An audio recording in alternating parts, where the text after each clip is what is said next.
Terry.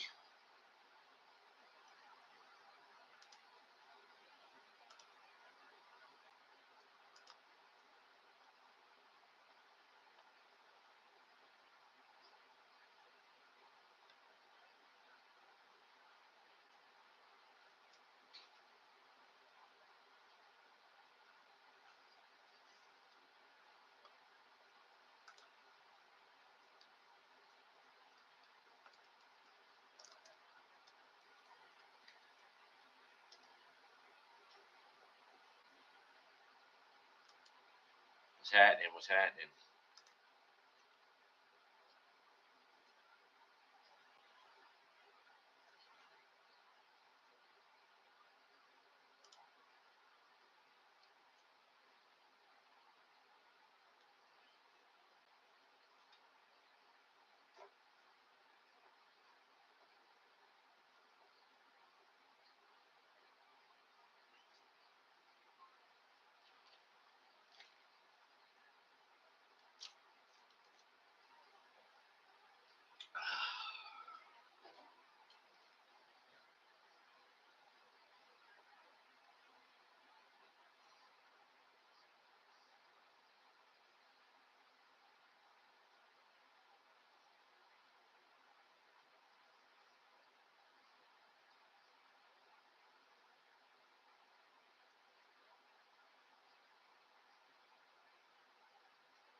Oh.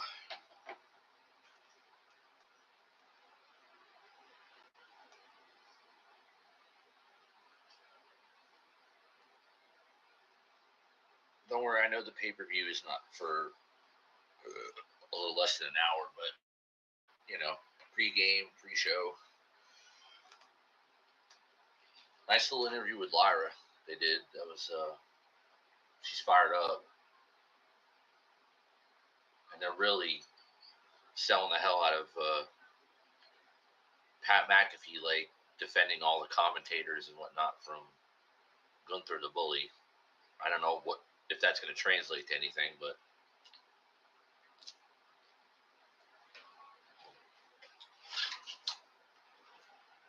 they're definitely trying to make this show that might not be all that great as intriguing as possible. So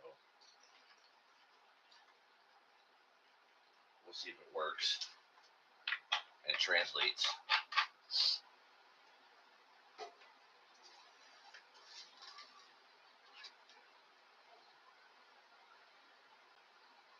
Damn, building's damn near full already too. Saying 16,000 plus.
Oh, an interview with Randy coming up.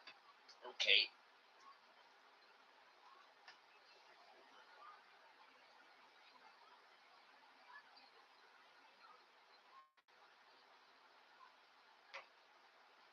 Oh.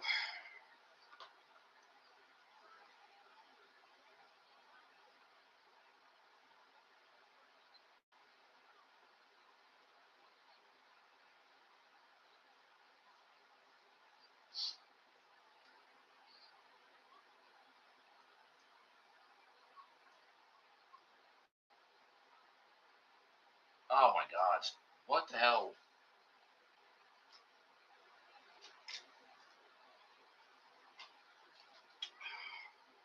That's not a good sign.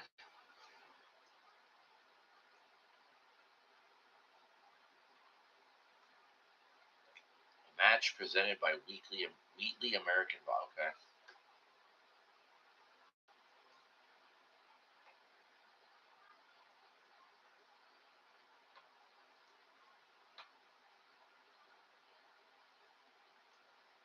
Sorry, y'all.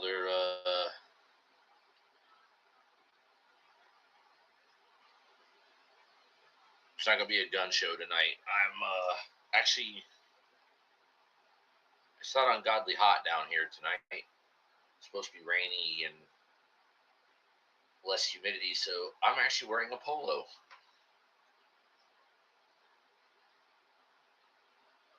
No ass t-shirt to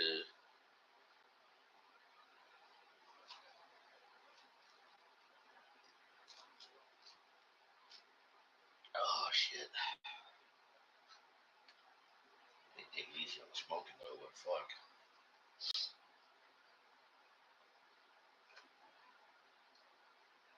Talking about Orton Cena at the moment.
What's Randy saying?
Randy's bringing some realism to this interview here.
Interesting interview here.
Oh, I want to fix my sound real quick.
Anybody who's watching, if you're new,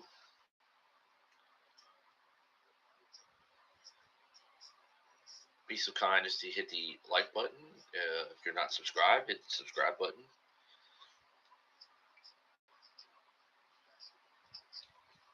We're pushing 500, 1,000 on the way. Sooner than later.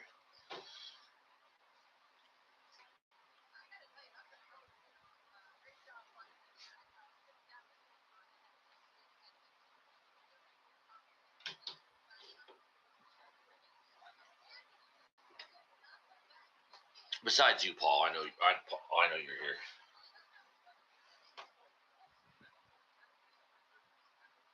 I know you stick with us through whatever. It's appreciated. Terry, you too, if you're here at the moment.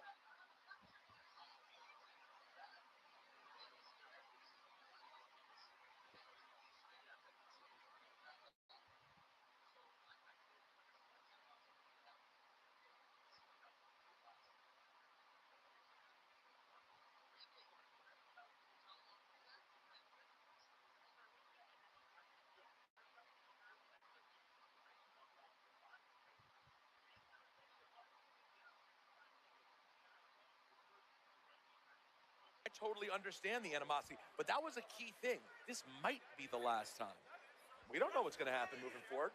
Randy ain't going nowhere. No. Will John want a rematch? If Randy wins, of course he will. I'm sure he will. Yeah, and look, I think we all perked up when we heard in that interview Randy talk about 5 to 10 years.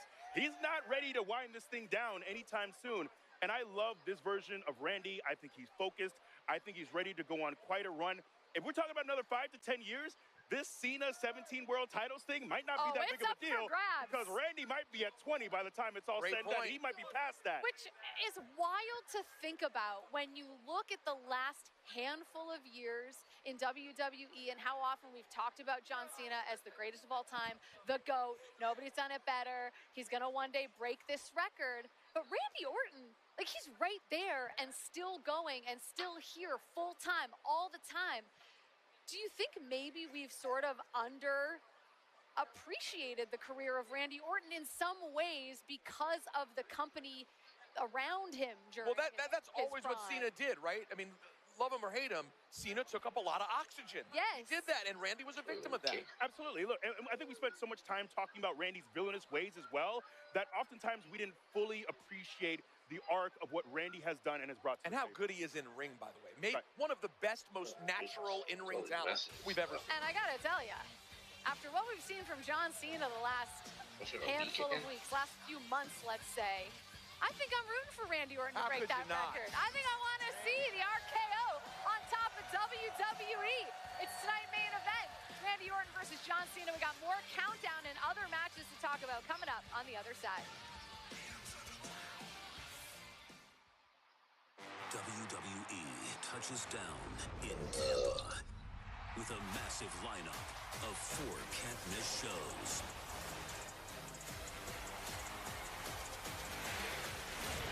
Yeah, we coming. Tickets on sale now. Scan the Damian Priest. Turn around, Benito. Priest is stalking Buddy. Oh, the bad foot. The leg gave out.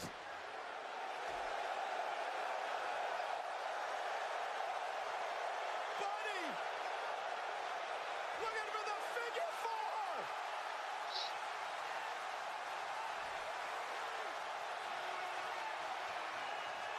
Hall of Famer Ric Flair spent a lot of time in Puerto Rico.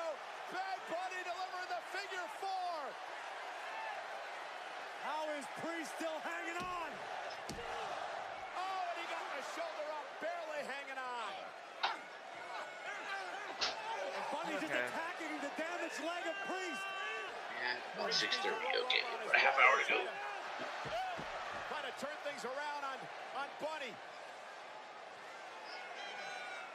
Priest able to break the figure 4 leg lock for the moment.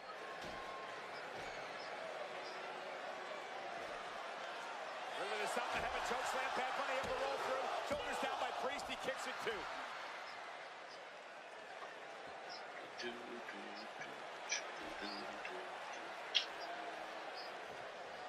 Oh, into the chair goes Priest. Face full of steel. Buddy up and over. Yikes. The Buddy. He kicks out at 2. Priest kicks out at 2. Unbelievable. Bunny delivering a sliced bread numero dos. Nearly dropped himself on his head in the process. That might be the only reason this match is still going.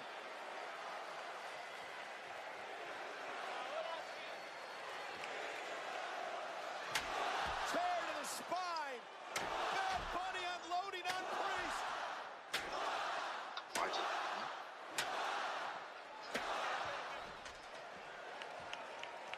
Just had as many hits with the chair as he had in his music career. I think the chair just went platinum. Okay. All right, that's all good.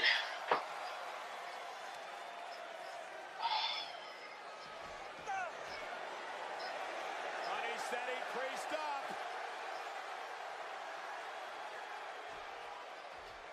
Oh my goodness! Bunny into the cover! Off the Bunny Destroyer! Bad Bunny with the win! Here is your winner!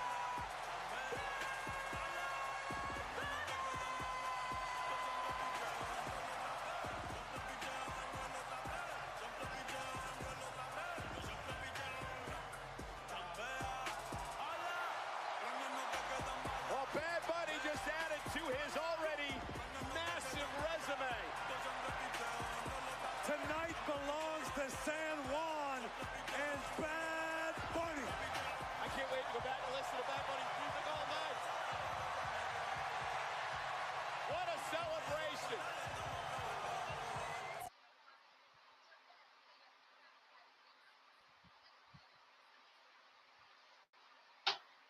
To file into Enterprise Center here in St.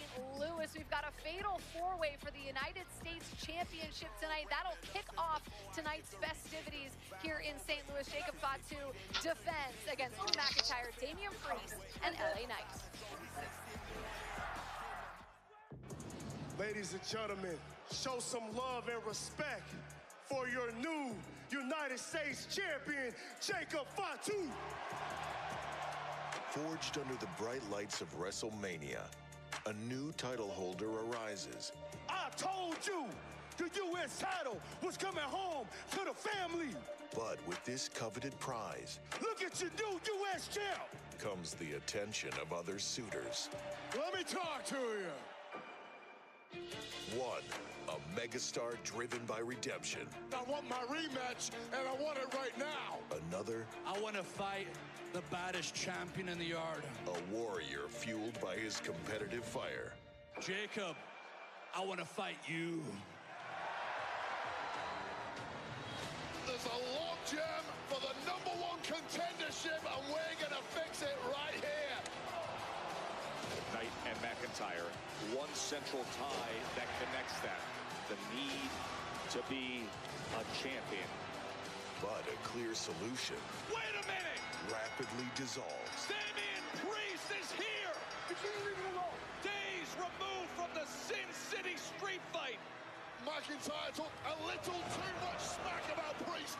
It was an absolute pleasure to embarrass you in front of your entire family. Don't speak too soon, Drew.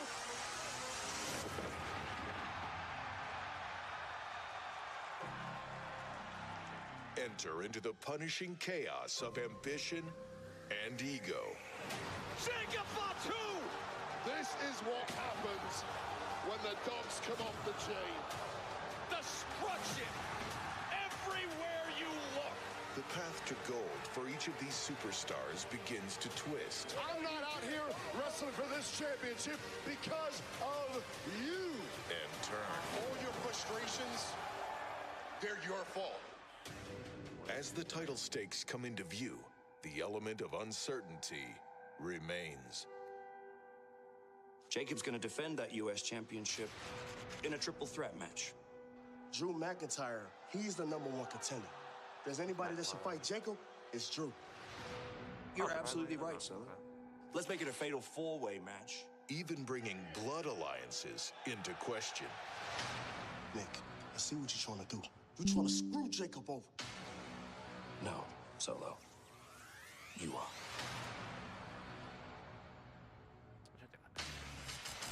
Now, these four superstars are on a collision course. The Samoan Werewolf, driven by legacy. The Megastar, spurred by redemption. The Punisher, motivated by vengeance. The Scottish Psychopath, guided by ego. The motives may differ. This is statement time. But championship glory is the shared destination. It is going to be an absolute war. It's in-ring anarchy at its finest. And we've only just begun. Embrace the madness at Backlash.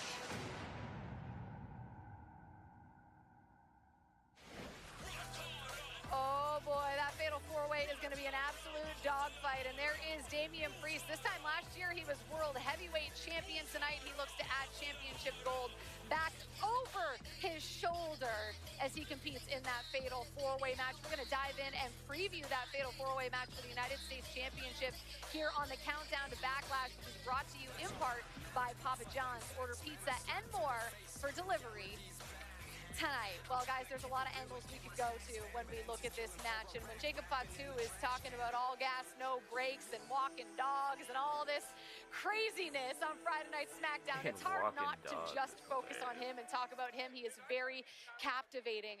But I mentioned this earlier in the show in my report. Nobody has more wins in WWE in 2025 than one LA Knight. 12 wins this calendar year. Are we sleeping on him a bit? I mean, he is a former United States champion himself. Absolutely, I think we are. And look, I think oftentimes when we talk about LA, we talk about his promo style, we talk about his athleticism.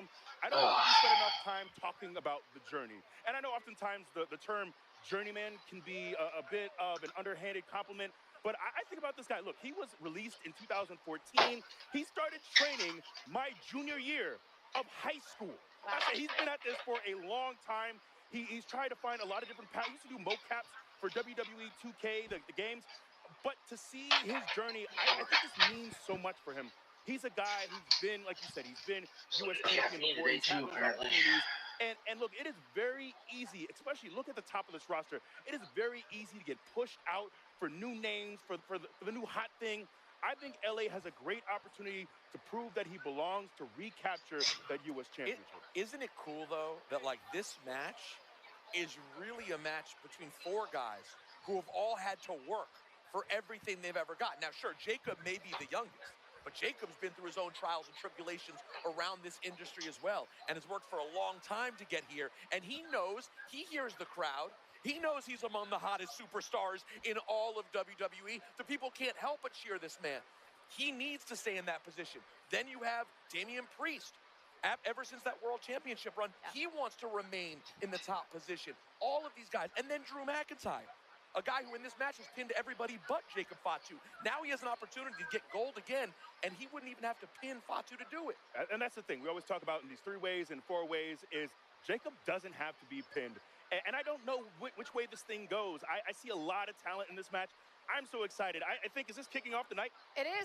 It is. I can't wait. That's sources say. Wait, that's sources the opener? Say, that it is kicking off tonight. And this might, you know, we talk about predictions and who we think's going to win and who has the momentum. That's surprising. This is a match where, like, I just have no idea what to expect, again, except that I think it's kinda going to can be see it. pure chaos and violence. Yeah, that's what we expect every time we see One of Jacob the Fatu. one of I the guess- big And titles that's are why gonna I open. am going with Jacob I mean, I Fatu. guess, you know, he's too hot right now. I saw him show up to the building today. 16, 17,000. They said it's going to be, if they want to get the crowd like hopping and start, give him something. He's in. I can't Get him bet there. against. Absolutely.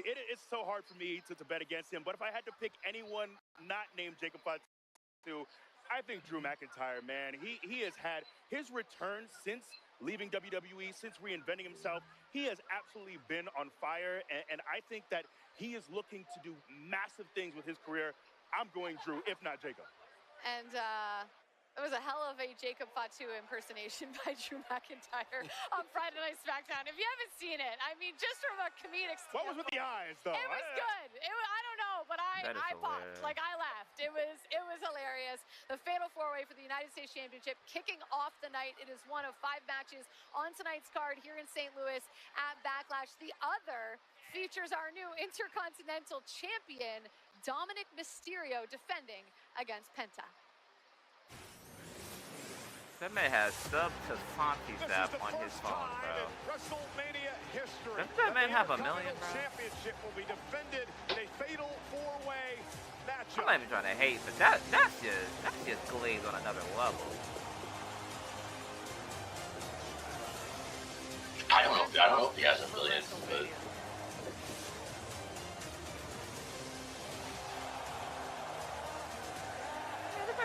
Man, somebody had a quarter to 500,000. Nigga, where's my sign at? What the fuck? hey, look, I'm sure if Carrie was there, she'd do that for you. Fuck all that. Fuck all that. No, not like for me type of thing. I mean, as far as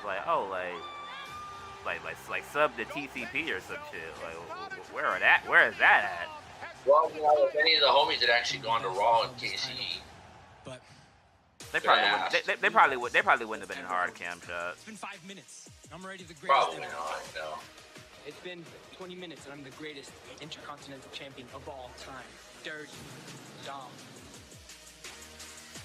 I am the greatest Mysterio of all time. I think it would be pretty rare to somebody who's going like 30 to like, minutes and I'm already the greatest. you know, a Peely or a TV taping that would have seats good enough to be in that spot.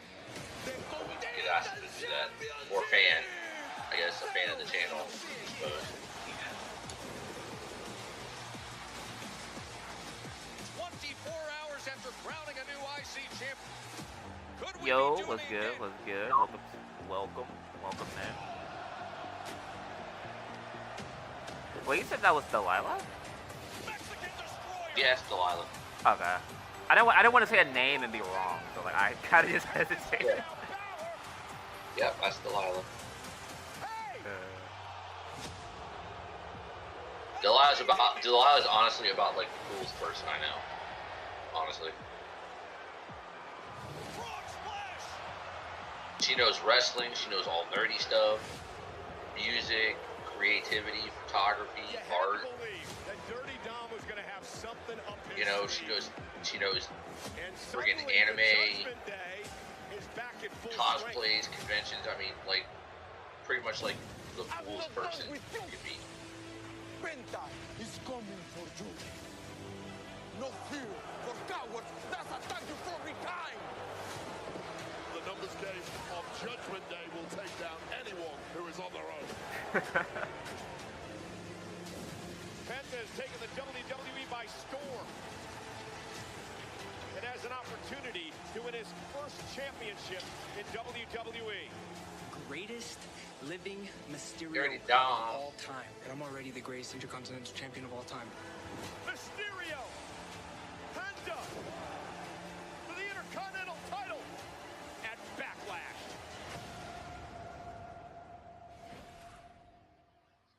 As you can clearly see, I'm standing by with the Intercontinental Champion, Dirty Dominic Mysterio. Dom, tonight you're taking on a man who you're very familiar with in Penta, but there's a lot of people talking and heading into tonight's match. They're saying that you're afraid of Penta.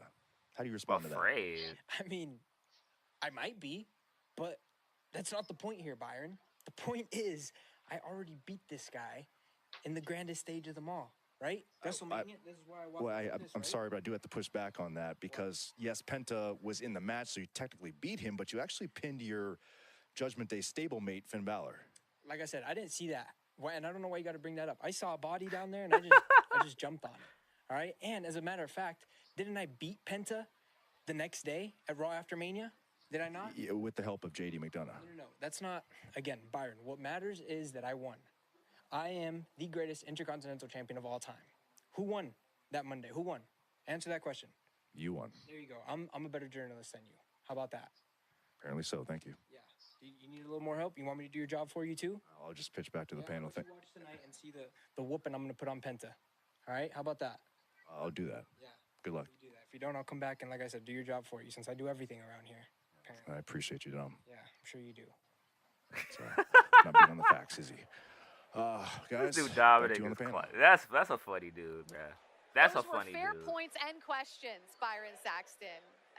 Yeah, Dominic the more Mysterio time was right about one thing, goes though. on, the more he's. In the end, a win is a win is a win. Yeah. And he did win the Intercontinental Championship. He's getting over with and me. he did defeat Penta. I mean, I never Monday really Night Raw, hated but Penta him. has also defeated Just, him, you know. 1v1 as well. So technically, they are one and one.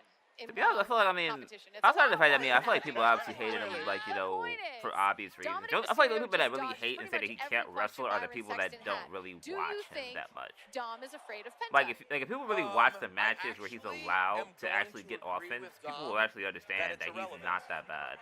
Why? Because No, he's not- I really definitely do not, think the and Judgment even, like, Day the- is complete you know. right now. We were kind of sleeping. The Now they're showing WWE more, universe like, owes an apology outside to JD McDonough. He was the company, secret weapon because sort of, it really like, did outside feel the like ring things were stuff. teetering, Like, if we're being honest. he did Hot Ones with Correct me if Liv, I'm wrong, Biggie. Hasn't it felt like and since JD they did McDonough the, walked like, back through those the doors, India thing the and all that kind of mojo stuff. is kind of You see back with the Judgment Day to a certain like, extent? No, and I agree. interviews And with it's him hard or not them, to be roused by, JD when he whatever, put his just kind body of like through chop and coming shop, back. whatever it is. And like, it's very easy with a guy Yeah. like Dominic who talks so much. It's very easy to be caught I up mean, in personally, the I mean, he talks about honestly, the I options, is like what the I'm worst thing about him is I like want to spend he's some just time like talking about Penta. Look, he is every word out of his fairly mouth is new to foul WWE, language, but I mean, he has alright. cut his teeth all across That's not the world. necessarily We're like talking a about character AAA, defect, we're it's talking just about like, Impact, we're talking about MLW, Lucha could chill a little Underground, bit when you're other being places interviewed, as well. saying But fucking every this word, man is seasoned. He is very seasoned. He's ready for this moment. I'm excited for him. We spend so much time Hey, look, he talking brought up about Dom. MLW. Let's Shout out not MLW. forget the man who I got to shout out, hang him high on Twitter. I see all those smooth operator. I love seeing Penta. The man has swagger. Is The that man one has next? style. And I think if Judgment Day shenanigans What are you talking don't about as far get as, like, too in the heavily water? involved tonight, I think he has a great opportunity to walk away. Well, I mean, as you know, I mean, champion. One-on-one, no chicanery, was there a purpose to mentioning that? Like, Could there be like a working arrangement or something coming? I'm not saying like they're gonna own it, but like a working arrangement or something, a la TNA. I don't think so. To be honest, I mean, the WWE just likes to mention the fact. To be honest, people just wanted them to mention other companies because for the longest they've acted like they were the only company that existed in the universe, where that was completely a lie. So now they're just getting more comfortable bringing up the other people because it's not really competition at the end of the day. It's just acknowledging the other wrestling that's in the world that is around you. That includes MLW, GCW, AAA, CMLL, like. I don't think anyone's ever going to say, oh, MLW was a threat to WWE. Like, are they better in ring? Yes, but at least for the majority, I'd say. Like Contra Unit, like they have things, like, and they post a lot of guys from MLW. Like Jacob Fatu was in MLW. I'm pretty sure Drew had a match in MLW. Penta, Phoenix. I think so. Penta. Matt Riddle's there now. Well, they don't really like WWE people there now. I mean, Riddle is more or less just like they're signing him because he was there. Like, I don't think it's like a mutual understanding. Like even like the AAA stuff, like, I don't think they're thinking about like seriously doing anything with Del Rio if they were a part of the reason that he's not on TV right now currently. Even TNA for that matter, to be honest. Like, I don't think they really think about who they think about who goes where, of course, but not to that extent. I mean, in Riddle's case, I can see a path to him coming back. Wait, do you know why he's not there now?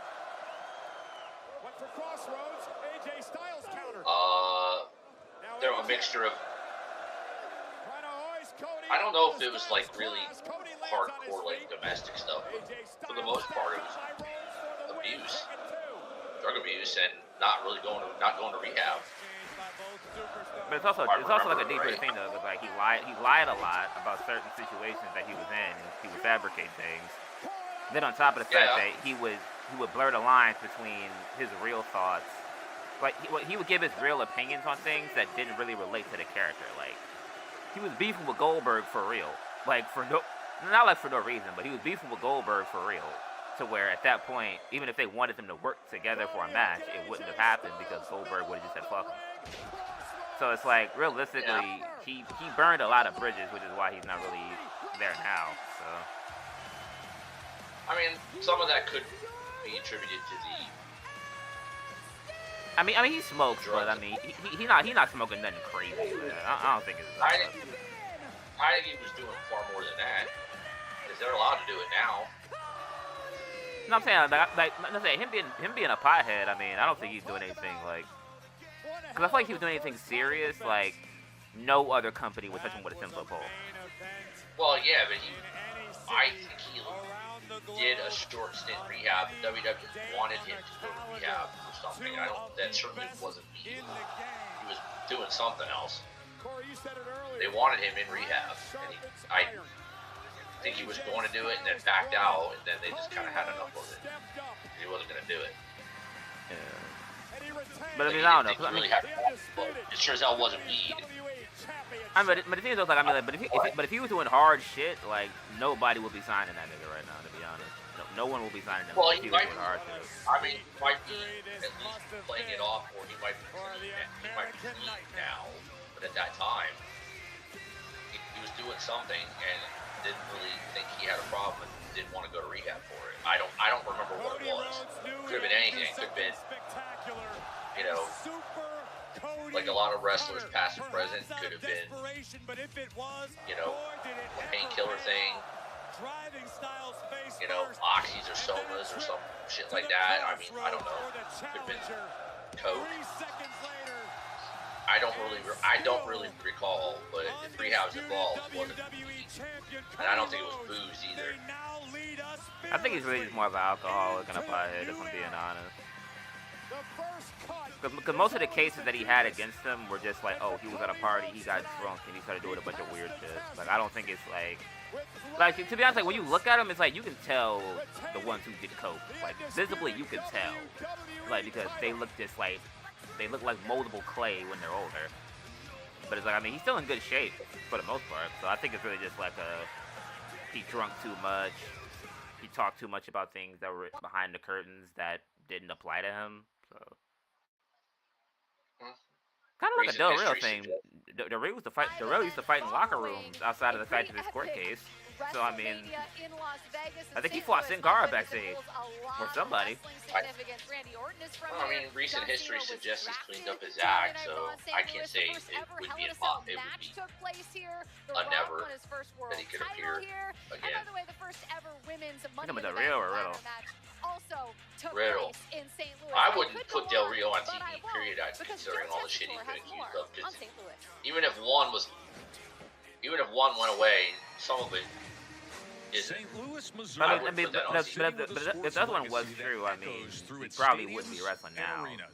That's like the only thing I can really say honestly, because it's like the ones that are like the ones that are valid, you don't see those guys at all. Like I think half them speaking out guys, like they either work low budget indies, like low budget, or they work regular jobs. Like, you don't see any of them guys doing anything related to wrestling.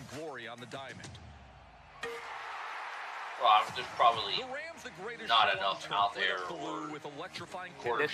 only might be two that I can think of right now. Like Velveteen Dream still wrestles, and Marty Scurll still wrestles.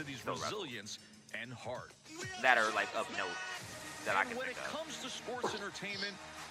Well, like I said, it's you know how it is. It should be innocent until proven guilty, but enough out there for maybe some people not to touch him, and not enough has been done. It hasn't gone forward enough where there's like factual information that proves he did things, so he can still work, but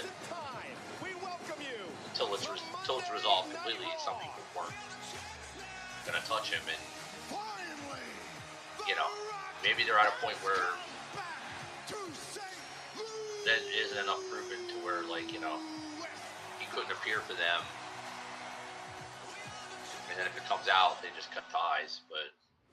In '97, the glistening steel of the Gateway Arch was overshadowed by they've had enough time. I mean, most of this stuff was from, like, what, 3 years ago?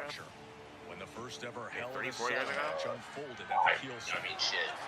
Honestly, the debut of this hellacious apparatus would set the stage for career. It seems like the pandemic was 3 years ago when it started, almost 6 years ago. So it's like, you know, Undertaker's demonic younger brother Kane. Time has flown.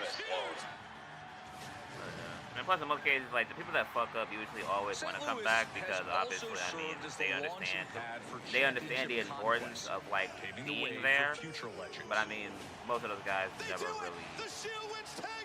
Well, unless it was like a Drew McIntyre thing or a Cody thing, where it's like, oh, like they were like untapped potential and they got complacent, or they left because they really felt like they had to like.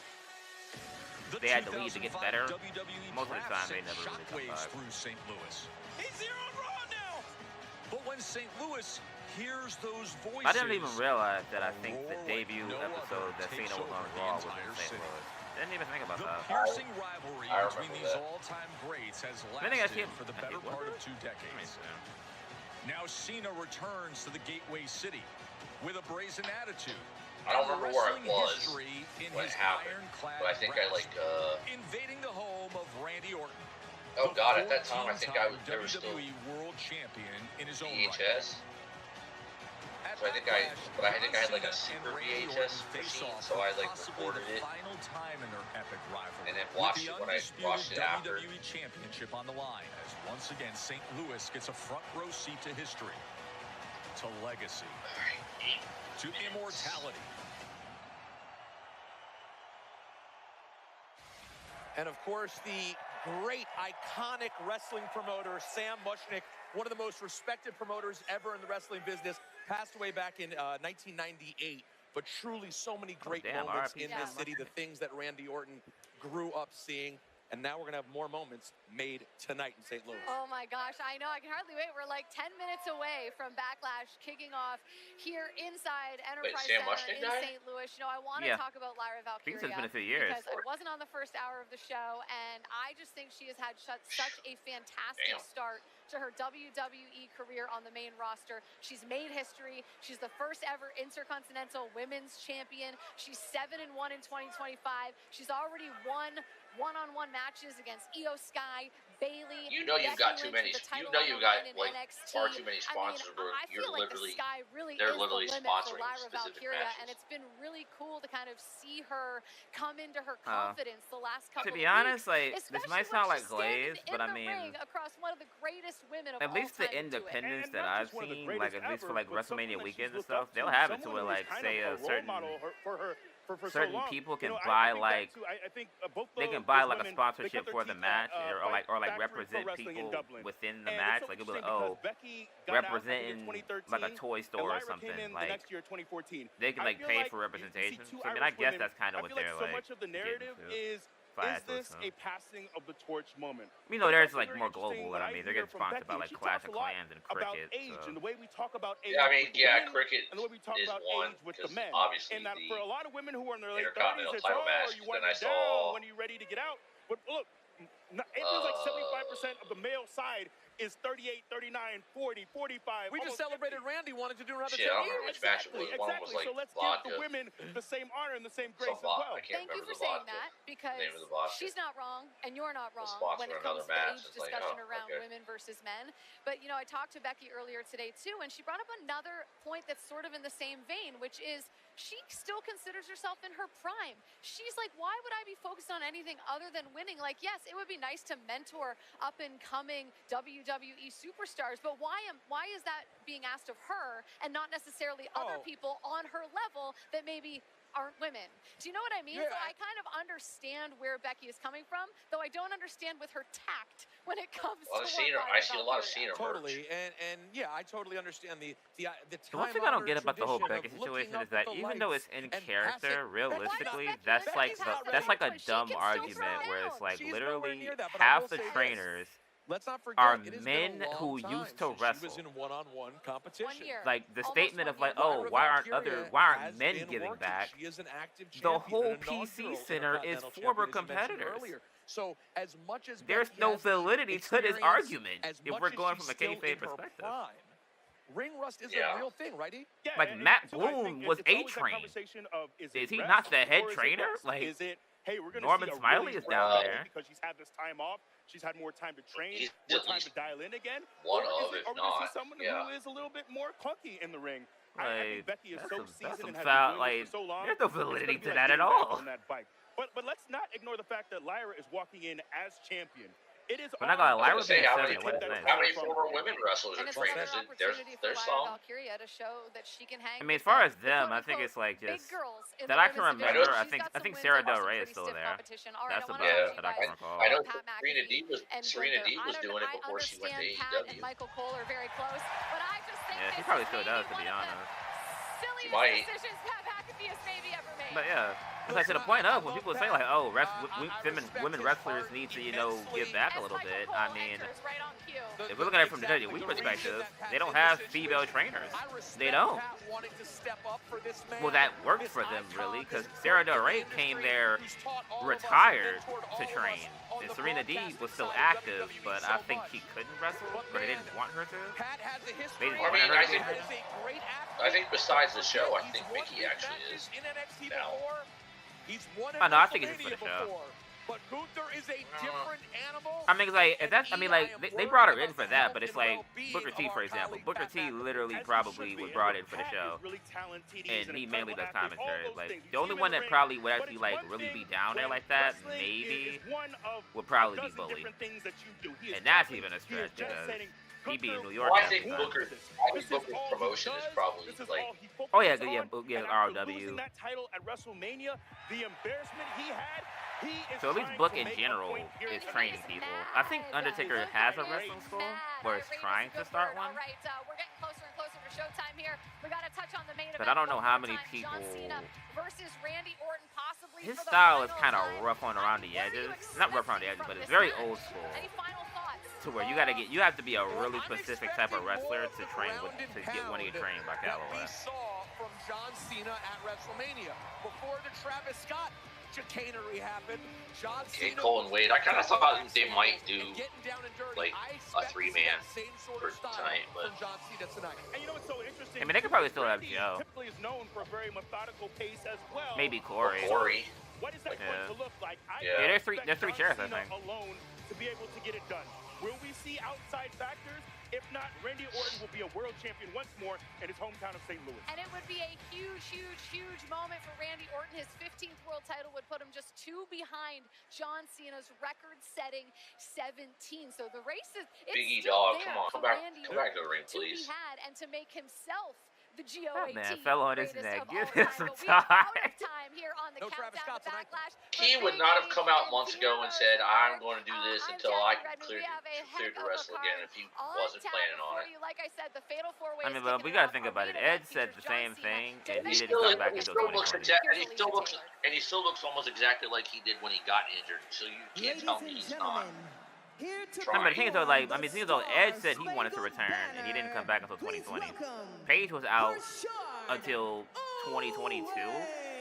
It's like, whether he wants to be back or not, it'll probably still be 3 years minimum before he's in there. Say, can you Maybe. see by the dawn's early light what so proudly we held at the twilight's last gleaming, whose broad stripes and bright stars through the perilous fight o'er the ramparts we watched were so gallantly streaming, and the rockets red-glare, the bombs bursting in air gave proof through the night that our flag was still there. Damn. Homie's got pipes. Boss. Excuse me? This man can sing. He's got pipes. Homie's got pipes is crazy. I mean, he can sing. That's all I'm saying. We're not going demon time already before the show starts. Come on, let's not. You the one that said homie got pipes. You could have just said, yo, he sounds good.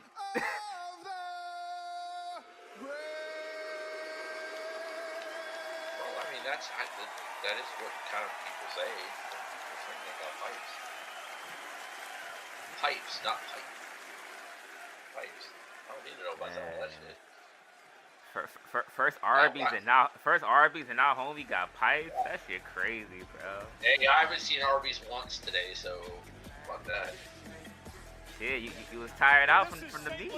Missouri, the gateway Oh, hell to the no. city Hell no. professional wrestling Hell tradition. no. Right along the banks of the mighty Mississippi, St. Louis is home to the major No, league. don't put that. Don't put that out there like that. You was The tired of the NHL's beat. Blues Hey, that's in this crazy. building, the Enterprise Center. I don't even look. It's not humid here today. It's supposed to be raining. Backlash. I'm wearing a polo shirt. Well, You many ways I know. feel responsible for this, but my best friend, broadcaster, colleague, Shout out to Pat. heading into the ring Damn, tonight shout out in to Lyra. action against a vicious and dangerous See? former world champion. See? Live tonight. We know you're not talking about them damn graps. She's the inaugural Intercontinental Champion. Oh, I thought. You not talking about them graps. For retribution and revenge against You nasty. They're showing people coming, walking into the arena and getting ready and whatnot. Why you ain't shout out Gunther? I didn't even see Gunther. Shit, Gunther was before Lyra. And this is the hometown. Although I saw of Pat. this man, Or seeking his 15th world title. Yeah, although Pat. I will say right now, I mean I've always been a fan, but right now, despite what probably is going to happen tonight, like I am really on like the Randy It Orton was in Las Vegas. Not just because he gave a great interview earlier, but like mean anything to me because the last I thought the only time I really actually liked Orton was before I was really able to like understand. Before I was able to really remember wrestling, which is like if I go back and watch, it's like that 2004, maybe 2008 minimum. It's like the last time I can think like, oh yeah, I actually adamantly cared about Randy Orton.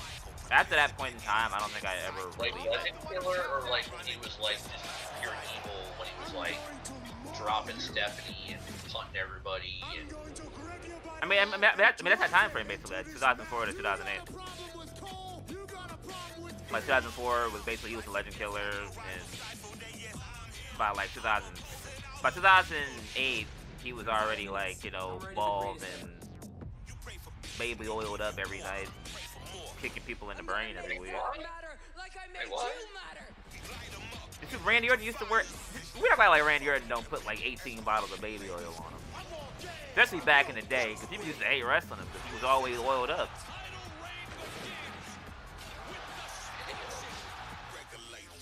See, you're trying to find things that is sus. I'm talking about actual. We not gonna act. All right, that's crazy. History.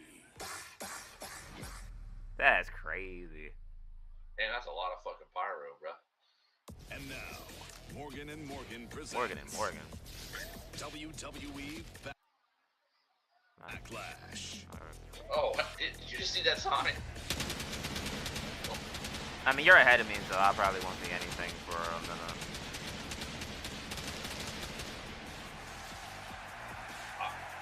Are you on Peacock or? Peacock. You are looking live yes. at the Sold Out Enterprise Center in St. Louis, Missouri. Yeah. We are sold out with 17,155. There was literally somebody they went through and somebody had to sign up. Kind of see it was partial securities that John Cena eats corn a long way. Oh hell no.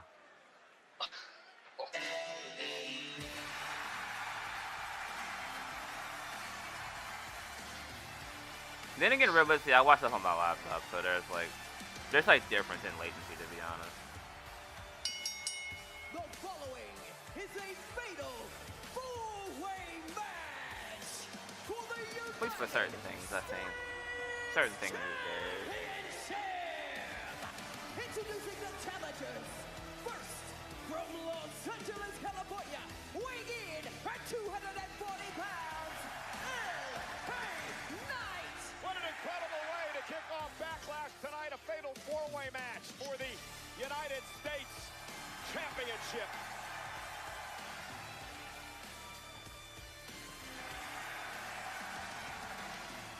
Oh, side note. Everybody at ringside tonight, Michael Cole from Monday Night Raw. He's Wade Barrett from Friday Night SmackDown. Because I'm a big hockey fan, and, I like the Canadian league.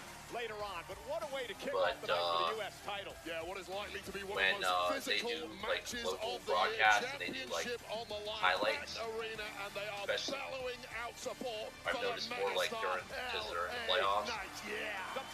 When they do the highlights and then the Oilers score a goal, they use Drew McIntyre. Has been extremely successful so far in 2025. More wins than just about anyone. Yeah.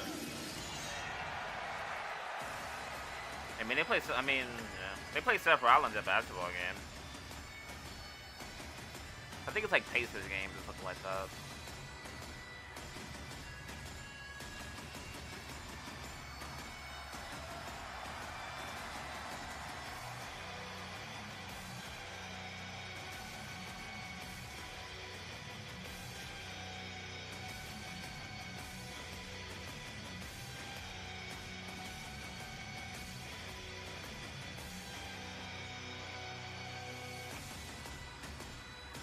Sold my car for this seat.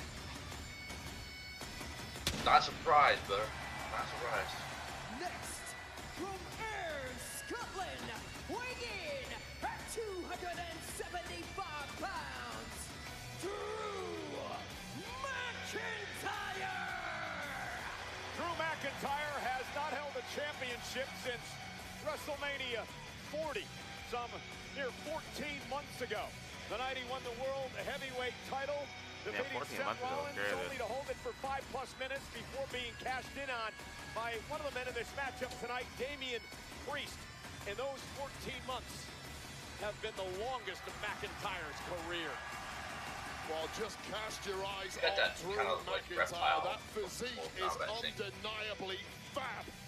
But the grimace on the face tells its story. Drew McIntyre is livid that he is in a fatal four-way matchup this evening instead of a one-on-one match after winning a #1 contenders match on SmackDown a couple of weeks ago. He aims to make these 3 opponents pay this evening.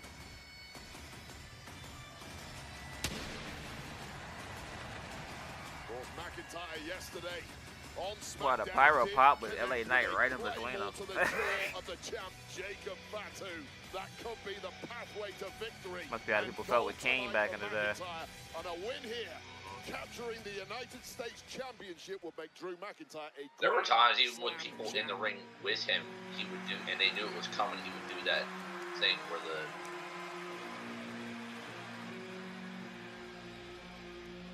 the post would like shoot the fire up, and it would still startle people.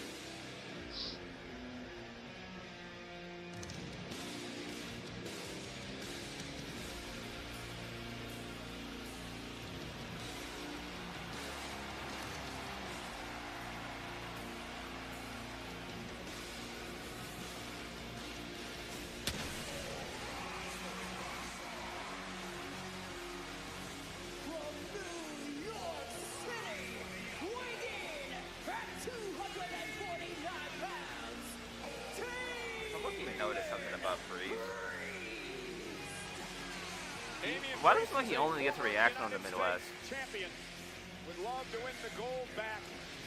Or at least his louder reactions are on the Midwest. No one will ever forget Backlash 2 years ago and like I get him being from like, or at least like I've grown up in like Didn't he get kind of booed more than anything? Like when they did the European tour, he booed more than anything. Oh, he was over on the European tour. Well, I mean, that still counts as over as far as I'm concerned. No, I mean, over. I mean, as far as like, like he wasn't getting Bianca treatment on the European tour. Like they weren't just booing him because of like him standing in the ring with certain people. It was literally more or less just like, at least for the most part, like after he turned face and everything, it seems like more or less like his reactions started to dissipate on the West Coast more than like the East. I mean, he's from the East, but I mean, other than that, order pizza and more for delivery tonight. Just kind of ironic. Like it's not really like a LA Knight thing where it's like, oh yeah, it's universal, like West, East, Europe. Yeah, it don't matter where. Yeah. Like certain they had to be in certain locations for Priest to really get the loud pop.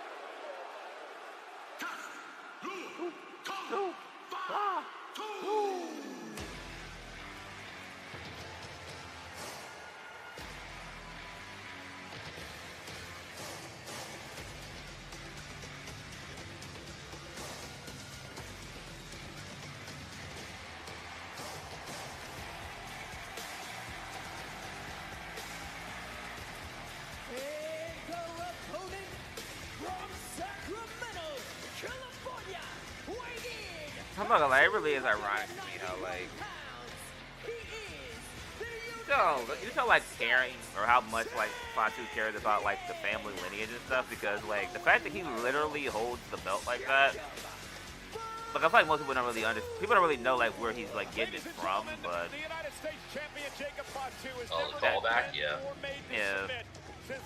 Most people probably just think like, oh, Jacob's just, you know, being Pharaoh and wearing the belt around his neck. I'm like, nah, that everything they do has meaning, which is one thing I can respect about them. Everything has meaning. Or maybe not meaning, but a purpose. I'll put it like that. Imagine, think about this, imagine what the Usos would be right now if they'd had, if their mom had gotten their way and named them what she wanted to name them.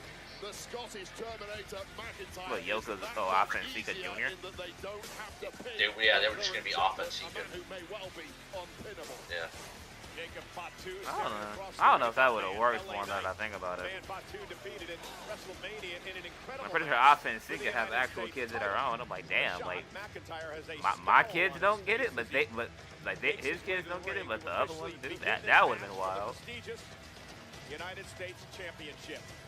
Dozens of WWE About the good thing for the mom, I'm like, boy, I'd be confused as hell. Like, bro, like, you want to name them Asuka and Sika? Fuck no. This part of the world knows very well. The late great Oh, I do respect. Grace, the first ever United States champion and inspiration for many men. All right, let's see. WWE. So Wade, strategy tonight for these men in this match. Avoid the man that the world is chanting the name of right now, Jacob Fatu. Try and focus all of your energies on. I'm not gonna lie, I don't know why they don't just jump, bro.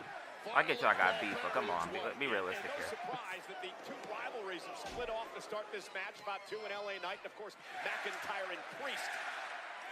Do you think they try that spot again? They're probably not gonna run that back. I hope not. 14-month rivalry with each other would possibly cost. But I mean, knowing them, they love running. They love redoing shit. When in reality, they can just let it marinate. Neckbreaker by Knight as Fatu went head first off the post, and Priest. Like the spot itself was like mad creative, so I'm like, I don't think they should do it again. The match ended. They started throwing fists at one another. All bets are off now. Every man for himself. Knight going dumb right now, though. And LA Knight now. Oh, and there's that slingshot. Shoulder right to the chest of Jacob Fatu. Oh, and look at what the? Wow, that's creative. Instead of the sunset flip, it was a double backcracker. Hi guys for the UK. What's good, Will? What's going on? Hey, Will. Yeah, LA Knight is cooking right now. And LA Knight now. Oh, DDT. Plants Damian Priest, and Knight is so focused here. This should be a good PLE. Hopefully some surprises. Yeah. Well, I'm hoping it's good. The surprises will probably make it good. I mean, the card itself is not bad. I just think it's. I mean, I feel like for the most part, people just like if it's not like a main card, people just don't really care about it, which kind of sucks. But. I mean, overall the graph should be decent, but I'm here for the grabs. I mean, I think Pat's gonna surprise a little bit, but it won't be long, and I am worried about Orton Cena, but whatever time they're gonna get, they're gonna take it. They're gonna take it slow. Total elimination on Fatu. I got Jacob Fatu retaining in my picks. Yeah, most definitely. Oh, they're actually jumping him. Great idea, guys. And now LA Knight, just like I said, temporary alliance. Well, I was happy to see Alexa too, but I want Alexa's alliance. I mean, that's definitely their plan. I don't think they're gonna just like bring her back into something different. At least from what I'm seeing on Twitter, I don't think the plan is to do anything different as far as that being their plan. These are four huge competitors.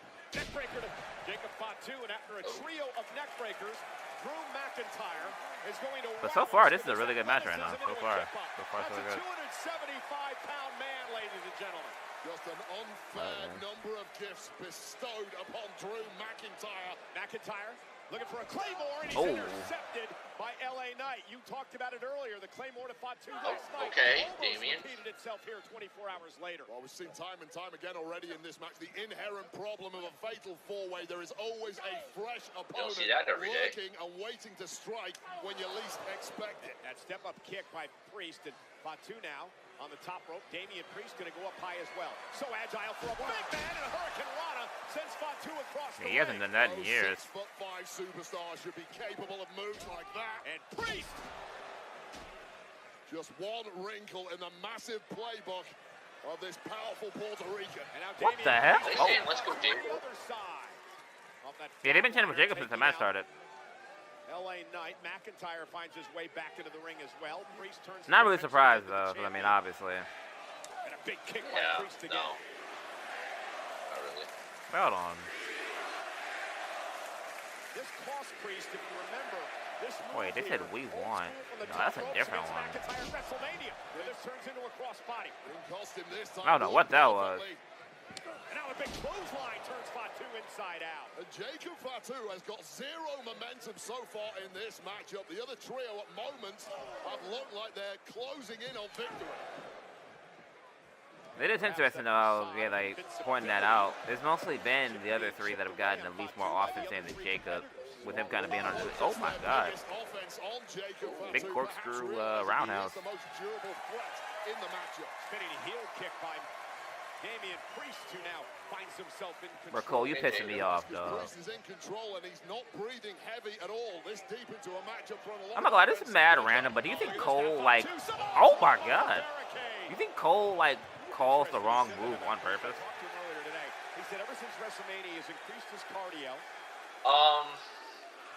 Or is it just like or is it like an old age miscue type of thing?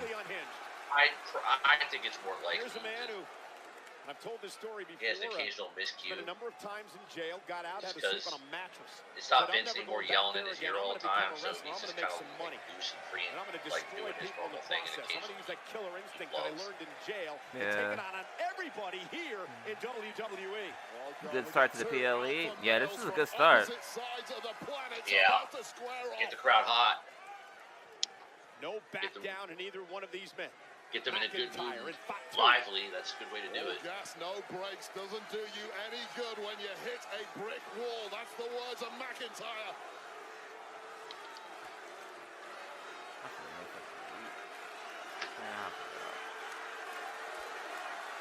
Now this is the one-on-one match that eventually is the whole point of this whole feud. Quite the moment building here in St. Louis. The whole match, really. McIntyre exchanging blows.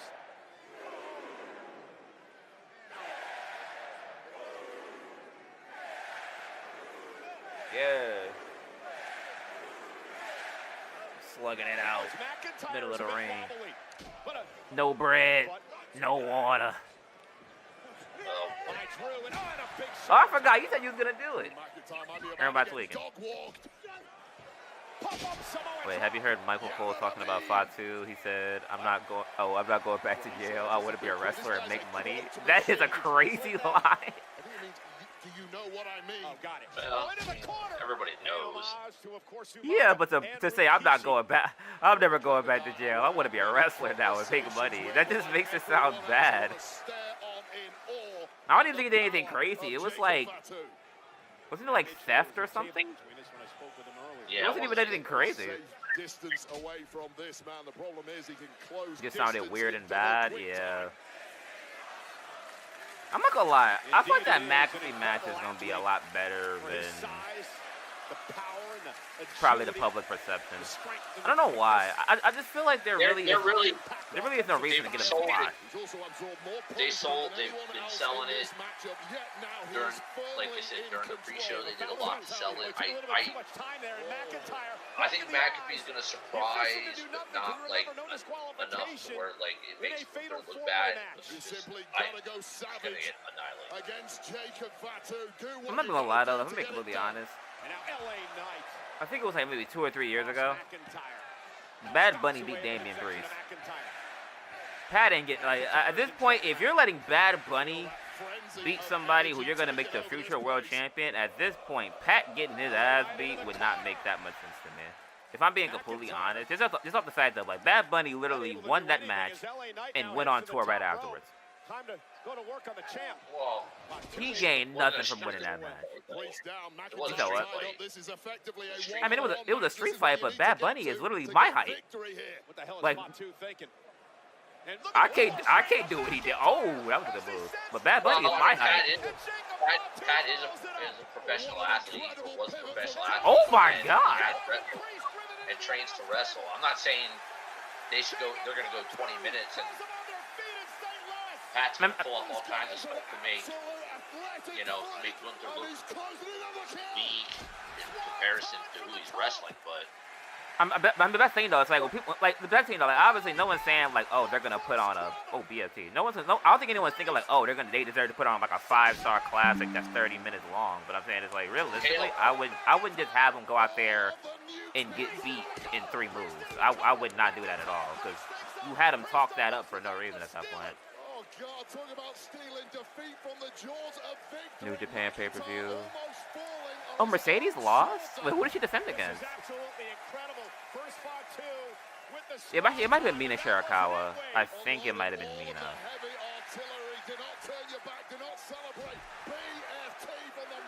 And then Maple Leaf Pro Wrestling in Canada. Ooh, I forgot about that.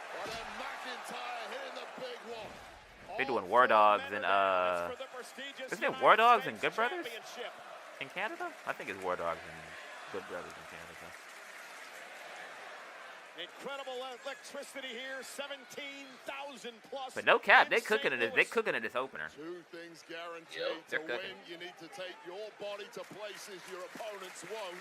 Now you know what to make this better. Secondly, all 4 of these men are going to Pick a Leo. intervention when this one is over. Well, maybe not Oh, Fatu. yeah. He's back to his feet. It's shaking and juking and driving. And now, McIntyre caught him. And now Drew looking at the future shot. DDT! About that medical attention, Cole. And Fatu now rolls out to the apron. LA Knight able to count. Hold on. Look for the BFT.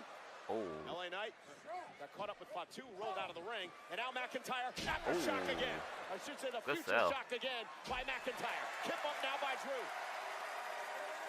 We're all feeling the aftershocks of the level of impacts these competitors are absorbing. Drew's cooking something up here like a tightly coiled. Claymore! Drew McIntyre into the cover. Hooks the leg. And Priest pulled the ref out before. Oh wow. Ref can't do anything, no disqualification. Wait, triple threat match: Mercedes versus Mina Shirakawa versus AZM. I think it's Azumi. I don't know why it's AZM. Oh wow, Azumi won. That's good. That match probably was good too. I gotta watch that. Damn! Between these 2 men spill out and cost him the match. Priest just cost McIntyre a title again.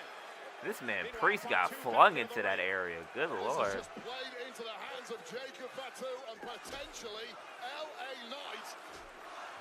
Or maybe to Fatu because he's just delivering headbutt after headbutt tonight. And that's, for all intents and purposes, has turned into a one-on-one matchup because McIntyre and Priest are down in the timekeeper's area. Oh. Knight rolled out of harm's way. Now it's LA Knight's turn. It's the moonsault that has taken everyone out. LA Knight just getting away in the nick of time. What does everybody want? From the top rope. Oh wow, a standing one. Knight now, top rope again. Oh, again. The elbow to the heart of Fatu. Knight into the cover to retain, I should say regain his championship, and a kick out at 2.5. So smart. Yo, somebody's dressed like Macho Man in there. Stack offense against something. Wait a second. Meanwhile, the fight between McIntyre and Priest has now spilled out onto the Yeah, very much so. Oh god. You see that sticker on that box? McIntyre driven off an equipment case. Oh damn. This Cody Rhodes logo was on one of the boxes. These 2 completely focused on one another and not victory at this point, it seems. That dude Priest is funny though. He said he was bored at work and they hit him with a forearm. Open that area for where our audio and our video equipment are all stored. Oh god, what are they doing? Massive crates. Nothing positive ever Oh damn. from this position. And now up top. Hold on. Looking to take Priest out of the entire equation. No, hold on, no. That is a long drop. Wow, that camera shot is insane. Oh. Raking the eyeballs of McIntyre. Breaking out the eyes. No, Cena is not going to be amazing wrestling. It's going to be slow and wanting and, Yeah. Oh! South of Heaven off the boxes. But that takes them out. South of Heaven taking out McIntyre, but at what cost?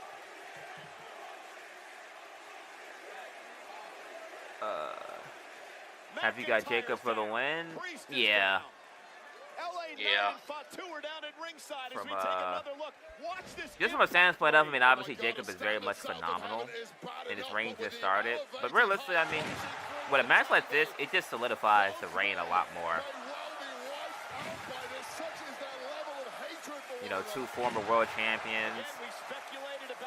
Hopefully 2 future world champions as well. So.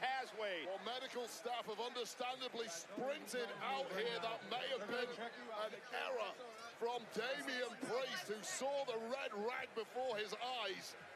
The mist descended, and there is now a somber chill in the air as these two men are in great danger. And again, remember, Wade, there are no countouts, there are no disqualifications. This will turn into a one-on-one match in like a matter of 2 minutes. So LA Knight realizing that, trying to take advantage as he sends the champ Fatu into the ring post. Well, I'm completely writing off McIntyre and Priest. Oh, God, at this point, this is a one-on-one match, and it's getting really, really ugly. And now Fatu on our announce table. Hey, that sweater in the background is... Oh. Laps and now using the front of the announce table as a weapon to Fatu. Jacob now. Wait a minute. Perched on the announce table what here. The hell? Completely unable to prevent any of this carnage. Wait a minute. Nah, hey, get down, bro. LA Knight now. Hey. Knight headed up to the second rope. And look who's here. Oh. Solo Sikoa. Not really surprising that he's here. Tight shit. And maybe saving his championship. Pays to have backup in this game, and LA Knight just knew that his chance of victory went begging. You got to be kidding me. You got to be kidding me. Oh, look out! And a clothesline. Wait! That's not... Yeah. Whoa! Yo! Yo. Jeff Cobb is here. Oh. Oh. I can always count on Triple H with quote unquote B-level PLEs to pull something already. I mean, I feel like we knew this was coming though. God damn, he threw his whole body into the post. I feel like more or less everybody knew Jeff Cobb was coming. It was just a matter of when he was going to show up. I didn't think it was going to be Bloodline related, which I'm not really the most excited about. But, I mean, he's here. Well, he looks as confused as we are. Because if I'm being completely honest with you, I don't know why Jeff Cobb is in the Bloodline. I'm being so serious right now. I mean, he's not, but because there's Samoan, they can fit it. He's not even full. It's like half. He's like, I don't know if I might be wrong. I think he's like Polynesian or something. I don't even think it's like really that like. Well, the damage has been done by that man. I don't think it's that much of a percentage to be a Bloodline guy. The assault on a now defenseless LA Knight, and again, Wade. Fatu looks as perplexed as Jeff Cobb, I predicted it in my video. Hey. Good call then. Well, I certainly did not predict that. I did say Solo was going to get involved, but I thought it would and be in a bad way, like piss Jacob off even more. Although he doesn't look thrilled at the moment, but I thought Solo would do something to piss Jacob off and further that descent between the two of them. I did say that. I mean, technically this is the equivalent because, I mean, you brought in Jeff Cobb, who's technically a monster in his own right, to help a monster. So I don't think Jacob is, in theory, happy about this at all. No, he's not thrilled. But I'm not thrilled for other reasons because I'm trying to figure out why Jeff Cobb is in the Bloodline.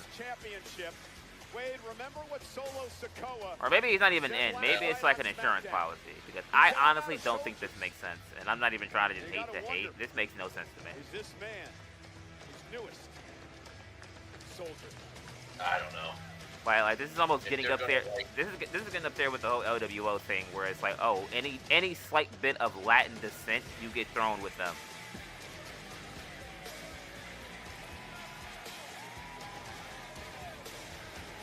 But overall, good opener. Well, I mean, you could try to play it off where like you know,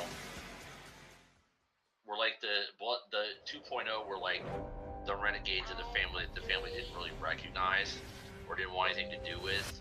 So you could kind of maybe go a little bit with that kind of an angle to it, where if it's even going to be blood, they're going to even call themselves the Bloodline. It could just be like they're the renegades or like the outcasts of the family outcast that the family doesn't want. That's the thing, though. At least everybody knows Jeff Cobb isn't related. So it's like they like when they did it with the Tongans and Jacob, it was really just because they were on the Indies for years and they never really acknowledged them. But people that really knew that they were all linked together. Like Jeff Cobb's from Hawaii. I get it. They all want the but don't forget Grandpa, Stephanie's places that she did with the Bloodline, and they talked about how like Sammy traveled with him for however long, and you know was accepted as sort of part of the family. And Roman said something about like that summer, like they're shepherds and they bring people into the family, mentor them, blah blah blah blah blah. It could be that kind of a situation. I mean, let's be honest here. Have you seen any of them hanging out with Jeff Cobb? Ever? Champions. No. Like the only reason I might be able to slightly think about it is because Jeff Cobb was in the United Empire a little bit before Tama Tonga and Tonga Loa came to the WWE. For the first time ever, that's like the only slight reason that I can make this make a little bit of sense. Tickets available soon on WeBook. Like, not sure if you noticed, like me over the last month, Alicia Taylor, the ring announcer, is trying to copy Samantha Irvin, how she used to say the name. It could be seen that way. I feel like their styles were already similar to me, for the most part. I suppose to a certain degree she's trying to maybe tap in a little bit of that style. I don't know if she's perfectly trying to like copy. Ticket sale information and further event updates available. And it could have been a directive from the company, like put a little more, you know. We liked how she did it, so with a little more emphasis on certain points or certain names or certain parts of the entrance, so like try to put a little more oomph on it. Could just be as simple as that, not purposeful. No, the only reason I wouldn't really say that is because I don't know. I mean, because I feel like at one point they used to like when they were commentating at the same time, I feel like they were already kind of close. So. Becky vs. Lyra should be good. Probably next, my guess. I kind of hope it's them. Our main event tonight, here in St. Louis, Missouri, John Cena versus Randy Orton. Their storied rivalry. Wow, they've shared the ring 93 times. Ago, they've had 23 one-on-one matches in their career. Tonight could be the Why does it feel like they've had more matches together? WWE. Like 23 one-on-ones, 19 multi-mans, and 51 tag team matches. Oh, yep, it is. As she faces off with Becky Lynch in a match for the Women's Intercontinental Championship. Will Lyra finally strike back at the man and settle the score? It's an all-Irish showdown for the Women's Intercontinental Championship up next.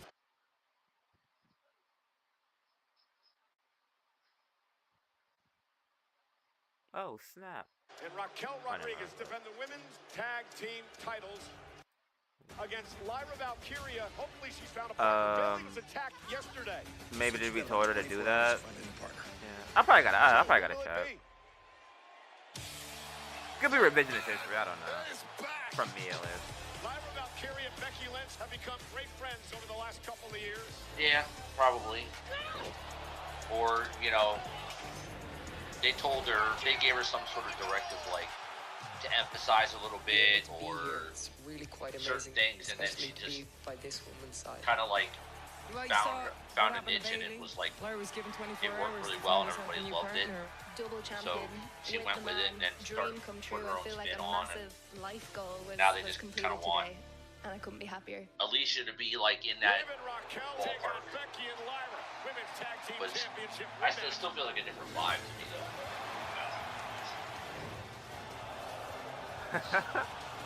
Well, yeah, because I for sure thought, at least the way they ran it down, or at least maybe it's the way they did it for the pre-show, I thought it would have been like Dom and Bento. Very disappointed Becky Lynch Lyra Valkyria as well. Not quite the way they wanted the Raw after WrestleMania to go. Oh! The hell is Becky Lynch doing? They hit that with the fall of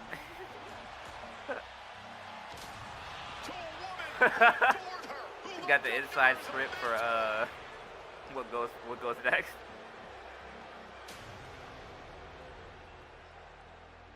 The man is back in business, so let's get down to business. Bayley was tragically taken out of her WrestleMania. But I'm not gonna lie though, I do feel like this. While this will be a somewhat good match, but not even somewhat, this will be a good match.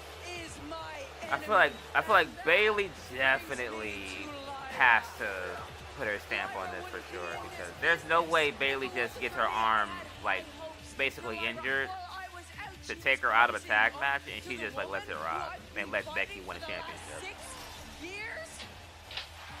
Presumably. For me.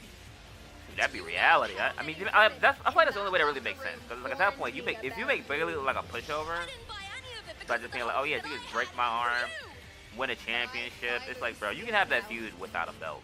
If I'm being honest. Are you thinking about the last time we went one-on-one when I beat you? I wish you did work for WWE. If you did, we'd all be way more popular than we are right now.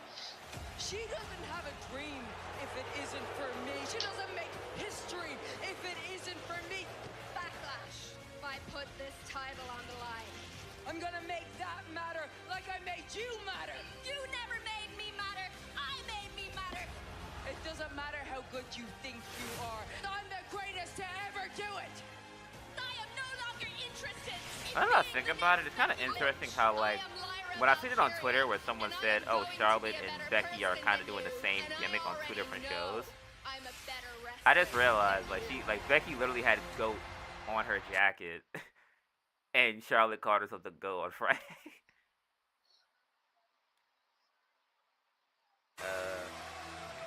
How good are WWE at doing these vignettes? Man.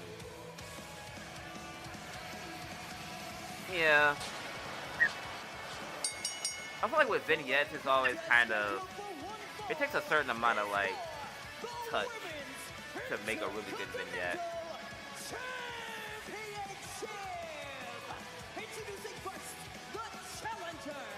I maybe it'll take a lot of touch to make a vignette, like make a good vignette, but I don't know. There's one thing they can do well, it's cinematics and vignette packages. It's been nearly a year since Becky Lynch That's always flawless. One-on-one match here in WWE. She lost the steel cage match to Liv Morgan at that point in time. Had a couple of their video production is always and then the night that she turned on Lyra Valkyria. Will that come into play tonight, Wade? She really hasn't had this match in a year. I think she's fine. She's absolutely ready. She's blind. Class is permanent. And you shake off the ring rust in a heartbeat when you're as good as Becky Lynch. Also, if you're new to the stream or just passing by, we greatly appreciate you guys watching us on this nice Saturday. Apparently the sun is still out. If you haven't already liked the stream, try to get a... Let's go a little higher today. Let's go for 11. Well, Rumble winner, couple-time tag team champ, former NXT women's champion as well. Won it all, but now gets a chance Shoot for 11. one more in the form of the Women's Intercontinental Championship. Should this be the funny thing that like always confuses me?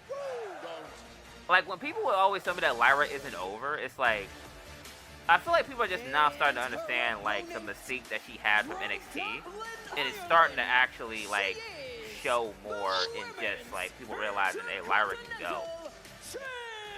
Like I get the mic work and everything, but it's like Io got over without the mic. Like if I'm being completely honest, like if you're good, you're good. Yeah, the mic work's been good though.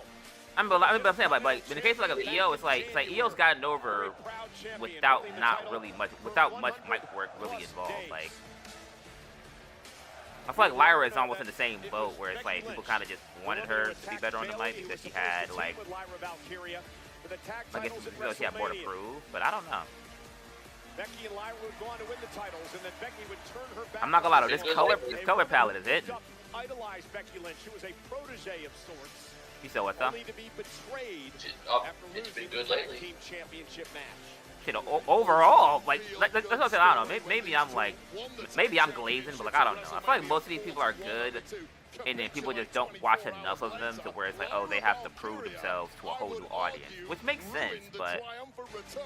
No, but you know, you gotta. People want like a more emotional connection. Not everybody's ego.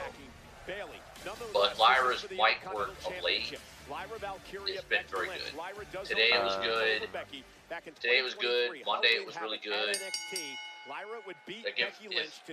Ultimately, Becky, if this feud is going to lead to like, you know, at some point like Becky's going to put Lyra over, then that would be an interesting path, though, Will, if they were to, if it ends up being like a, kind of like a thank you to Bayley, and like she ends up winning the title off of Becky.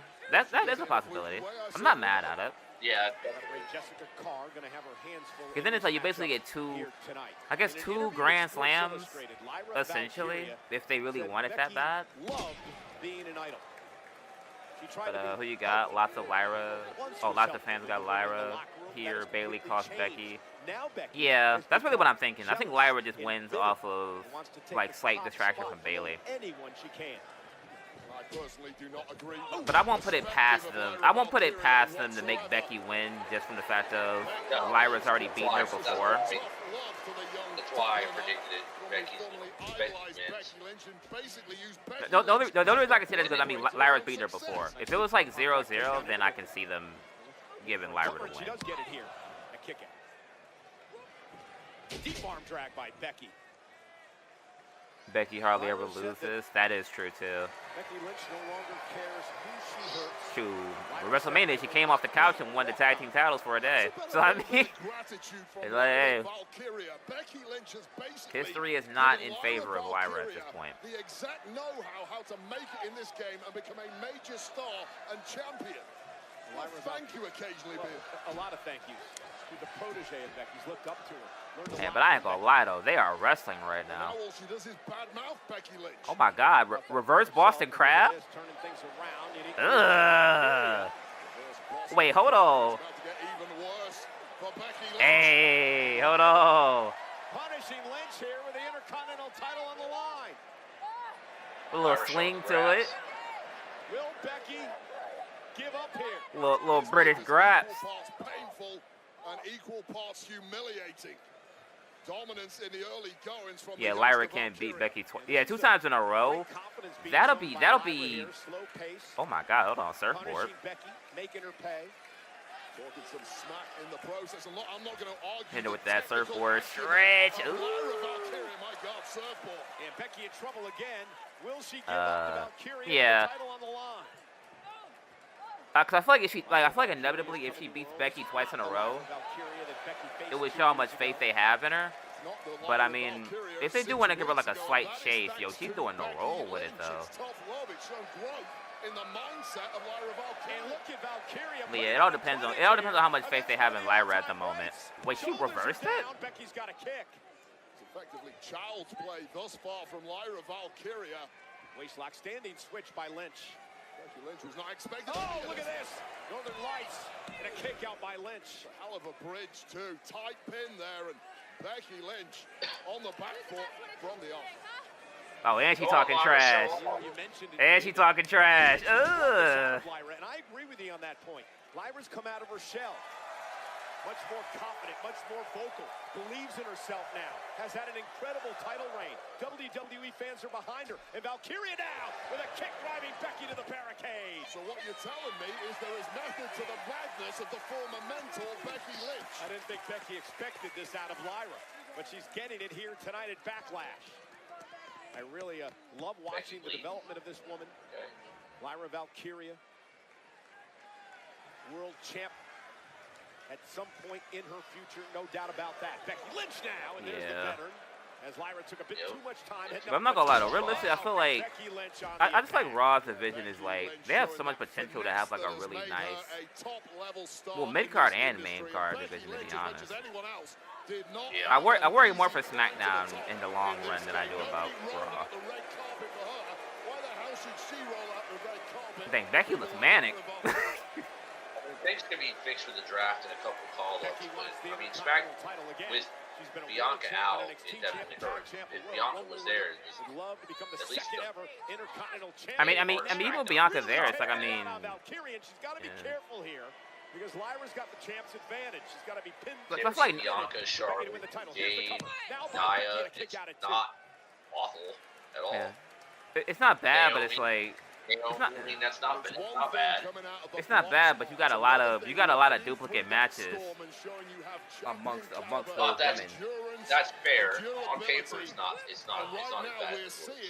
That Becky Lynch has taken the sting out of the tail of Lyra Valkyria. Yeah, Becky, the veteran, slowing things down, now controlling Lyra.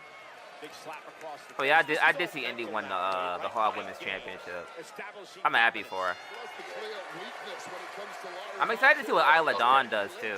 Move for move, hold for hold, athleticism for athleticism. You can't put a piece of paper between them. So I guess that means JD's going Becky Lynch is concrete. Blaze and Indy Hartwell. Still some naivety, some innocence to Lyra Valkyria. I mean, no, I'm not saying that in a bad way. Because Indy's doing TNA too, so. Yeah. And got to wrestle Mercedes in House of Glory, so it's not like she's hurting. Becky again looking to win the championship. Since she was released, it's not like she's hurting. Sure, I think she went back to Australia and had a title match before she came back to the States. No, yeah, we know Hog's House of Glory. Yeah. JD's a minority owner in it. Yeah, verbally, she's and does him and Solomonster are like the commentary team. That is true though too though, Will, as far as that. There is wrestling after leaving the WWE. Oh yeah, there's more than enough opportunities for people. Becky Lynch, who again admitted to I feel like Cardona puts out that tweet most of the time when they do like budget cuts, and it's like, as repetitive as it is, I mean, it's the reality of the situation. Yeah. Because in most cases, you can either just be sad that you got released and not work as hard, or you can work 10 times harder and they call you back and now you're a bigger deal than you were before. Wait, is that her brother? Oh no, that's husband. Soon to be. Yeah. I don't think they're married yet. Yeah. But he's a wrestler too. He's actually pretty good. That gives hope though, doesn't it? Wait, hope for what? Like the average guy. Like, does he look like a wrestler or like, you know, the type of guy like a beautiful wrestler, female wrestler would marry? I mean, I think we're giving too much credit to wrestlers. I mean, like, I feel like in most cases they really, most of those couples come together really probably. It's based off attraction. Don't get me wrong, but I mean, if you're around the same people 365 days a year, eventually you're probably gonna like one of them. Well, yeah, of course, but I mean, you know, he does not look like a pro wrestler just off that image. He just looks like a regular dude. That's like, okay. I mean, Mercedes is married. Mercedes is married to an average-looking guy who does like costume design. So it's not her and Makazi divorced. Did they? Yeah, she's been single for a minute now. I don't remember that. I mean, that was a while ago. Cause I feel like I just say he did something about it, but that's the point.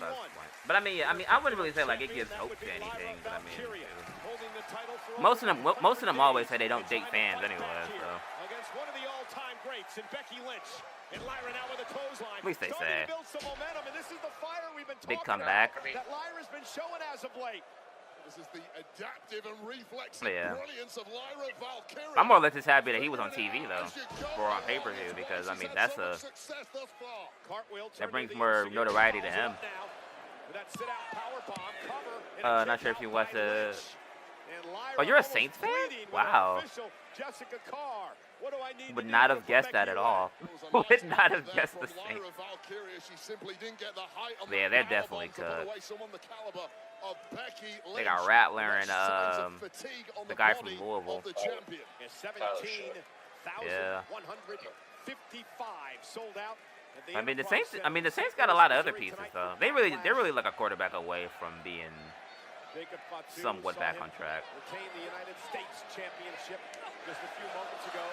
Will Lyra do the same for the Women's Intercontinental title? Or will Becky Lynch win the gold? What a physical battle, and I'm impressed with the way that Lyra's gone toe-to-toe with Becky. Completely hanging in there, and this is not a position the challenger Lynch wants to find herself in. Oh, hold on, Avalanche. From the top rope, Super with the delay. Okay. Lyra able to hold her up there for maximum impact. Let the blood rush to her head a little bit before taking her down to the mat. Oh, kick out at 2. Shows you how well-rounded physically Lyra Valkyria truly is. This stalling suplex off the second rope there, connecting flush on the lower back of Becky Lynch. Taking out your ability to kick out at just about. Becky Lynch was able to dig deep enough to keep this one going. Oh, wow, Lyra just asked herself, what does she have to do? WWE fans. Gotta hit her with that Nightwing. This great matchup for the Women's Nightcap title. Becky, nice standing switch by Valkyria. Roll up now, shoulders down. Becky turns it around. Oh, wait. On Lyra. Becky trying to use the oh, yeah, she tried to cheat. She tried to cheat. How dare you? Tell me that was instinct, Wade. That was premeditated. It was a wily veteran move. It just didn't pay off. Oh, we can nope. Becky, down goes Valkyria. Cover by Lynch. Can she do it here? Almost had her. Right now, Becky Lynch is realizing she perhaps underestimated the resolve of the champion tonight. I'm not gonna lie, slowly but surely, like, WWE rings are starting to look like New Japan and just have sponsors in every corner of the ring. As this sold-out crowd looks on, Becky trying to get like New Japan match be looking just like this. To get to her feet, so Becky can We're not just like this, but similar to it. Looking for the manhandle slam. Counter by Valkyria. Into the corner goes Lynch. Oh, whip for the boot, got caught up. Too often, and Lyra was able to capitalize. Well, fortunately for Lynch, she managed to land on her feet. Oh, damn, okay. Little catapult. The challenger. Immediately pouncing. Lyra Valkyria just when Becky Lynch thought she was out of danger. Nowhere to hide against this woman. Lyra top rope, leg drop to the back of the neck. Kerry Patia. A move she perfected in NXT UK. Oh. And that slight hesitation, and there, right How about that? I thought she was gonna follow it up with something. Why didn't she follow up? Decision there, shot that she had. The former, oh my God. Oh. Lynch tried to get her knees up. I don't think she quite. I think yeah, but she didn't get all of it, but it was enough.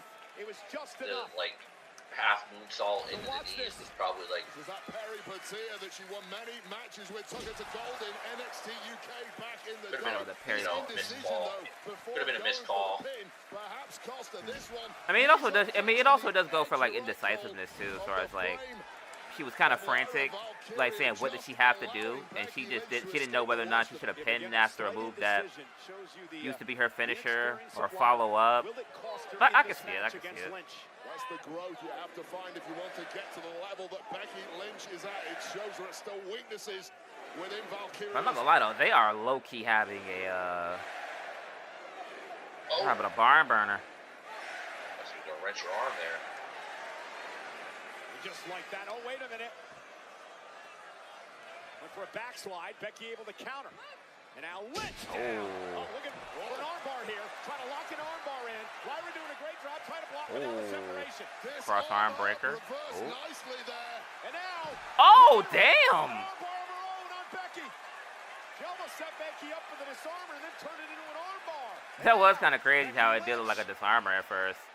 Trying to get into a pinning combination here. Or like a disarmer variation. Ooh. There's the disarmer. The disarmer now on Lyra. Will she get the champion a tap? Now it's locked in. Ooh, another reversal. And clearly, like Lyra Valkyria knows just how dangerous that hold is. Yeah, Lyra able to slip. I'm not gonna lie, man. The graphs in this match are immaculate. Damn. One. Oh, good kick out. Oh, good kick out. I mean, they do. I mean, they are legit friends, and like she's kind of a mentor. So I mean, yeah. I mean, the first match was great. I'm not really surprised that they showed up to grab. I mean, but not all. I mean, but that's not all best friends have good matches though. That is one thing too. It's been a couple instances where they be like, oh yeah, we're like really close outside of the ring, and like they just never mesh in the ring. But yeah, like the first match they had was pretty competitive. So now, see, for our previous discussions, this is what I would call a banger. We're not doing this today. You lucky she not booked. We talked to Becky earlier today, and she was cocky. We can talk in 2 weeks probably. Hey, you lucky she not booked tonight. Saturday night's main event, I'm going apoplectic. I'm gassing the hell out of that match. Okay.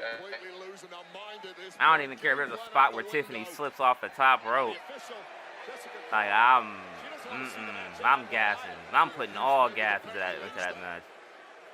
Keeping this matchup alive. Wait a second. Okay, wait a minute. Jessica's getting rid of that chair though, but she's unbuckling the turnbuckle pad. Okay. Becky's cheating. Turnbuckle now exposed. The pad has been ripped off. Valkyria sends Becky. Oh.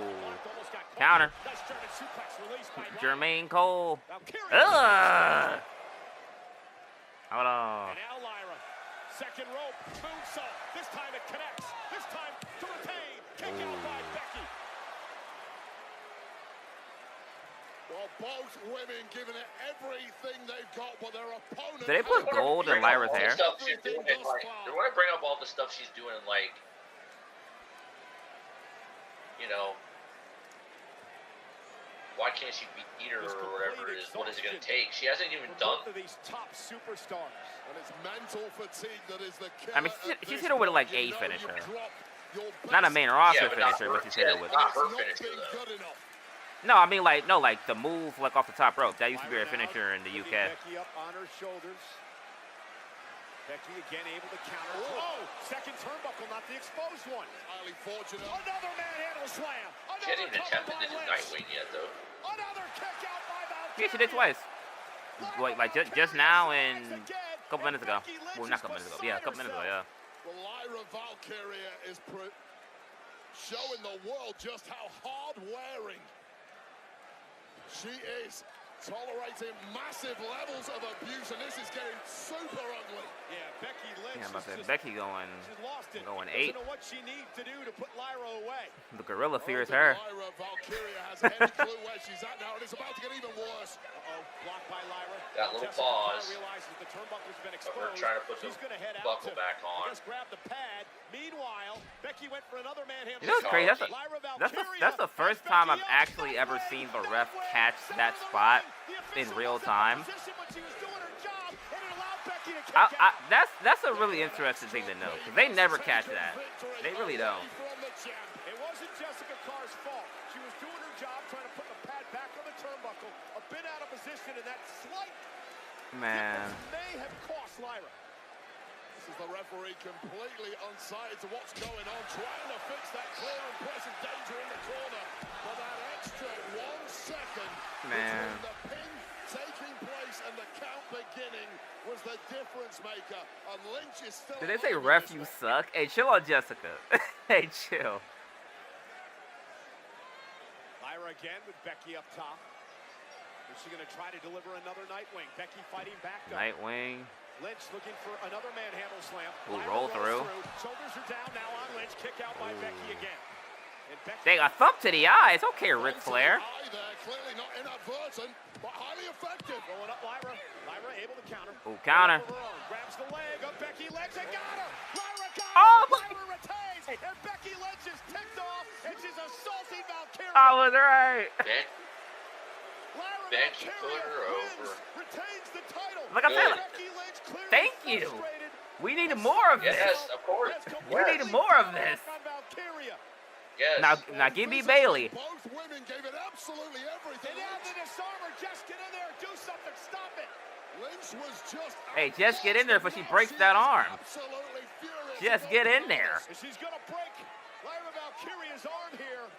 More officials are headed into the ring to try to separate this situation. Lyra Valkyria, by the way, may have a broken nose. And now, demented look in the eye of I'm about to say, bro, Becky is out of her mind. Good Lord. You lose in this game. General Manager Adam Pearce finally out here to separate these two. The champion retains her title, but at what cost? Man, Becky and Seth, god dang. What's going on in y'all household, bro? Y'all been out of body since Vegas.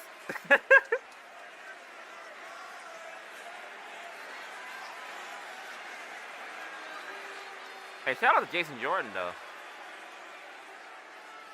It was a hell of a matchup. He's and it's apparently had to end actually that way. a very, very good producer. We learned a lot Oh yeah, about Becky he Lynch been tonight. he We been also writing learned bank. a lot I think he wrote the he booked the Gable match. I forgot what match. It was like one of the matches that Gable had. He had a hand in booking it, or he wrote the whole match. So he's good at that. I didn't really expect that to be his next move either.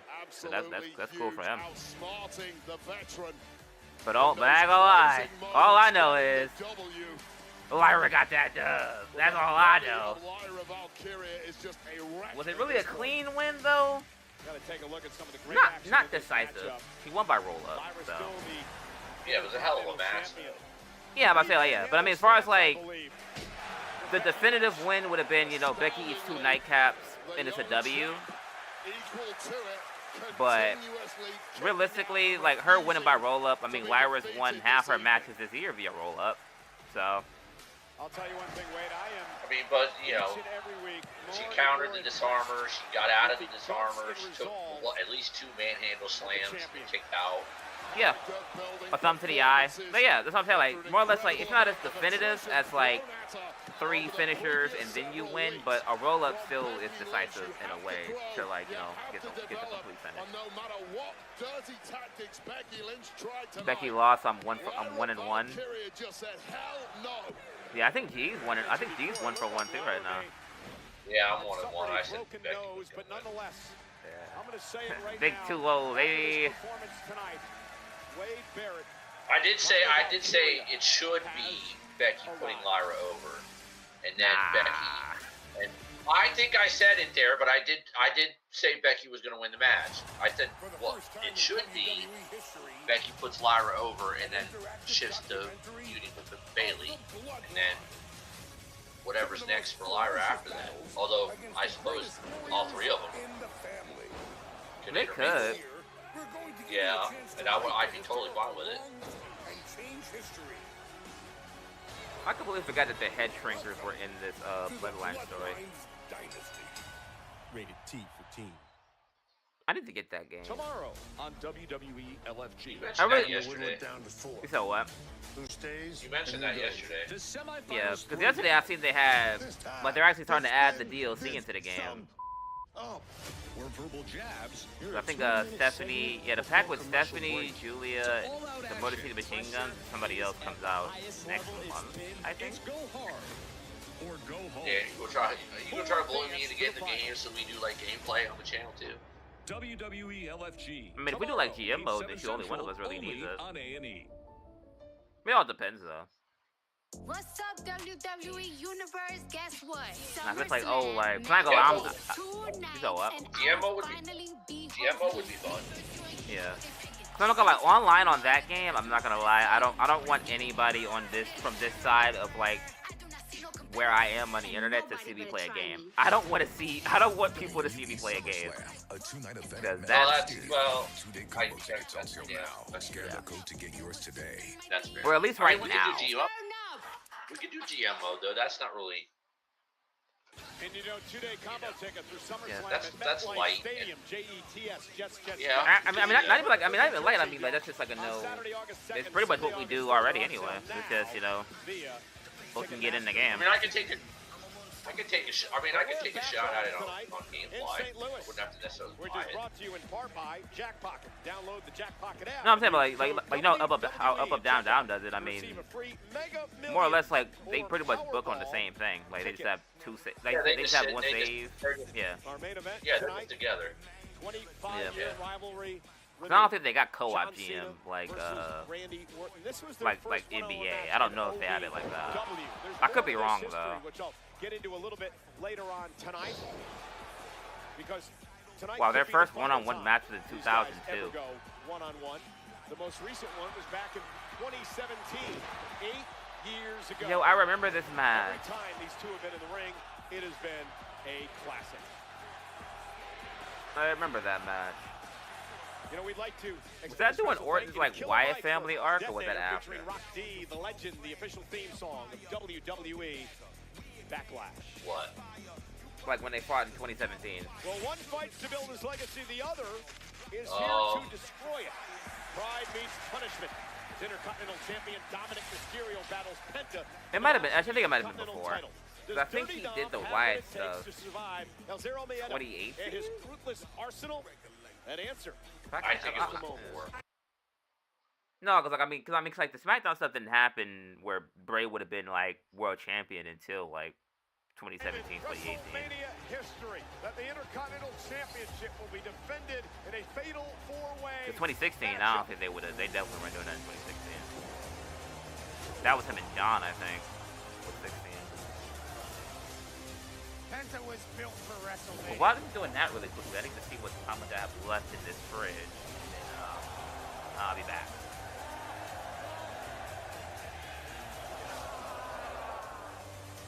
Mexican Destroyer in the middle of the ring to win the icing.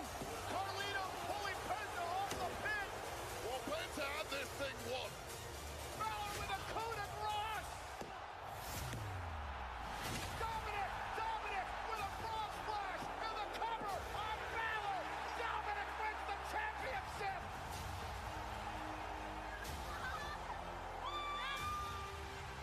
Don't pinch yourself. It's not a dream. Dirty Dom has won the title. Some of the best have held this title, but I'm the best that's ever held this title. It's been 5 minutes. I'm already the greatest ever. It's been 20 minutes and I'm the greatest Intercontinental Champion of all time. Dirty Dom. I am the greatest Mysterio of all time. Have you held this title? I'm better than you already. Crazy. It's only been like 30 minutes and I'm already the greatest. There ain't no fear here. What is next for Penta? The Continental Championship! Settle! There ain't no fear here. 24 hours after crowning a new IC champ, could we be doing it again?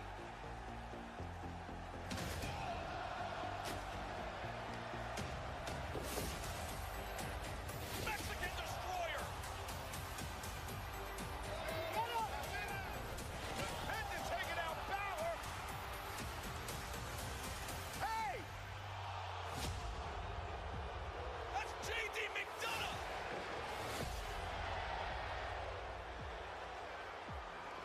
Frog splash!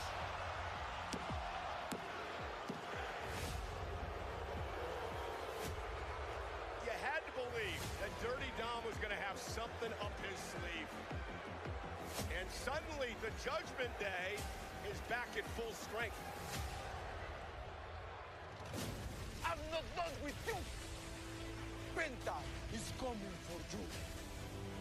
No fear for cowards that attack you from behind.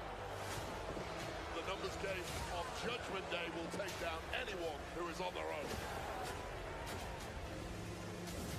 Penta has taken the WWE by storm and has an opportunity to win his first championship in WWE. Greatest living Mysterio of all time. And I'm already the greatest Intercontinental Champion of all time. Mysterio! Penta! For the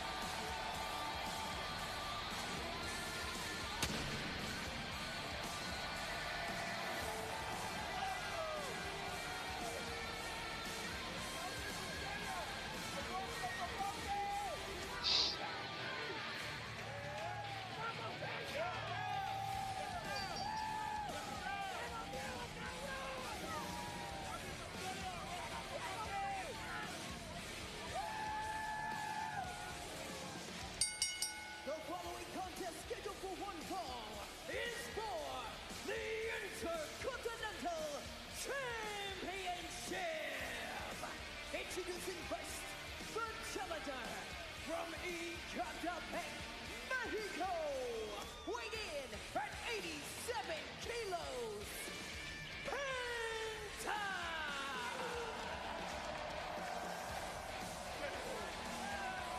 He's the man who has taken WWE by storm. Not to mention, Wade, he's pretty damn cool. Penta looking for his first singles championship since arriving to WWE.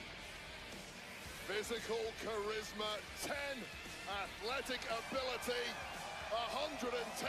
This guy needs to be seen to be believed, and what a welcome addition to WWE.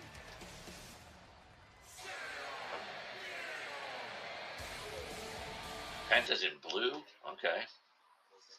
Including being the Iron Man of the Royal Rumble match earlier this year, lasting over 42 minutes.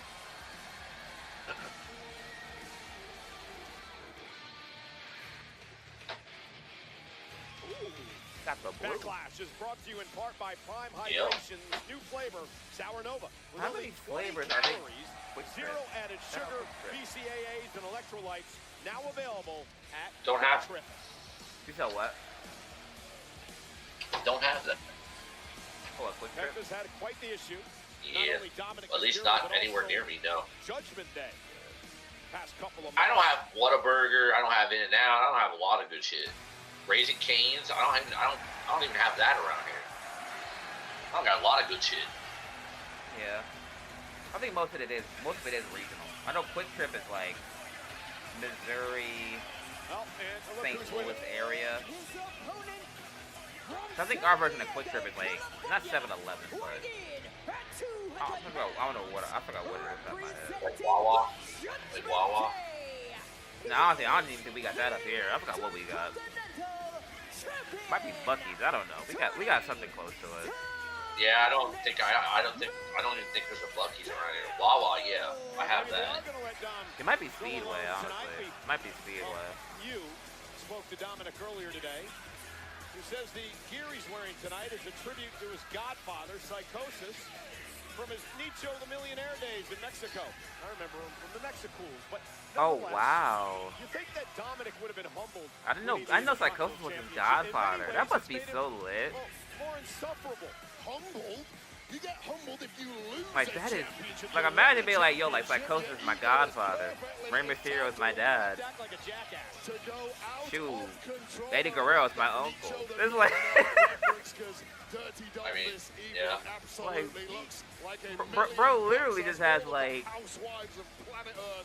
bro's been under the learning tree since he came out the womb. After he won the championship at WrestleMania, WWE social media caught him in the back in an interview, and he immediately crowned himself part of the Intercontinental Champion ever. Now, arguably better bloodline. This prestigious title. Man. Some not Hall of Famers, let's throw that in too.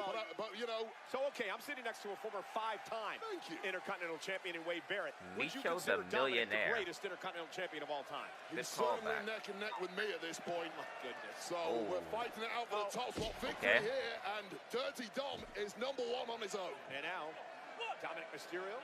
Delivering the body shots. I'm not gonna lie though. What does Dom need to do to knock because off I was right on the last one, I feel like it's a higher chance of me being wrong. Dropping athleticism, this blink and you'll miss it kind of offense. At least for this one, because if one person, if some retain, usually that might mean that somebody is losing theirs. Hey, I've said this over the past few months. Not always, but sometimes it would lead to somebody losing theirs. In the ring. I mean, it's rare you have a bunch of titles on appeal and not one change. At least in this climate. Back then, it used to happen all the time. But with this new regime, most of the time somebody loses something. Said nothing about his attitude. You don't have to like his attitude, Cole. He's continuously proving the doubters wrong, and I know it grinds your gears. Why they're chanting for Dirty Dom? Everything he said he ever was. Oh, okay, Dom. Bro got his egg scrambled on that top rope. Here comes Dominic. Dominic with a suicide. Oh my God! Okay, Dom. Okay, Dom. I see you. That was I agree with you, Wade. They might have to flip this. They might have to like flip this Judgment Day thing where like they turn on Dom because Dom's getting baby face reactions. They might have to turn Dom baby. The only problem with that DDT is that I was about to say, hold on. I need you to finish that. I had a brain fart. I had a brain fart there for like 2 seconds. Yeah. I mean, potentially he is baby. He lives baby. Well, yeah, he loves his tendies. Like legit, he has said on many interviews, like he literally eats chicken tenders all the time. Man. Nobody saw that come. It's an interesting human because I don't know how I get tired of drinking the same thing every day. I don't know how he can eat tenders every time he goes out.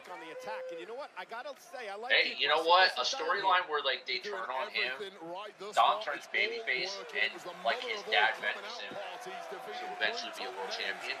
I would not hate that kind of story arc. I would not hate it. Now, a year ago, I would have been like, fuck no, don't put a world title on Dom. Now, give me that kind of art.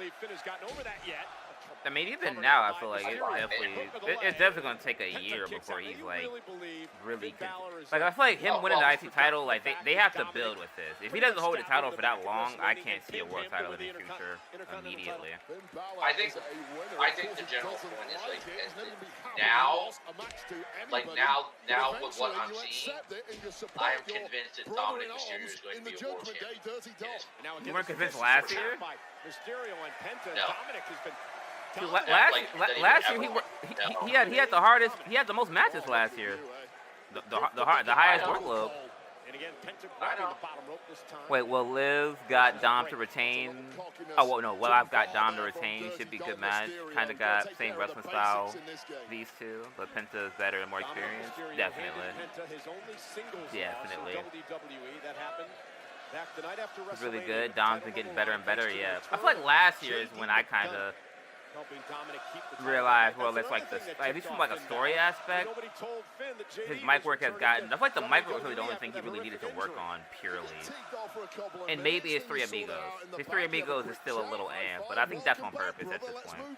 That has to be on purpose. I think I picked Dom to retain with NXT North American champion as well as tag champ. Like, but not. I don't think I picked a clean finish, but I think I said like Judgment Day interferes. But they screw up. But ultimately, it's like Gable that causes it. I think Gable. I think that's what I said. Like Gable, because he did. So Gable gets involved again, and like the DQ. I think that's what I think.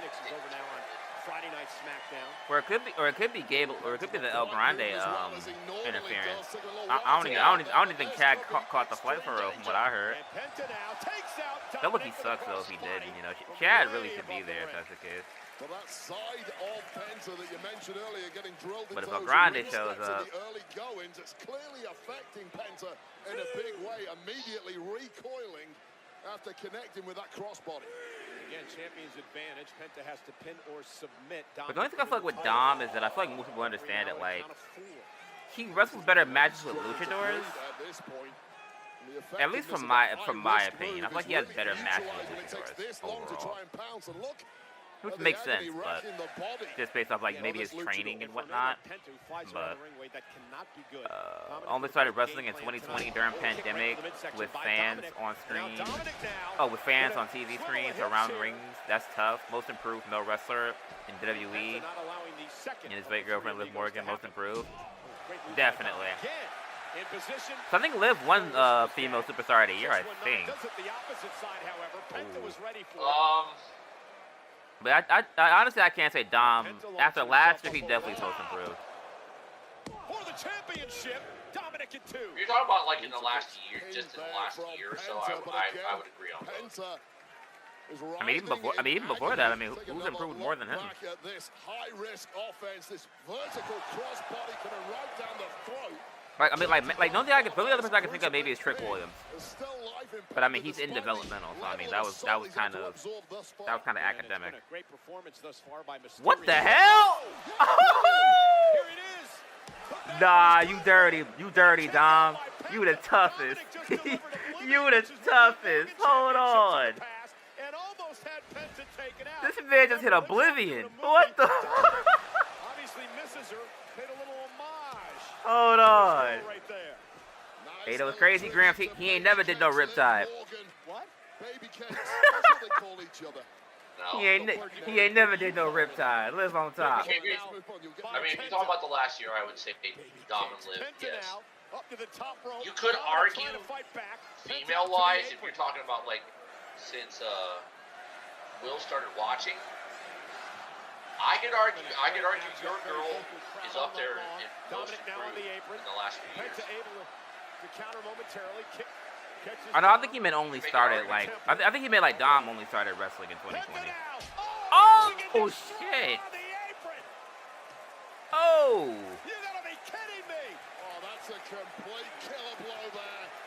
Improved woman, Maxine Dupree. Yeah, Maxine Dupree for sure, too.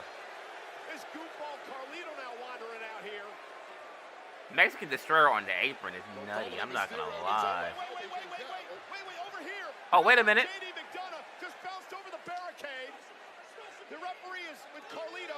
Wait, what? Wait. What's Finn finna do? Finn, what are you doing? What the hell was Finn waiting for?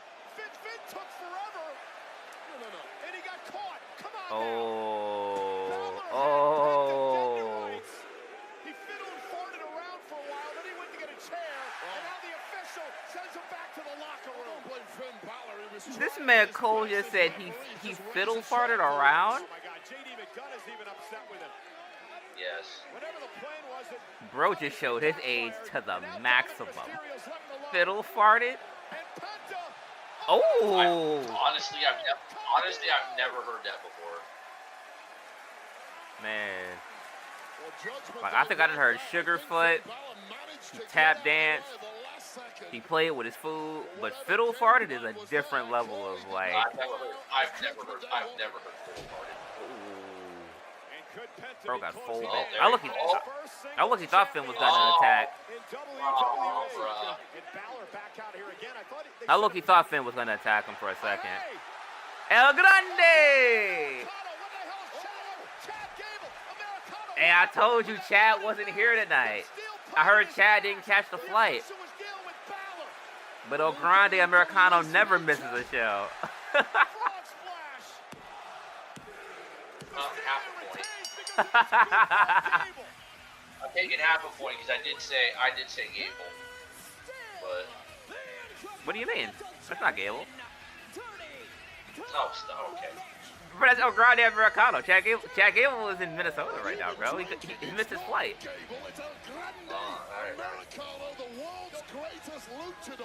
But I got the world's greatest luchador just helped Dominic retain the Intercontinental Championship.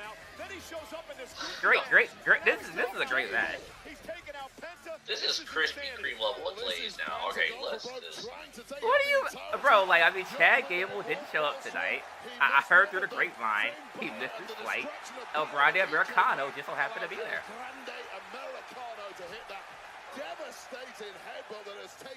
But yeah, I go out. A lot of surprises. Jeff Cobb, El Grande Americano, like.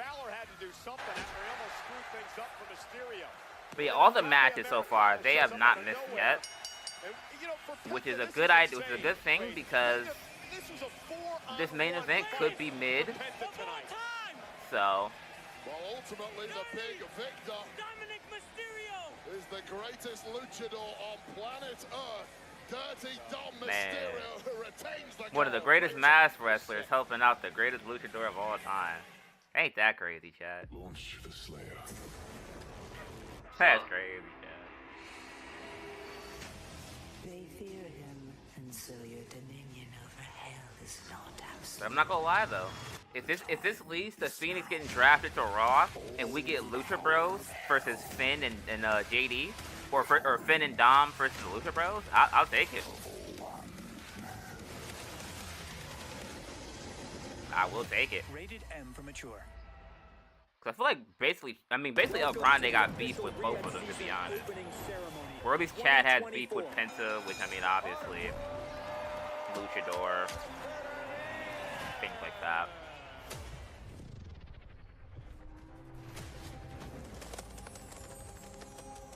Would not surprise me if Phoenix gets moved when they inevitably would draft.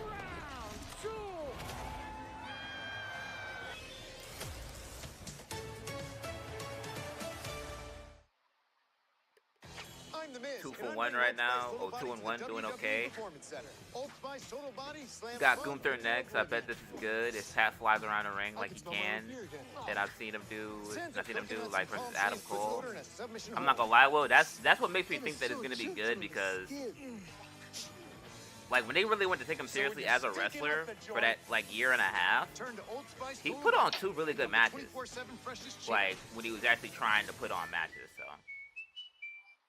Well, I just said I think he's gonna do a few things in the beginning that like are gonna like surprise them, or like, you know. The newly minted welterweight champion. I mean, also too, like knowing Gunther though, like Gunther really hasn't been like one to shy away from dudes getting offense on him though. It's 315 is available for purchase right now. Head to UFC.com. Yeah, like, I mean, but really, like I don't think Gunther's one of them guys where it's like he has to like obviously he's gonna win, but I don't think he has to think like, oh, like Brody's no offense, none at all. Like, well, not knowing, but if Pat McAfee spends like the first 6-7 minutes of this match getting all offense in, that's not how it should go. Another title opportunity against the champs, the New Day. The New Day said we'll go through the American-made, the Creed brothers first. That happens Monday night on Raw, live on Netflix. Rhea Ripley's back, and she's going to team with the women's world champion, Io Sky, to take on the upstarts, Roxanne Perez and Julia, in tag team action. Io Sky is really 35. What is her workout regimen, bro? CM Punk. We'll hear from Punk for the first time. But like, not that it's not possible, but I'm like, bro, like, I need that workout regimen. 2 weeks from tonight, we're in Tampa, Florida, on NBC for the return of Saturday Uso and night's Paul main event. In Tampa. And Jey Uso will defend his World Heavyweight Championship against Logan Paul on Saturday. That's crazy though. I might sleep tonight. I ain't gonna cap. I might sleep. Years ago this weekend, Saturday night's main event on NBC. Randy Orton, his father. Who's this guy? I don't know if he's not. With Hulk. Yeah, I don't recognize. Only appropriate 40 years ago this weekend. I don't recall. Randy Orton. He's that big ball bastard wearing the yellow. Yeah, I feel like them knee pads kind of different. Like, I don't know. In WWE history. I see Piper though. We are Shout out Piper. Randy Orton's hometown of St. Louis tonight, and these two men have been incredible champions. John Cena. You know what's crazy? Somebody go watch that part back and be like, what? Who are these jabronis that don't know Hulk Hogan? Has 16. Yeah. Randy Orton is tied with the Hall of Famer of the game, Triple H, with 14 world titles apiece. They meet for the undisputed WWE Championship live tonight. This is only their 3rd Backlash match. Yo, these little stats they're giving us, I'm not gonna lie, I'm surprised about half of these. See Karate Kid legends exclusively He's into the sports aspect with TKO and all that, right? Oh yeah, you know. Well, I'm going to be the UFC loves their little callbacks when it's like, oh, these guys have fought 4 times in their career. 2 matches have ended by knockout, and the other have been decisions.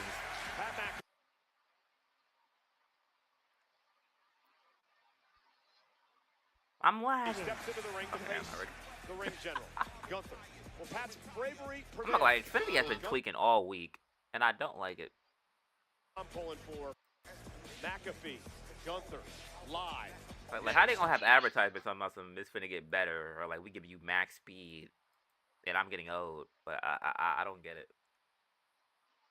And the World Heavyweight Championship belonged to me. Wait, so well, here 2 for 1 so far, right, Graham?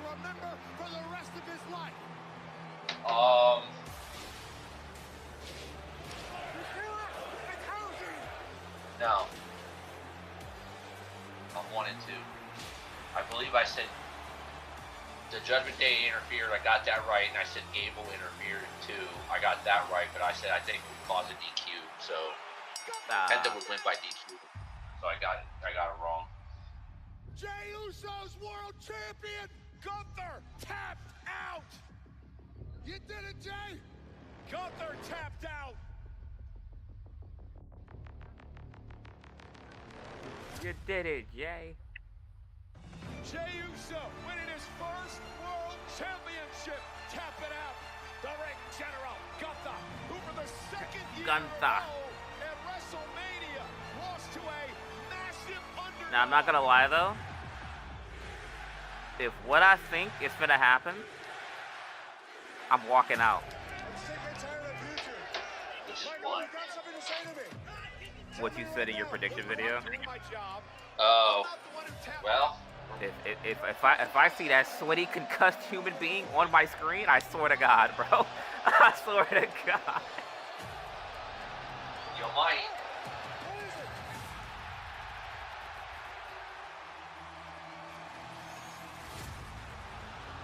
Oh wow. I'm like watching this clip back every single time. It's like very, very like that choke was in deep. That choke was in deep.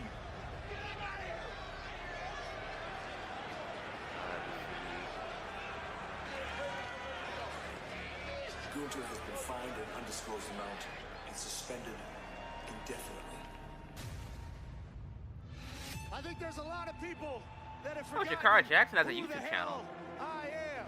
You must ride for those that ride for you. Well, this has always had one, but I think the recently uploaded.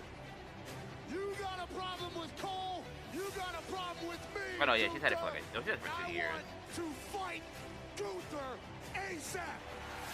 We can lift the suspension on Gunther in a sanctioned contest at Backlash. Deal. I'm going to show up more focused than ever before. I'm going to maul you. I'm going to grab you by the hair and drive it into this mat. You've gotten jaded. That's crazy. I completely forgot that Loki they had Crown Jewel Championships. Completely forgot about that.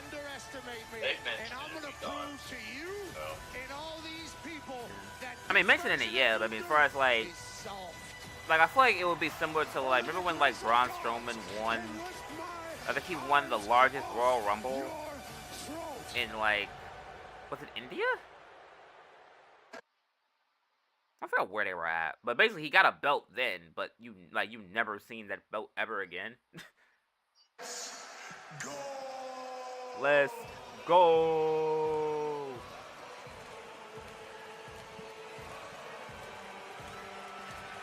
Hey, hold on. Is that his practice uni? Oh, no, that's a custom. Look, what Pat McAfee got on that Shane McMahon fit?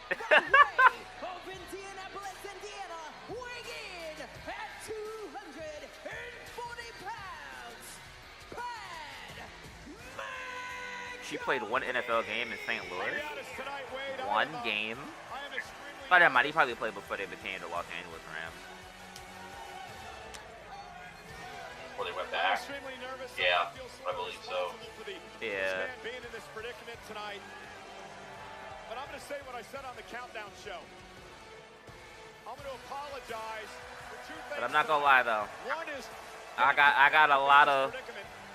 This is one of the more matches I'm hyped about because it's one of those like unknowns where it's like. I hope it's not just like Gunther on some Brock Lesnar stuff. I'm not gonna lie, like obviously I know Gunther's gonna win, but I feel like this can be a really good match if they really wanted to be. Now allowing us as commentators to Kinda have should opinions. be though. We should be able to give our opinions out here tonight. And I want Pat McAfee to put Gunther in his place for what I mean, at this point, realistically, this man McAfee beat Happy Court. He should have got smoked in. He had a match with Adam Cole. He should have got smoked in too. It's like at that point, it's like they've already had him competing with wrestlers on the roster. I get they aren't Gunther, but it's like, I don't know. That's why it's a fine line between celebrity matches.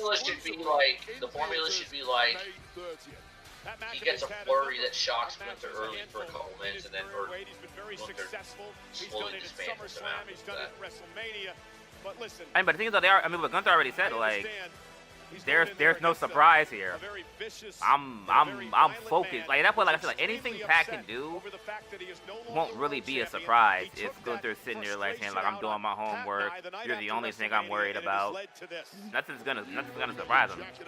So at that point, it just has to be just crap. But Pat said on his show yesterday he's got a couple of surprises in store for Gunther. So. I mean, yeah, new moves, but I mean, shoot, I feel like everybody would know he got new moves coming. Or would I should expect it.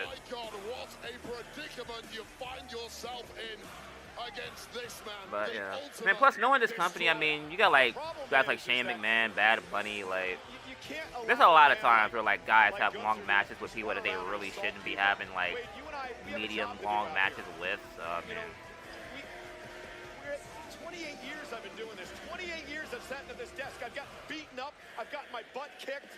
I've missed a handful of shows. I should be allowed to have some sort of opinion after 28 years. And now you can tell the crowd is like real silent because they don't know what they finna get. They're like, I'm not sure about this. Mom, Dad, I'm scared.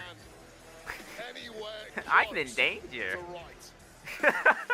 Hey, shout out to the sign. What, Rambo? Oh, Ilya? Nope. Yep. The Mad Dragon. Bro, I need the Mad Dragon back on TV, bro. Come on, Pat. Oh, yeah, please return Ilya. Yes, please return. I mean, if there's anyone that can pull this off, I believe it's Pat McAfee. Everything he's done. We need Unbeseg Bar by the end of the year. I think we will, though. I'm pretty sure we will. Oh, all right. Built an empire, has shown incredible athleticism in the ring. Check it out, Pat. And Pat is in a tremendous shape and ready to go. That boy, he ain't seen Pat McAfee in action. That's crazy. I have. You said see what you got. Like, this is the first time ever. Yeah. Today. Tonight, let's see what you got. I mean, tonight. I've seen What if it. Gunther takes him lightly? Let's see what you got tonight. He's already see the smirk and smile on his face. Well, the gulf in ability in ring between He got on some Jordan. Gunther can take Pat lightly and still win. Well, that's what started it all for us when. I ain't gonna let him do check that. I know he trained. I know he trains. I know he has a wrestling ring in his home. But like, okay, let's see what you got tonight. Like, see if you can do something different than you've done before. Austrian powerhouse. Lighting that fuse inside the I would think probably yes. But sooner or later, there's going to be an explosion. The points we're making, Wade, I think are valid. I mean, at WrestleMania a year ago. Wow, TNA referee legend Rudy Charles. Same thing happened this year against Jey Uso because I don't know why I just randomly. both of those men. I think it's Dan Engler now, though. I think it's Dan Engler. Oh my God, what a Beal! Paul, you're absolutely right. Look, what a Beal! Gunther has had fewer than a handful of defeats in his entire time in WWE. It's all right, Pat. You can pretty much lock space in. them out by about 12 months, and you're telling me two are going to come back to back within 3 weeks of each other? I'm not buying it. Well, McAfee yeah. had a real match in a couple of years, and he's in there with this. Oh, it's sponsored by the Karate Kid. Brutalizing him here in the early going, and I don't know what. I know why Pat's in there. But Pat acts first and thinks second. It's why he's been so successful in everything he's ever tried. But occasionally, I like how Cole's just standing there. Oh, hold on, Pat. Hold on. Hey, hold on. Weave. Hold on, Pat. Tee up there, Pat. They ain't know if you had them graps in you, Pat. Gunther's just enjoying the sport of this right now, but make no mistake, tonight is not about sport. It's about soothing the damaged ego of Gunther.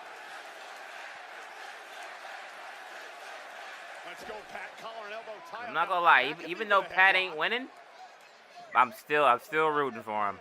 The official in this matchup, Dan England, Oh. and out, sent out to the apron. Pat hanging on. Interesting that. Oh wow. The clean break, and now just He tried to little bro him. Oh. Oh, he tripped. And again, oh. you see the inexperience of Pat as he tried to come up over the top and over exuberance. Oh God. That's a hard stopper. Pat McAfee, welcome to the greatest, most unstoppable force Europe has ever created. Yep. Again, and overzealousness is the way to put it. I mean, Pat can't get cute here. He's just got to try to take the. I think it could just be the fact that he got on them Jordans. Honestly, wrestling in Jordans is not an easy feat. To get nasty here. You got the big old freaking toe part on the. Well, obviously every shoe has a toe part, but I mean. And Pat though, not giving up. Okay, you getting them with them jabs. Yeah, when you wear Jordans, that part of them is not very. Doesn't have much grip. Get him. Oh my God. Get him soles is bad, but you get that chop though. Oh. Okay. The gulf in power between the shots from these two is so obvious. About 10 unanswered from McAfee. Yo, and then he's looking at Michael Cole the whole time while he beating his ass. Stay in your lane. I mean that for your own protection. But I do like that Cole is standing for the entirety of the match, though. Like, he's standing, his jacket's off. He's very attentive for good reason. Damn! Position to one day tell us.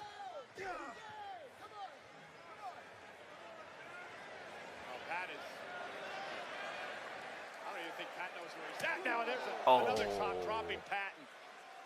And look, I know you're excited, Cole, but as the seconds tick by, a victory here for Pat McAfee. Yeah, this is looking crazy right now. Looking mad crazy. Just pin him and be done with it. Just move on. I don't know if you should be talking back at Gunther at this point. This is what I'm telling him to have some mercy and just finish. Gunther and Mercy in the same sentence. The game is to stay out of Gunther's way. Both you and McAfee have failed miserably at that, and these are the consequences. Shoulder tackle just drops McAfee. Went for the elbow. Pat moves out of harm's way. And now Pat with PK! Remember. Oh, wait, he ate it. Oh, he ate it. Kick to the spine. And Pat a bit shocked as Gunther makes it back to his feet. Pat breathing pretty heavy here. You would expect that. Snapmare now. Oh, God. A kick to the spine of his own. Well, I'll tell you right now, you could be a top marathon runner, a brilliant NFL player, a premiership footballer. You don't have the same kind of in-ring Come on, Pat! As Gunther has at this. Come on, Pat, show some chutzpah. Lock in. Dig down deep one time. One big blow. Come on, Pat. What do you got left? Come on, Pat. Come on, Pat. Woo! Damn. Still on his feet after that chop. Pat delivered another one. Hey, why did he kick him so hard? Cover him. Why did he kick him so hard? Cover him. Oh, he's inviting Michael into the ring. Oh, you're sick. This dude Michael would literally get mauled. Now that's a mauling. What Stone Cold did didn't look like child's play if he got in there with Gunther. That's for sure.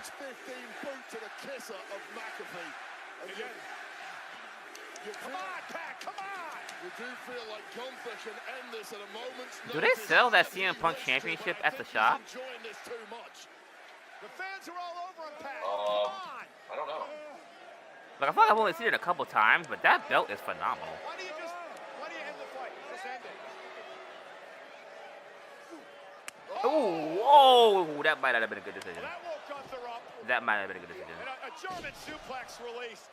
And things are starting to get ugly. Yeah, it's a full body assault on Pat McAfee. Pin him. Just pin him. Can you end this thing, please? Yeah, this man's body is red with pain. Red with pain. It's going to hurt in the morning. Pat might miss Monday. Wait, he's already beat the hell out of the guy. I mean, he can end it right here. Making a point. He is beyond reproach from mere mortals on the death. Oh! The lights are fading out. Thanks for coming, Pat McAfee. Oh, it's getting dark. This one is on its way to being. Oh, wait, no. Oh, wait a minute. Pat said he was trying to talk to some people about how to get out of this hole. Another German suplex to another McAfee. German. Okay, pin him. 1, 2, 3. Just end this thing. Just end it. Cole, you're appealing for compassion. Well, he's made his point. I get you. Okay? Gunther's mind is a compassion-free zone at this point. Bro, come on, internet. Stop playing with me. You're appealing to logic, but it's falling on deaf ears. Okay.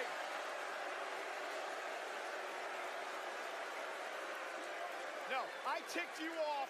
End this match now and be done with it all.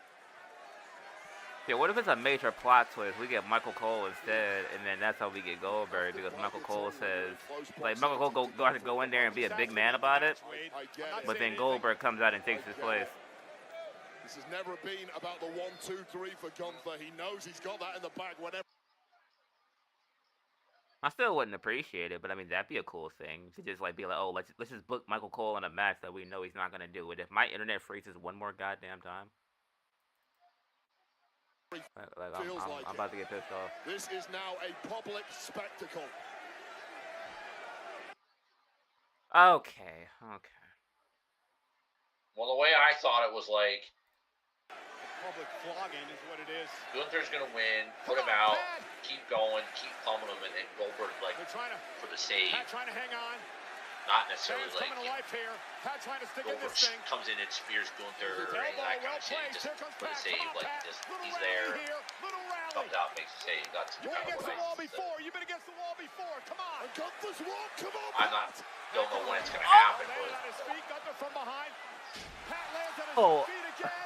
Kick right to his spine. Here comes McAfee. Come on. Okay, Pat. Come on. PK. Oh, he ate the hell out of that kick. Okay. It was fun while it lasted. I'm not gonna lie. It was fun while it lasted. That man has kicked footballs farther than most humans, and this man ate a full force one of those full force to the face. He ate it. Oh God. It was going to be a vicious fight. Oh. Now Gunther begging for more from Pat, and Pat delivering chop after chop. Hey, look, he's sticking it with these overhands in a weird way. Ugh. Damn. Pat still on his feet, still hanging in there. Pat giving it everything he has. Big right. Come on, Pat. Well, Pat McAfee is already blown away. Yo, why is this low-key like a New Japan match on the low? On the low. This Japanese match. McAfee may have the upper hand here. And Gunther's covering up. And Pat. Oh no. Do another one. Oh damn, it's over. Going for a powerbomb on McAfee and he delivers it. End the damn match. Just end it now. Enough of this. End the match. You got him beat. Enough of it. You got him beat. Well, Gunther gets. Oh God. Bro, my internet finna piss me off, bro. Oh my God, my internet's finna piss me off. Oh my God. Like, can we stop? Like.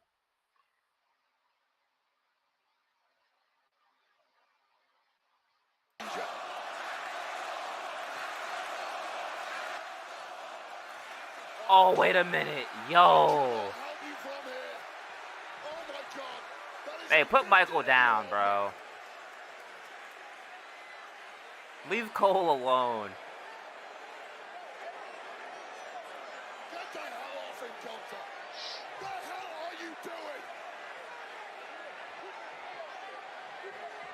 Oh my God. Oh no. Oh! Get on him, McAfee. Damn. Well, mercifully, somehow Michael Cole has scrambled out of there. As Gunther still in hot pursuit.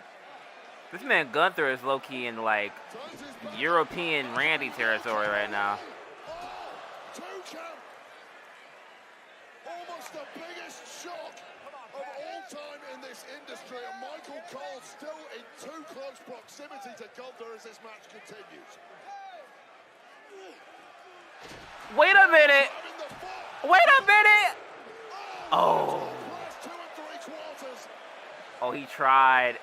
He tried it. He tried it. Wait a minute.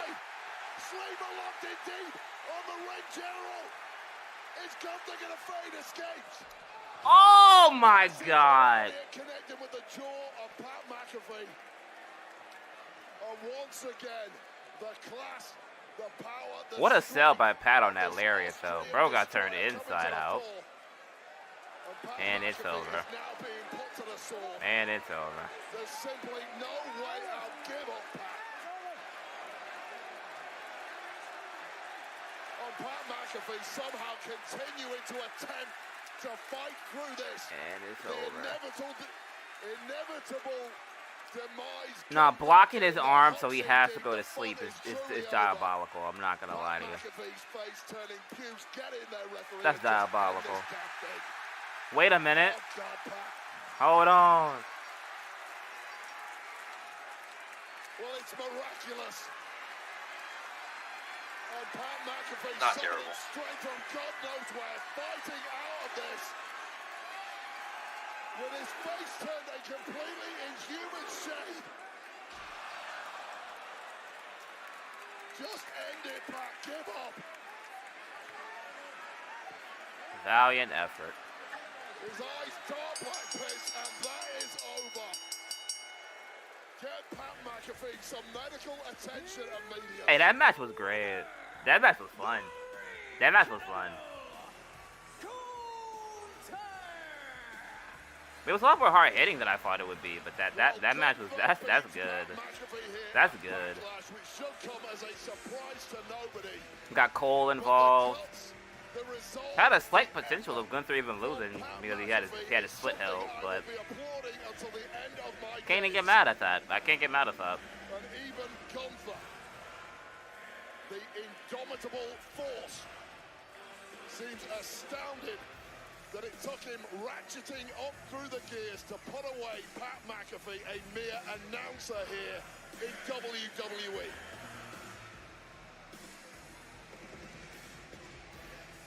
I mean, in a weird way, you earn respect for him getting in the ring. With Gunther, at least. Not really in general, but with a guy like Gunther, you kind of earn a little bit of respect for a guy like that.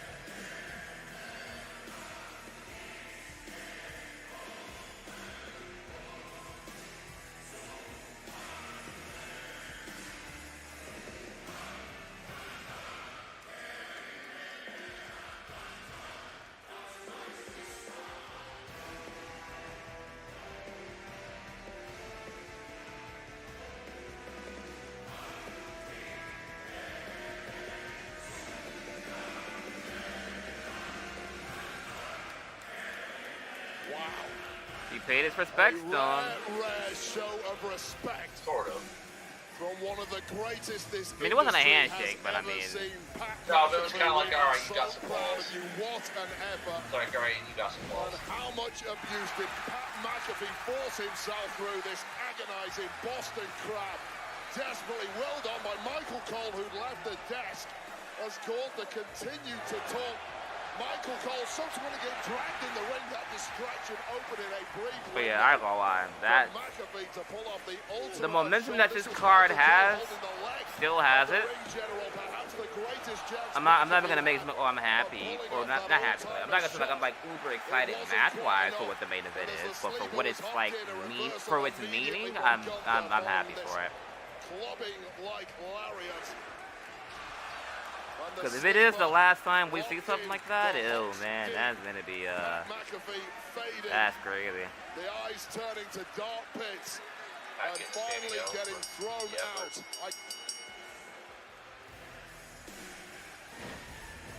Pat McAfee, that was absolutely incredible.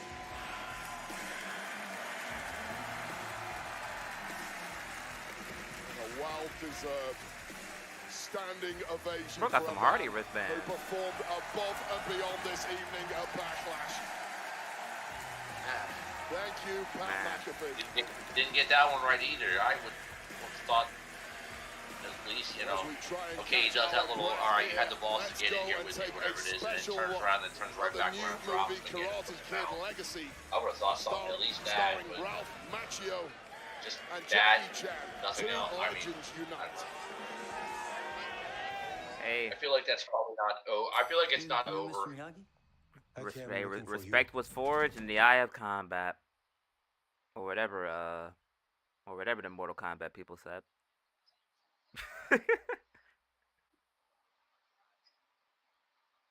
But yeah, I have yet to be wrong. That's crazy.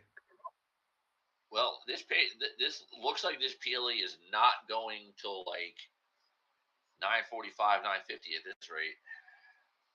Oh, it probably gonna reach that. I mean, this started like hella early. If it had started at 8, then it probably would have reached 10 minimum. But yeah, it started at 7. It wasn't gonna reach 10.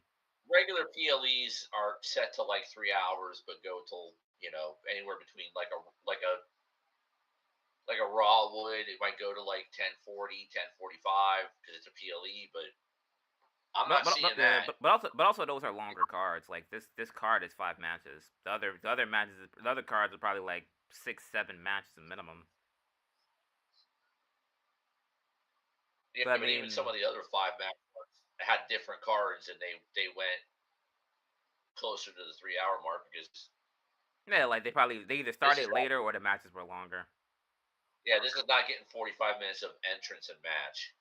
So. Oh shoot! You must not know. You must not know these two. They should not get 45 minutes of entrance and match. Shoot, both their entrances combined will probably be 15 minutes. If I had to probably think about it, or at least like maybe 15 minutes each, these entrances aren't going to be short. But listen, I said this a couple of weeks ago. I'm not going to let a guy like Gunther stop me from doing my job.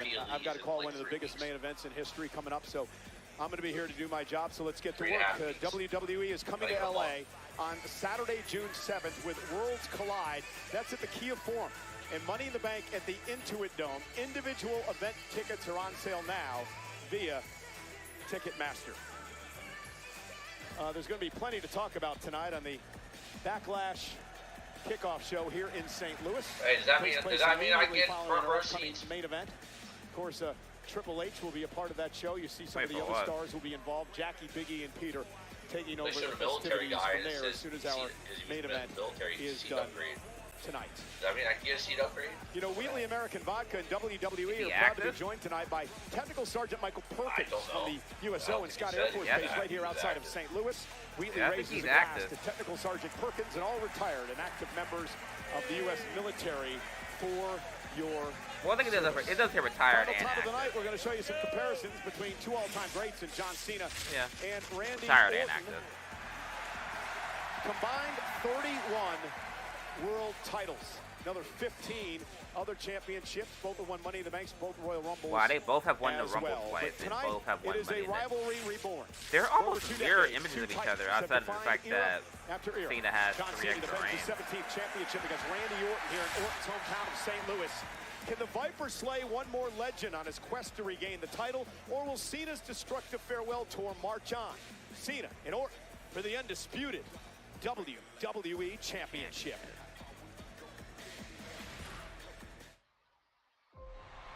Winners write history. Cena is a 17-time world champion.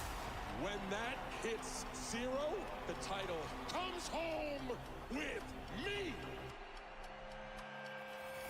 There is oh wow, they low-key preview Burn in My Light, even though he hates it. Wisdom or the ruthless aggression. The last real champ is here. RKO out of nowhere. I have known you for 25 years. If you look at that class from OVW back in 2002, we were looking at the future of WWE. Randy Orton and John Cena are amazing to watch rise together. As a child, you would wait and watch from far away, but you always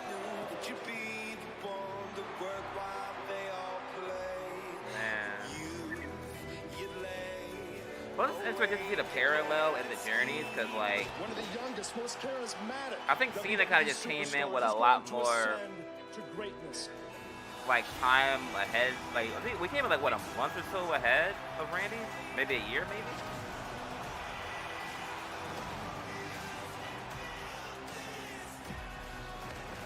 He's done it! The youngest 13th time world champion in history.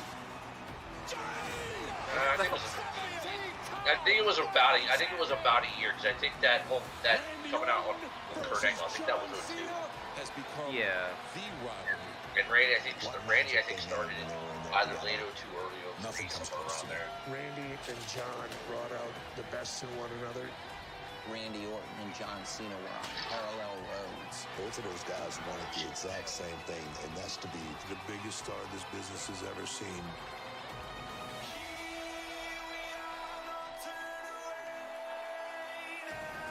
That is crazy, because this is, like, really one of those, like, real moments where, not really as similar to the Triple H and Undertaker thing, where they said it was, like, end of an era, which, I mean, it was, don't get me wrong. They were, like, the last two active, I think, Attitude Era guys at that time. But as far as, like, for the Ruthless Aggression era, these are really the last two left. Unless you count Jericho, but, I mean, technically Jericho is, like, Attitude Era, Ruthless hybrid that's still active. Well, at a high level, should I say, a high level active. You're not gonna ruin wrestling, not over my dead body. What I am trying to do, Randy Orton, is when I leave here, 3 generations of your family is erased. How dare you say that to me after everything we've been through? How dare you?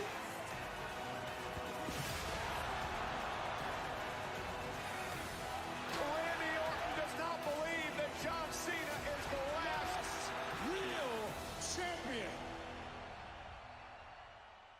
Ah, I got goosebumps. Ah, slap my arm if I could. Say no. Alright, come on. Wow. It's a Rock thing. It's a Rock thing that he did want. Randy. Come on, St. Louis, sing the song. It's his hometown. He should have did Burn in My Light for the one time.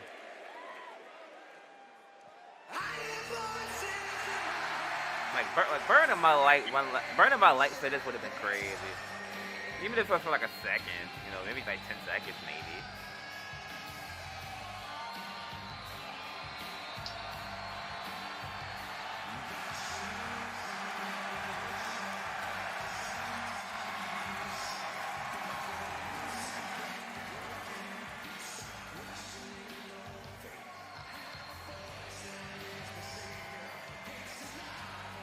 There you go, St. Louis.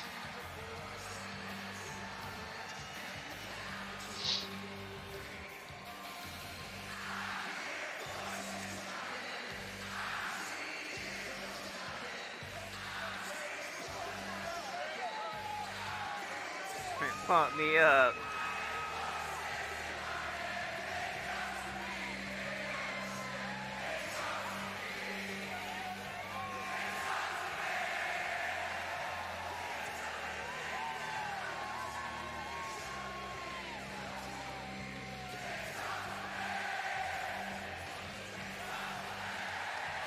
I wonder if Kim and the kids are there. Well, he mentioned he was going to be doing it in front of his wife and family and all that stuff. So, and he does have a bus, so I would assume They're probably in the bus. I'd at least assume. Is that Bert Kreischer or am I tweaking? That guy looks like Bert Kreischer.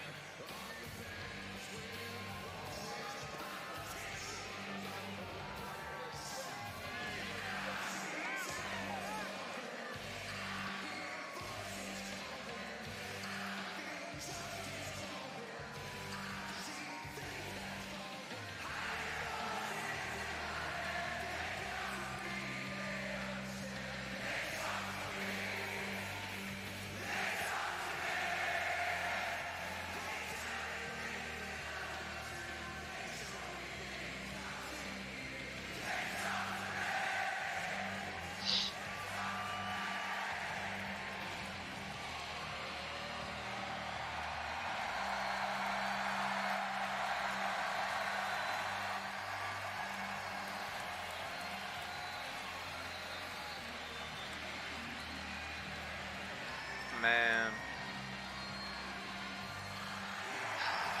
It's gonna be crazy future-wise to really think about, like I mean, Randy's been here for the last couple of years, so it'll probably hit harder when he's done.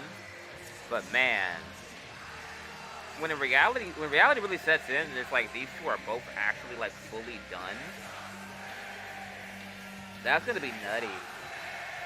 Yeah, it's definitely gonna be weird.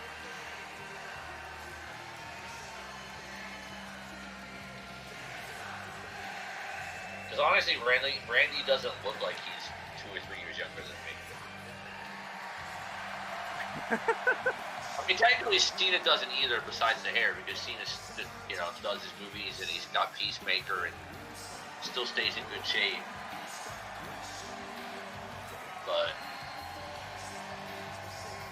like, if you showed me a picture of John Cena and Randy Orton, and I didn't know anything about them, and you asked which one was 48, I would pick John Cena, not Randy Orton. And Randy Orton's probably 45, 46.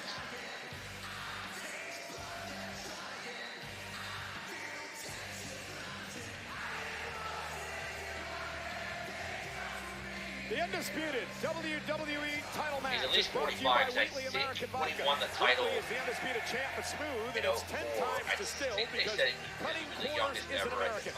Tonight, they celebrate the superstars aiming to achieve their own American dream.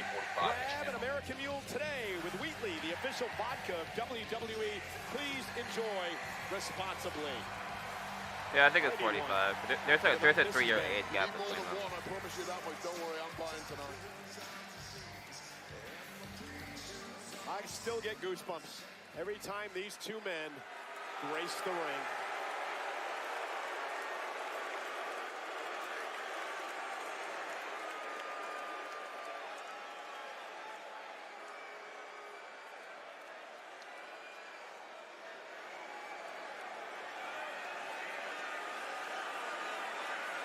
See, I'm not gonna lie, this is exactly what I thought.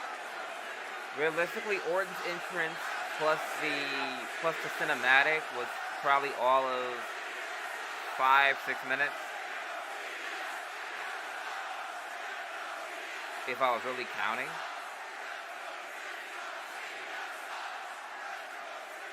Wow, making him wait. What a scumbag. Trying to let me stop. Making him wait.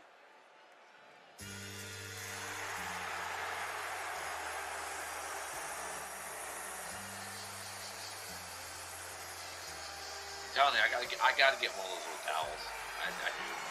There is something for Randy getting one of those towels, even though it's probably like $30 for a little washcloth. How many last time ever shirts is he gonna be selling by the end of the year? He has like a new one for each city even. Yeah, not just city, but also colors. So I'm not probably.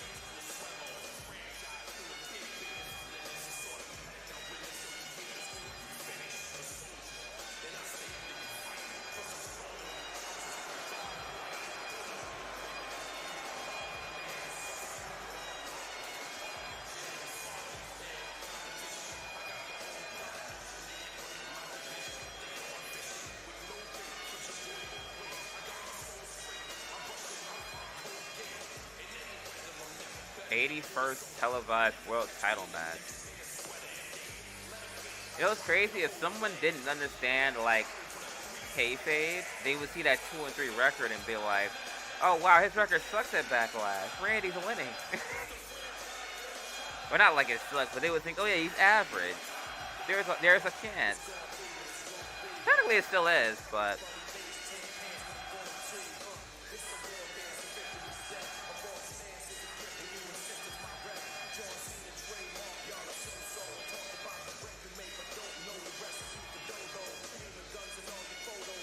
That's a no-no.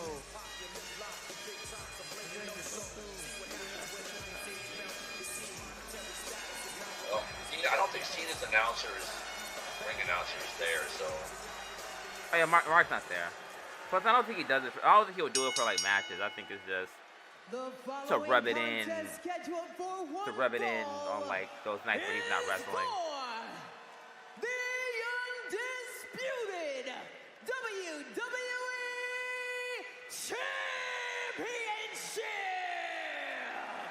Like, I don't know, I'm gonna just keep it 1,000 with you. I feel like if I went back and watched a match where like Lisa Taylor was like announcing an NXT, I feel like I would hear the exact same thing.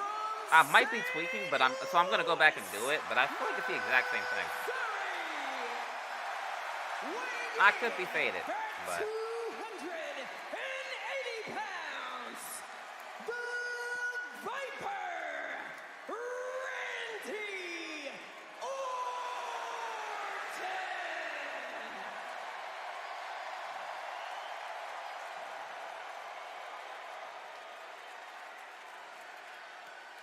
And his opponent. Oh, she did it. hey John, I go like that's a little zesty of you how you turned around like that. Like I get the belt is behind you, but that was a little freaky. The unseen 17, here to grace St. Louis with his presence one final time. He is the last real champion, John Cena.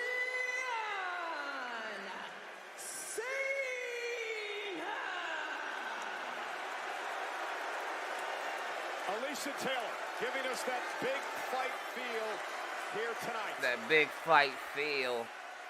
It was August 9th of 2001. Randy Orton and John Cena met for the very first time in a one-on-one match at an independent show called the Brian Pillman Memorial, back before they were a part of WWE.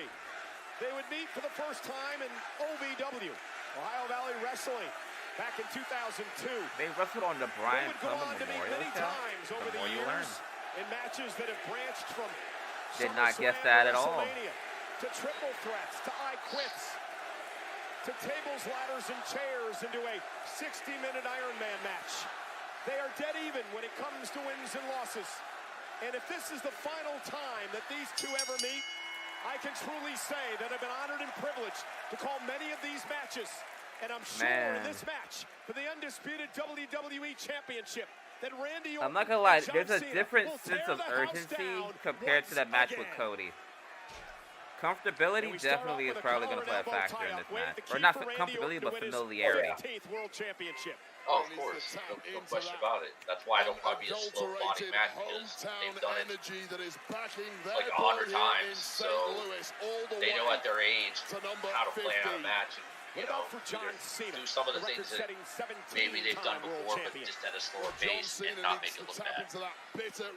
Or, I mean, even then what they did before, I mean, it wasn't like they were putting on like clinics. I mean, I feel like realistically, the same thing they did back then, they can still do now. Like outside of like Cena doing the throwback and maybe one other move, it's probably gonna be the same. You know, 17,000. Well, maybe and then throw each other to the floor because I mean they're not doing that either. A lot has been made, of course, of the history that John Cena made at WrestleMania, 17th world title. Ric Flair, of course, now sits in second place with 16 world championships. Pro asked for a handshake. Well, if you don't get that shit out of here. Tied for third is this man, Randy Orton, and the Hall of Famer Triple H with 14. Wade, an incredible feat. Well, I had a good chat with Randy Orton. We saw it on our pre-show. Randy Orton claims he's got at least 10 years left in his body. And if he makes this number 15, then 17 will become tantalizingly close. Oh, wow. You know, Thumb to the I was eye. sort of expecting that. John Cena, obviously, with its cheap little slap. That was just to play mind games. You knew it wasn't going to hurt Randy. Little grimy Randy champion. may be in the best shape of his life. And there goes a poke in the eye. Oh! And official Chad Patton going to let a little bit go here. I mean, he was tonight, mentored by should. Triple H, bro. You should have known that eye poke was The coming. difference at WrestleMania is that Cody Rhodes refused to take that low road with John Cena. He was too morally. Randy Orton don't go there. You ain't got to worry about that one. Has had no issue whatsoever in taking whatever low road is available. All bets are off now, and I like that for Randy Orton. And here's Cena now. Hey, yo. You know, for Randy Orton, I've said many, many times over the years, he has absolutely no absence of malice. He doesn't like anybody. Not everything. Despite his growing popularity over the years. He's still the same old Randy Orton, Wade. Yeah, the personality. That's how you say they ain't milking this hoe. That shit sounds crazy. But innately inside Randy Orton, there are those sadistic voices. They milking this hoe. To the dark side. And that is a massive benefit to Orton tonight if he's going to dethrone the so-called last real champ. He had a tremendous sit-down considering interview with when this is Randy gonna on end, the that's Countdown probably Show, when Wade. I'll get Very open in a lot of the things that he talked about. Yeah, and Not I'll like tell you this right thing's now, gonna this last is by till 10 far o'clock. the most mature version of Randy Orton I have ever Wait, seen. leapfrog. Truly okay. is in 2025 the locker room leader that John Cena never was during his time on top. Well, I mean, you would know better than I would since you spent time in the locker room, but I'm not sure if I agree with that statement. I think many people would believe Cena was a locker room leader for much of his career. I completely dispute that. I think John Cena was about one man and one man only, and Randy actually echoed that in my interview. I love how with Wade him Barrett throughout his technically is career doing on top. commentary, John Cena like, put himself in first character, and essentially, where he's foremost, like, John Cena didn't give a damn about nobody but himself. This also coming from the guy that headed up a group that tried to end John Cena's career. In fact, you had a match with Randy Orton at one point where John Cena was forced to be the referee in that match because of this whole silly Nexus situation you were involved in. There's nothing silly about the Nexus. I was a young guy trying to punch up and make a name for myself. That's all that was. You can't blame young guys taking shortcuts like that. But Randy Orton is a man who certainly doesn't need any shortcuts this evening. Physically built to perfection. And now John Cena's Where the heck are you going? Yeah, you would have never seen this out of the old John Cena. Whatever happened to the hustle, loyalty, and the respect, and the never give up attitude of this man? Well, John Cena knows physically he cannot match the absolute best, so he has to take these damn. On Randy Orton is saying, hell no, you ain't Close getting line to the back of the noggin. And Randy Orton he wants an opportunity at the championship. Of course, he has to pin or submit John for that to happen. Interesting interview in Billboard magazine with Randy Orton. Among the subjects they talked about was the fact that, and here's Cena now with a clothesline, was the fact that Randy finds himself in this unfamiliar position of getting cheered when it always used to be Cena getting cheered when he faced Orton in the past. Yeah, it's unadulterated at this point. And let Yeah, me tell I mean, you, to be honest, I feel like it's really their normal pacing, to be honest. WWE is completely I feel like the only time they had fast pacing was when they had no DQ matches. If there was stipulations involved like DQ and stuff, they would always wrestle like this. The history and the legacy of this company and that championship that he's currently in possession of. Well, says he's going to retire with it because he's the, quote, last real champion.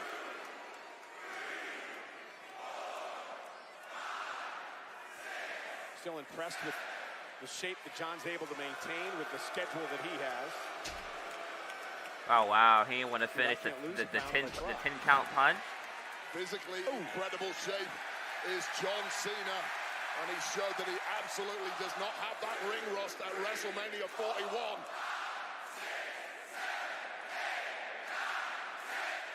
11, 12. All right, ref, are you counting? Ref!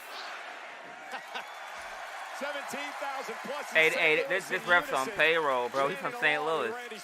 Why he not counting? Man, this man did a 20 count. The count is 5. That kind of proximity to a man as dangerous as Randy Orton. Cover by Randy on Cena, and Cena kicks it too. Randy knew Vintage he was Randy Orton to win there. That was more psychological than anything else. Well, that's the methodical pacing that has made Randy Orton one of the absolute greatest of all time. Oh, dang, not the Orton stomp. Being targeted across the frame. I used to hate seeing that move from them. Like playing the video games. Man, the CPU used to spam the mess out of this. That was really interesting, the methodical style of Randy Orton. That's the style that Cena worked against Cody Rhodes at WrestleMania, and it really helped John. That is a crazy. Wow, I don't know why most people don't really do that more. Like, really, if you think about it, just stomping on like ankles and hands in a continuous motion, that's mind games. If Cena wants to take things slow tonight, that entirely plays into the wheelhouse of the Viper Randy Orton, who looks a different class to the champ this evening. Oh! Randy with a knee to the face of Cena and a kick out. Let's not forget. I mean, this is how I know I'm getting old. I can remember when Randy Orton used to get hang time on the knees. We mentioned 40 years ago this weekend, the big match with Hulk Hogan. I know you getting old. But, you know, he also learned the trade Gee, I'm almost 30. Not only Triple H, but the Nature Boy, the dirtiest player in the history of the That- sport. All right. As part of I'm that almost Wait 30. a minute. Hold on now. Hold on. You say you're almost 30, like you're 29 and your birthday's in a week. That is a full-faced lie, sir. I have 4 more years after this year. Okay, see, now when I say I'm almost 50, that's true. Got him caught center of the ring. Not sure if John has it all. And now he In might. 13 months, John I putting his turned 50. entire pressure on the Yeah, but that's like a Randy. damn, like, Randy's I've made it massive till 50 frame type of able to thing. hold This John is up in this I moment. remember Yeah, I was 12. I made it till 50. Like, I was supposed to just spontaneously combust before that. Not like that. I mean, like people say it every time. Like, waking up is the biggest blessing of all. So I'm saying, like, most people that make it to 50 are happy about it, or they're proud of it. Uh-oh, now Orton catches him. Well, yeah, considering I don't look or Wrapping act himself like it. around. John Cena. But like in this case, it's a like, chin lock applied here. shoot, I didn't really start remembering Orton until I was 8 years old. One knee. I'm almost 30, and I'm watching this man do a slow motion knee drop. Now John When I remember he used to get air. turns around into a sleeper zone. Now remember, this is Cena's first I title say defense some since he won shit the sometimes. championship at WrestleMania. You know, He's not had a match since then. I Randy dated Orton now younger women. locks up John again. I don't look like I'm, you know, And now John into one of his own. gonna be 50 next year. I don't act like it. I'm still a gamer. I'm a YouTube streamer with a 26-year-old. Center of the ring again. Most of my friend group is younger than me. Like, you would know that John's that I'm living a good life, a good healthy life, doing younger people things. And the guy in the screen right now that is wrestling for the world title in WWE is the same age. Held by Flair. Cena did it. Oh yeah, definitely. I lucky wonder how he cheats today, to be honest. So far, I think he's only done like a thumb to the eye that I can remember. Any form of chance right now, that's for sure. I'm looking waiting for Travis Scott. Orton goes down again. And John, and there's that spin slam by Cena. And John Cena's got Orton where he wants him. Will he give the fans what they want? 5 moves to doom. Muscle memory for Cena, and hats off to Cena, not even breathing heavy.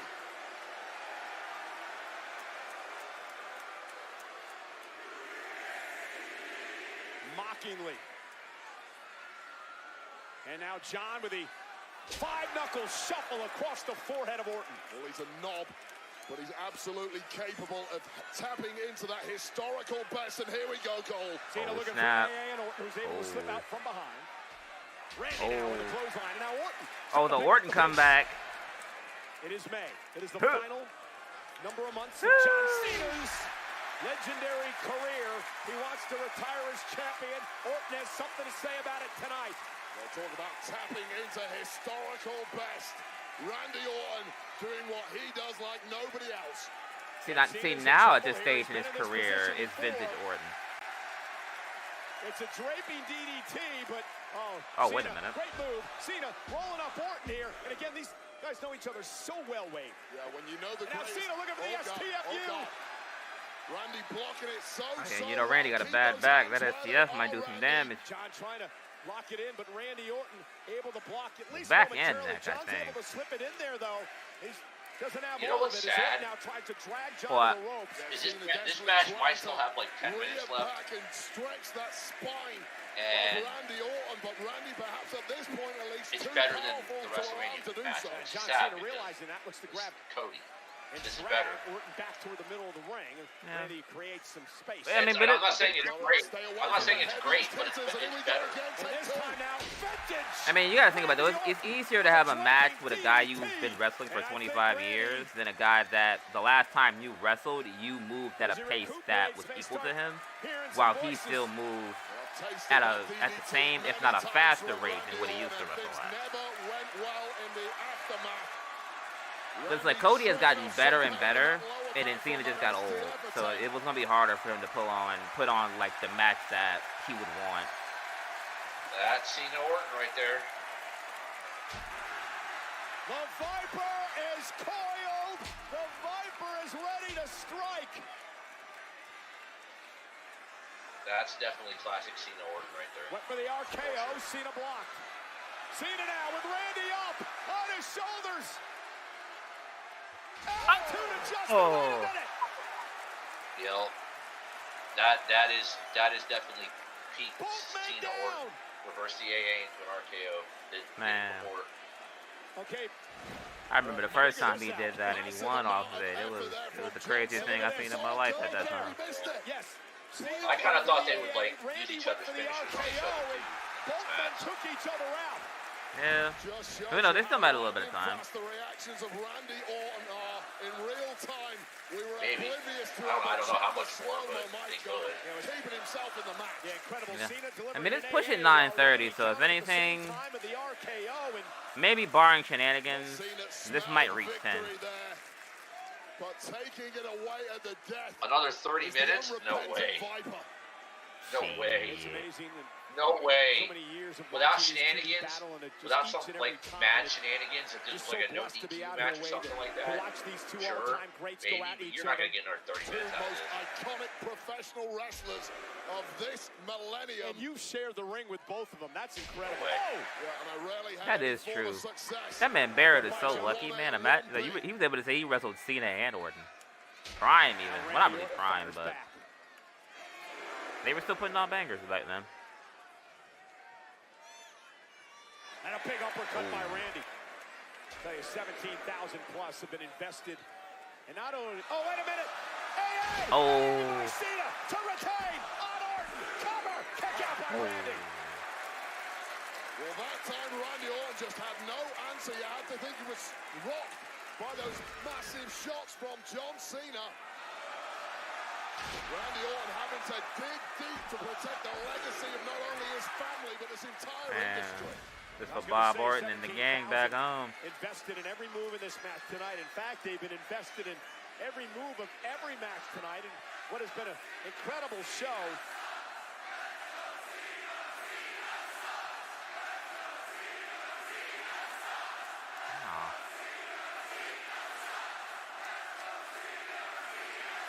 We've had 3 title retentions so far tonight.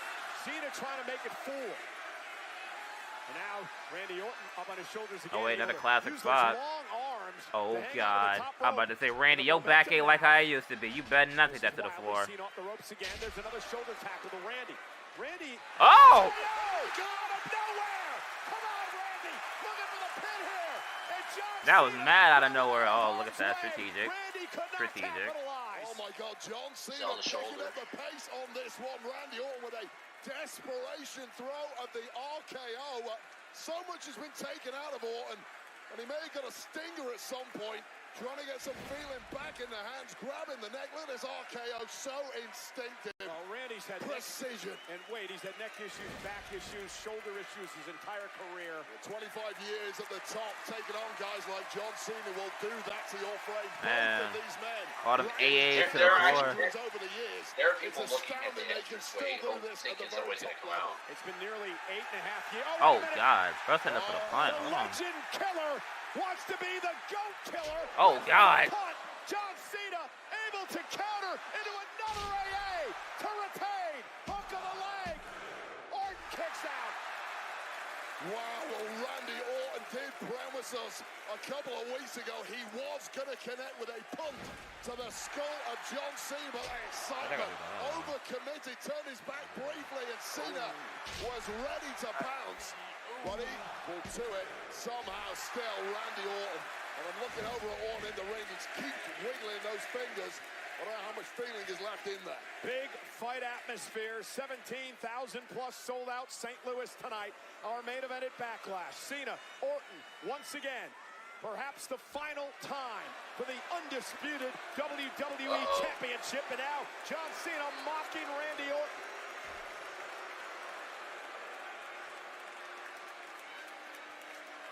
Big smile on his face off the reaction of the WWE fans in Orton's hometown. And now Wait, John what the Cena hell? maybe lining up for a punt What of his the own. hell is he Randy Orton moves doing? out of harm's way. Randy now went for an RKO. Oh, and the ref is down. Travis Scott. Come on, Travis. Come on, Trav. But nonetheless, the official Chad Astro World. Yeah, that was a heavy landing for Chad Patton. And now with Chad down, Cena with a third Oh, AA another delivered AA. to Randy, but Come John on, is very come well on, aware Travis. There's no official right now. Yeah, how many times do you see people dive on Fiend. a pin in that situation? That is 25 years of experience of John Cena, knowing full well he's on a hiding to nothing. But with the referee down, what a sick back. John is staring down at the title. Remember what That man happened said, at shush, WrestleMania hold on, let me when cheat Cody real Rhodes quick. Wouldn't pull the trigger, wouldn't use the championship. Well, you can go as low as you want at this point. I low-key think You can't see me. this might happen. Why? Why? All right. This is. I mean, the guy All right. I'll give him props. This is better than I expected. He's trying to own history. That's the point. That's why he wants to retire with It is that Orton and Cena. championship. With the referee down. Randy up for the RKO. To be honest, they rarely disappoint with Orton and Cena. To be honest, it just wasn't like gonna be one of the. It wasn't gonna be as amped up as the guys that are like obviously gonna put on a better match. Orton and Cena really don't have duds like that, which is very rare. Randy Orton knew that was his opportunity, and Cena is now reeling. Well, a roller coaster.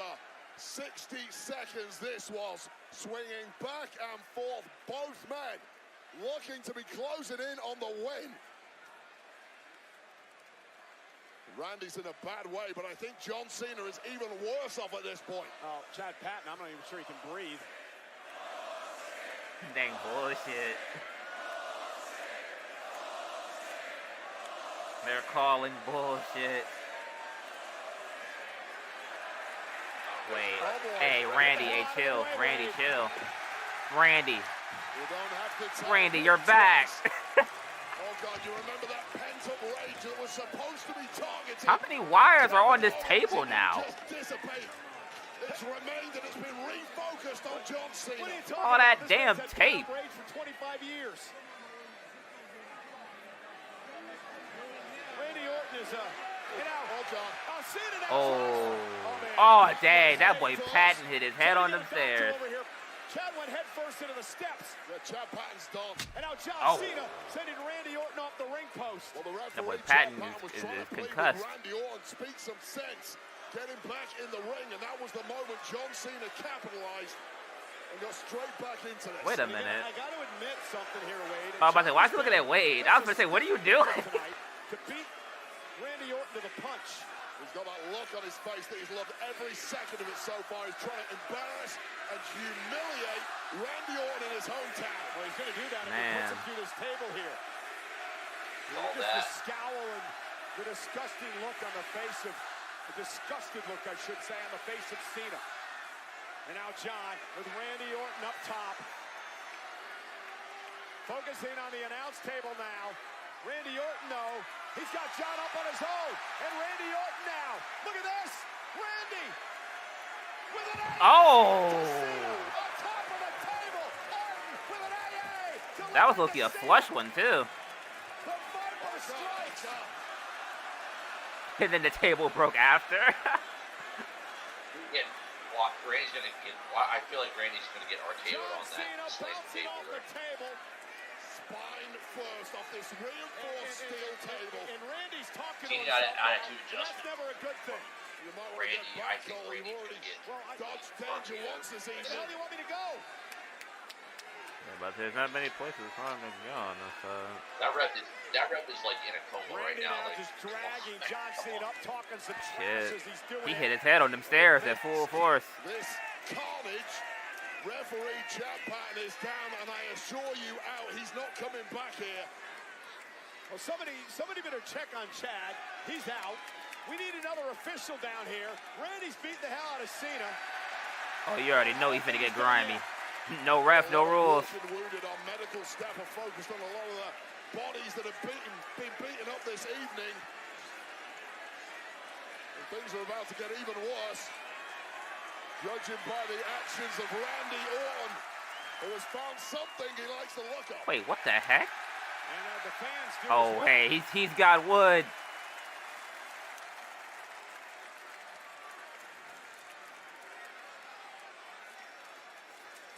Randy Orton, he's setting up a table, Wade. Randy Orton is now setting up a table. Wait, so the ring has snacks under it?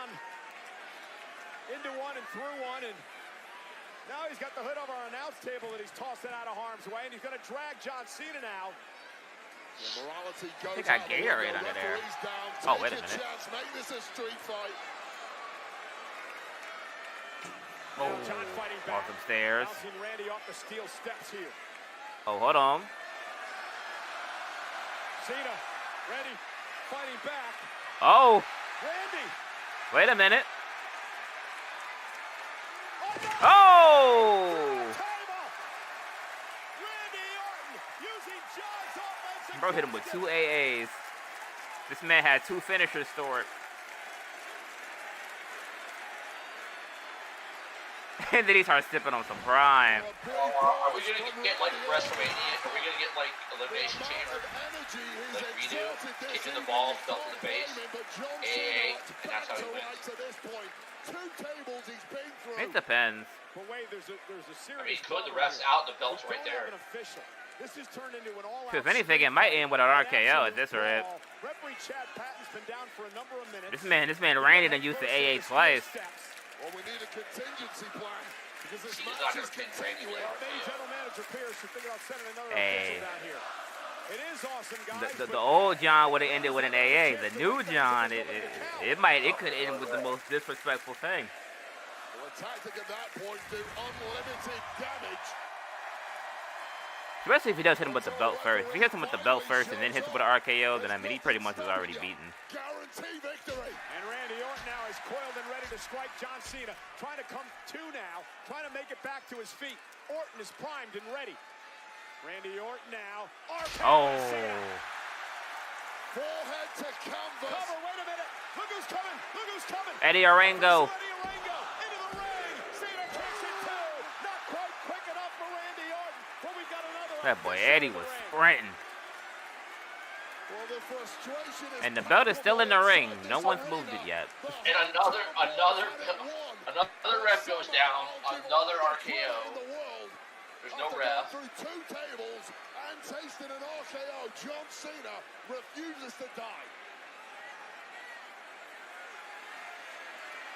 What the hell?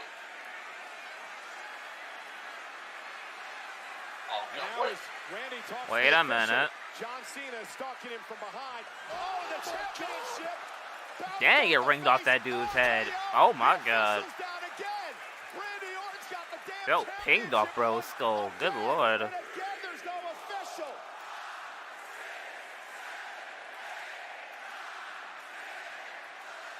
Wait. Manager Nick Aldis from SmackDown and a bunch of officials heading down to the ring, trying to get the official Eddie Orango to come to.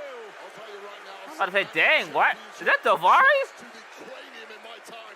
That was about as hard a hit as I have ever seen. I'm about to say, that belt pinged off bro's head. I don't think he blocked any of that belt. Of course he didn't. Oh, Nick Aldis, okay. Yelling at Aldis, the general manager.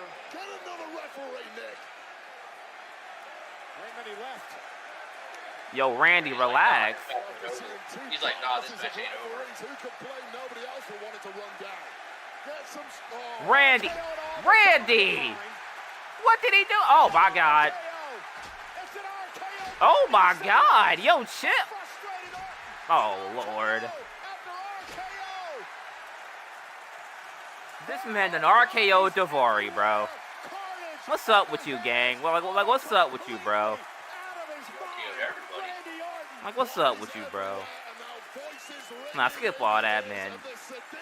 Coerso Davari, bro. What did he do to you?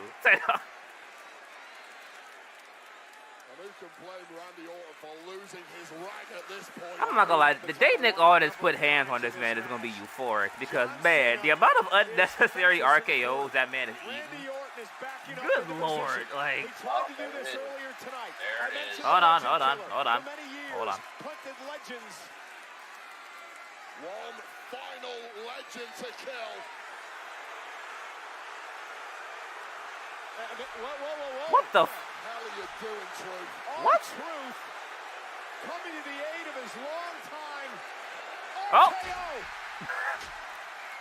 No, come on, not like, come on, man, no. Why was Truth in there? Oh, right to the kid. Right to the kid maker.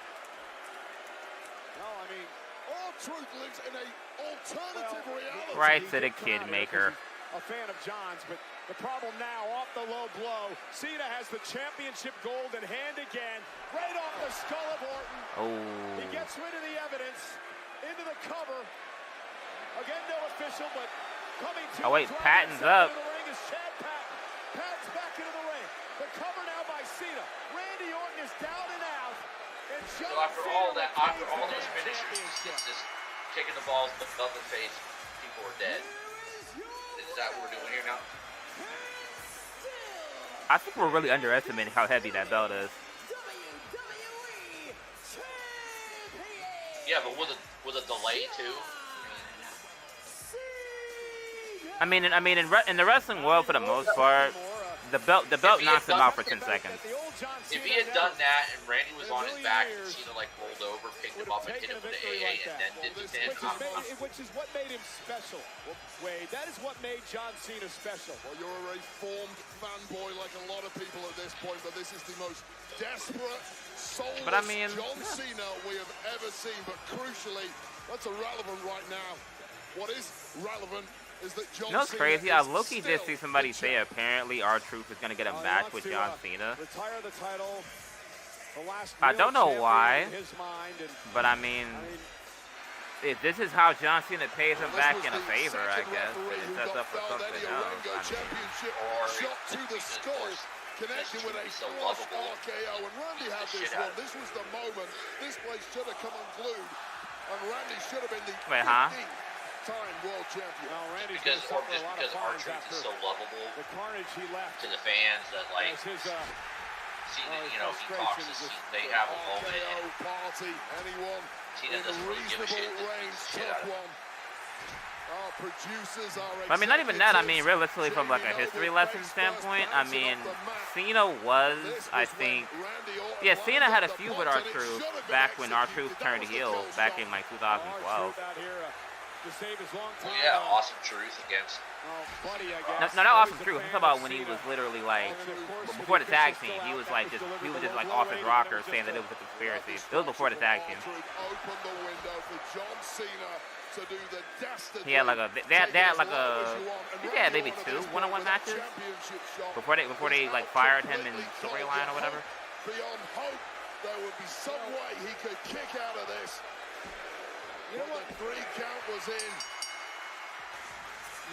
You know what makes me so angry about all this is the fact that that was a great match. John put on a hell of a show. I know you can't see me, but can you hear me? Cut the damn music. Oh snap! He said, "I know you can't see me, but can you hear me? Cut the music."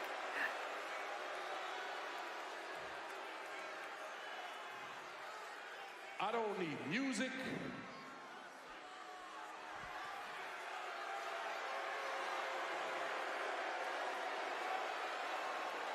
What I need is competition. And I sure as hell don't need you. Drink it in, St. Louis, because this is what the last real champion looks like. And could give Randy an RKO to like get some heat back. Some heat. Yeah. Like end the show on a bit brighter note where like, you know. I mean, he just got dinged off the head with a belt. Man, cut this shit off. Oh god, it's been 5 minutes since that happened. Come on now. Bro, in the world of wrestling, if he just got up after eating a belt to the head, people would not be happy about that. What are you talking about? WrestleMania, within 5 minutes, Cody was up and sitting in the aisleway, sitting up looking at him. Come on now. Cody Rhodes is in his 30s. And Randy Orton has a bad neck. So realistically, him being down from that makes a lot of sense.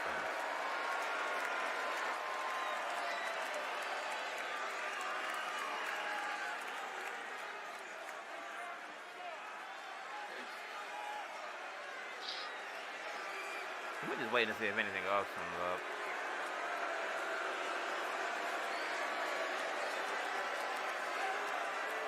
No.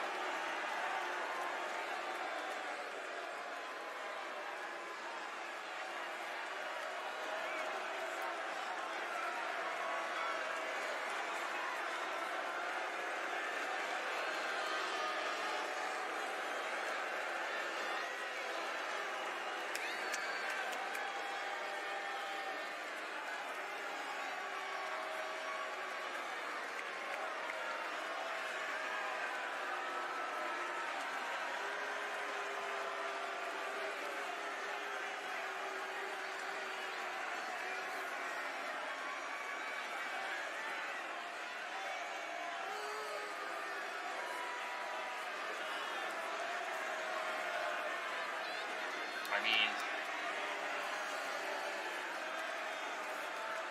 overall, not bad.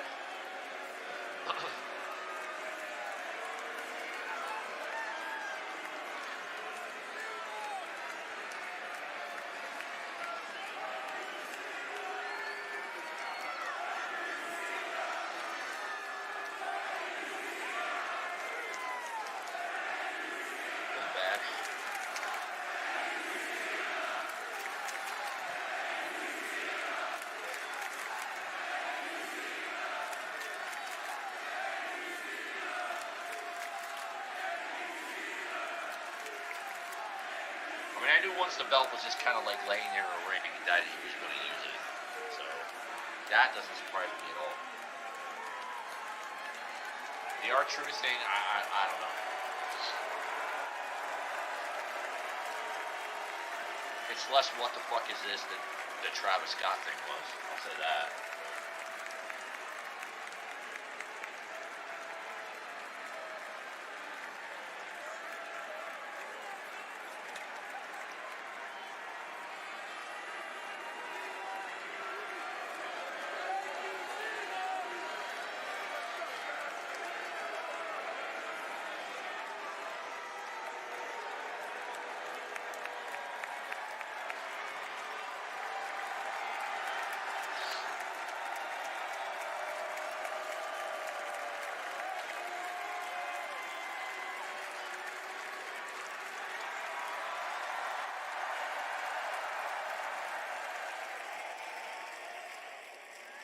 We are live inside Enterprise Center here in St. Louis. I wonder what he was Cena thinking has about. retained the undisputed WWE Championship. He did not do it with what I would call class, but he he's going on. He said Randy was champion going to after lose, a and he's like chaotic match. this weird thing where he's like, John Cena was my hero growing up, even though R-Truth is older than he is. Oh no, not that. I'm talking about like I at just the think end that I just watched. It was like when he was at ringside just now. He just looked like it's like he was just really thinking about it. It's like he was thinking about whether or not what he was doing was making sense, or like. But at the end, he kind of threw the belt over his shoulder.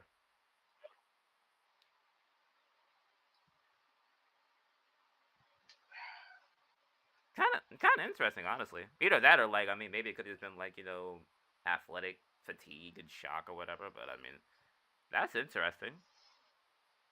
Didn't really know what to make of that, but pretty sure Monday that'll all go away. So, but yeah. I mean, like I said, overall, I mean, like the more I thought about it, like if you just think about it from like why is R-Truth in the ring, period, and don't really remember what what happened initially as far as like maybe Cena being R-Truth's first big break in the WWE as far as competing for a championship. Although he didn't win, it essentially led to a subtle preview of the face version of what we see today. Like the whole little Jimmy, the kind of like aloof. He doesn't know what month it is, what pay-per-view, what match he's in. Like that stuff kind of started when he turned heel and was, you know, doing like a little comedy mixed in with his insanity. So from that perspective, R-Truth does have a place in the farewell tour, and it took a little bit for me to remember that. So from that perspective, I can't get mad. So, well, I mean, that point, yes, and it was less him like getting involved in this is.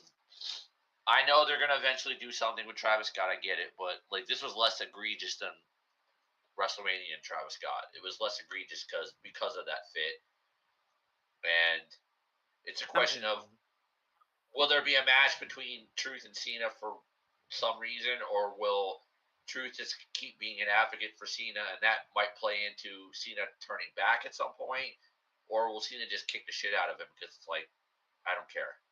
I mean, realistically, I'm pretty sure Saturday night's main event, they'll probably like if they really want to give Cena like a throwaway match, kind of like how you kind of described a while ago. Like he needs like a match in between that's like some downtime.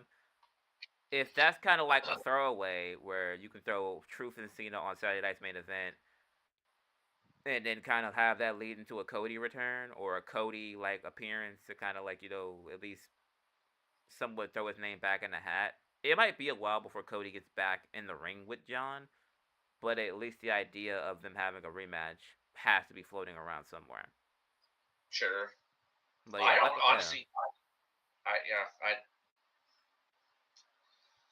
But the only problem with it is that if Cena's going to be at Saturday Night's main event, I mean, I guess. I mean, the only problem with that is like just from a not character, but like from a reasonable standpoint, R-Truth has done nothing to get a. Actually, I'll put this: he can earn a match. Realistically, that makes sense. Like, there's no problem in that. A title match is where it's like, okay, now we're just kind of throwing shit at the wall. Like, as much as I can understand like why R-Truth is having a match because of the significance of like his career and the turning points for him as a character kind of started, or like the fact that him and Cena have been friends for like decades. They have an album together that I don't think is out yet, but like all that stuff makes sense. But from an outside perspective, but if you just told a random fan, hey, this guy that used to wear a 24/7 title and really hasn't won a match in a few years, outside of maybe some tag team matches, he gets a world title opportunity. That's not really the best thing. No. So it's hard. It's a hard sell. You can't put him in a situation where he, gets put in a number one contenders match and beat somebody of note just to get a shot at Cena in 2 weeks. Like, no. If anything, not like a contenders match. If they just give him a match, period, which I feel like they probably would do, because at this point, like, who is R-Truth gonna beat? Like, I'm not even saying that in like a messed up way, because R-Truth probably can still go, but I'm just saying, like, who in a storyline scenario could you have Truth beat that is somewhat of notoriety, but also like what, The Miz? Like what do you do? Like, I don't know what you. There's not many guys you can give that like situation to. But how do you you got 2 weeks till Saturday Night's main event? What you just gonna randomly say R-Truth helped John Cena to a certain degree, but how are you going to get to, like, they're going to wrestle a match in 2 weeks, even if it's not for the title? I mean, realistically, they could probably just do this to where it's like, okay, Cena shows up on a SmackDown, hypes himself up, Mark Nash does his little thing or whatever, and then Cena basically is like, I won. I did what I was gonna do. Orton's family lineage dies after Backlash. He's got to take it to the break. And then he can get to the point where it's like, but there was somebody who I specifically want to address, and then he could be like, R-Truth, come on out here, and basically it's like, he makes him feel safe, talking about some, I know I've been your hero, even though you're older, and all this other nonsense, and then he probably just grants him a match, knowing good and well Truth ain't winning. That's the only way that they can do that, and then like you really don't need a 2-week build up for that. It's like maybe you could have Truth. Maybe you could have Truth win a match between now and then. You don't have to run him down. He could just like in a heel way, like kind of like how Triple H did with Eugene, where like Eugene really wasn't earning nothing. It was like Triple H was stringing him along, making them think that they were friends. Come to find out, he's going to beat the shit out of him. Maybe not to that extent, but he's going to beat him. Except that you can't really do that in 2 weeks. I mean, that doesn't take that long. I mean, R-Truth has been milking this whole Cena's my idol thing for the past 4 years. They've addressed it on multiple occasions, so it's like they don't really need like time to build that up. But that's why you just have John Cena come out, brag about how he beat Orton. He said he was going to do it, yada yada yada. He did it, and then say, none of you believe in me, none of you this or this, but one person, despite all that, has always believed in me and has always blah blah blah blah blah, and it's R-Truth. And R-Truth comes out and he just says, you know what, I'm gonna do you a favor. Even though nobody else deserves it, you deserve a favor. I'm going to give you a match with me at Saturday Night's main event. Not necessarily for the title, but I'm going to put you in a ring with me. I'm going to have one more match with you. You're going to get to have a match with your idol. And of course, he's going to beat the piss out of him. Or Cena's at Saturday Night's main event, but he just scheduled to appear. He comes out, does to do a promo, does his whole heel shtick, R-Truth comes out and does this thing like, yeah, I helped you, you're my idol, blah, blah, blah, and then Cena just beats the piss out of him. And then Cody returns. That sounds like the least offensive way to do it. I mean, why are we thinking about it being offensive? It's gonna be. Realistically, it's gonna be offensive either way. Like, the whole point of it, the whole point of it is to be. To be honest, I'm not gonna lie. The whole point of this whole thing is for them to do the complete opposite and the worst thing possible. At this point, I would rather them just go the same route they're doing right now, where it's like, at least if people are going to hate it, the whole purpose should be to hate it. It shouldn't be like, oh, I hate it with no purpose. Was technically that main event the worst thing possible? No. The ending to some people, they probably despise it. But the whole idea of how he's cheating to win, that's the whole point that people just want to forget about or people don't understand. His victories aren't going to be decisive. It's a heel. Of course he's going to. But yeah, I know what I'm saying. But I feel like some people try to find ways to like have him do John Cena of old things, and it's like just let him be a cheap guy. Like if he wants to be cheap and go out that way, just let him be cheap on the way out. It goes better for where he's at now anyway, because I mean, for him to still be an underdog or to seem like, oh, he needs fan adulation after a 25-year career in all these movies and stuff, it's like from a realistic standpoint, he never needed the fans. He doesn't need validation from them when for 25 years they've been calling him to go. He was a 16-time world champion. He's done a bunch of movies. He's made a lot of money. What does he need fan adulation for? If he goes out being the antagonist, shoot, he'd probably want to go out that way. It'll come full circle. He came in hated, became beloved, and then he leaves hated, but still beloved, which is the same arc of his entire career. Well, he's done nice things for people, but let's be honest, he was never truly a good guy. He's always done bad things. It's just people. He was spinning it better back then, or he was doing bad things to bad people, which covered up the reality of what he was doing. He's never really been a pure good guy, really. So the heel turn just. He's not leaving WWE the way he is now. He's not. He's been face his entire career. I know, but I just outside of 2 years minimum, 1 to 2 years, he's been face since before they even had a full-time USA deal.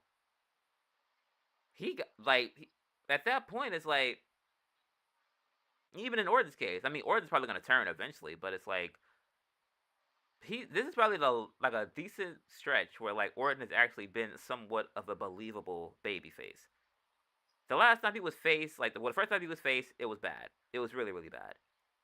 The second time, which I think was like, what, that weird period where he was like a tweener, like he was hurting bad, like he was going after the bad guys, but it was like he wasn't really like a face yet. And then when he was world champion and he had that face run, it was alright, but it really a little bit of the same. It wasn't really like hitting like that. This run's hitting. This could be the catalyst. This right here could be the catalyst for the real catalyst for Randy turning, because it's like, fuck it. I mean, I get all that. Yeah, I get all that. I'm saying as far as like them trying something different, like for the majority of like the time frame, like them trying something different, I feel like is like what they have to do. Because a lot of these guys, like, there's different ways to like do retirement tours too. Like I feel like in this case, like if he retires the opposite way, it's way better for the business long term, because he goes out basically passing the torch and being a mountain that someone has to climb. If he's conquering a challenge for the last time, it puts more of the spotlight on him, and what does the people that are left after him have to gain from it? He's climbed the mountains figuratively his whole entire career. He should go out being that mountain for somebody to climb, or that monster for somebody to slay, because he's been slaying monsters his whole career.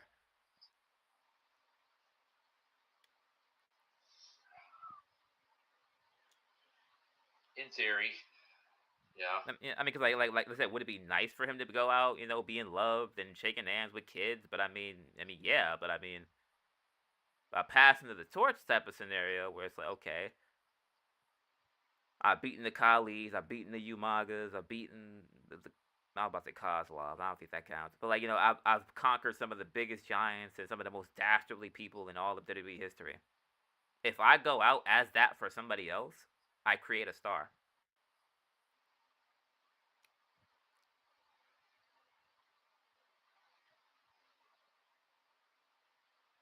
What's that? How these guys figure that out? There's no way.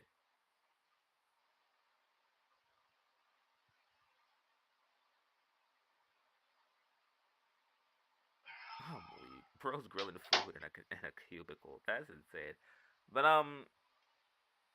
yeah. Overall, I do think that obviously match-wise, it was going to be a card that had even though it was short matches, they were going to be very, very lengthy in time because with 5 matches, you can kind of make up stretch, do what you got to do, all that jazz. But as far as from a in-ring work perspective, this was actually, to be honest, it was better than Mania. If I'm being completely honest, like outside of like maybe a few bright spots, to be fair, Backlash had better ring work than WrestleMania, like predominantly. If I had to really be honest, the people who were supposed to win, the people who should have won. There was a lot of progression, or at least some sort of foreshadowing of what's next. Like I think Penta is probably gonna feud with El Grande. The whole Chad Gable interaction and everything. Becky Lynch hopefully at some point encounters Bayley, or unless if they're just dragging out the Lyra thing and just kind of shelving Bayley. But I mean, I don't know. Well, Bayley could be Monday technically. Yeah, I'm saying like hopefully like if it doesn't start Monday, it should be like eventually because I feel like Lyra being up 2-0 at this point. Becky winning is like, okay, well, you're 2-1 against her. This victory really wouldn't mean as much in story as they would probably think it would, because 2-1 really ain't that big of a difference to me. 1-1 and you have a rubber match. Okay, now you have a reason for Lyra to come back for the belt. If I'm up 2-0 and I lose, what real incentive does Lyra have to go back after Becky? What real incentive would she have? So it's like it's an interesting situation for the Gunther and Pat was solid, great, to be honest. Like from a storytelling perspective, hard hitting. Cole got in there.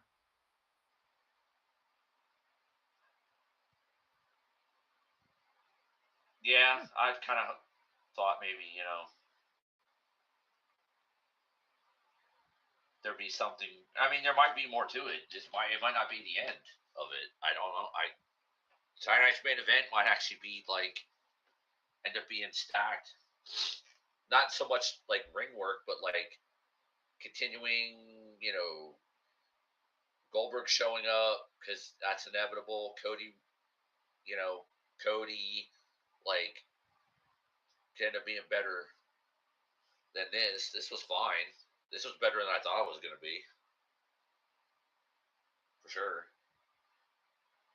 Definitely was.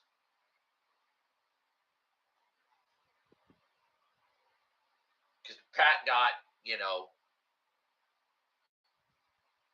I thought Pat would have done better in the ring offense-wise, but I get it because it's Gunther. That you're not going to be doing flips and shit with him. But maybe one type of move like that, oh shit, Pat could do, for people with short-term memory, like, oh shit, Pat could do that because he's done it. Oh shit, Pat could do that.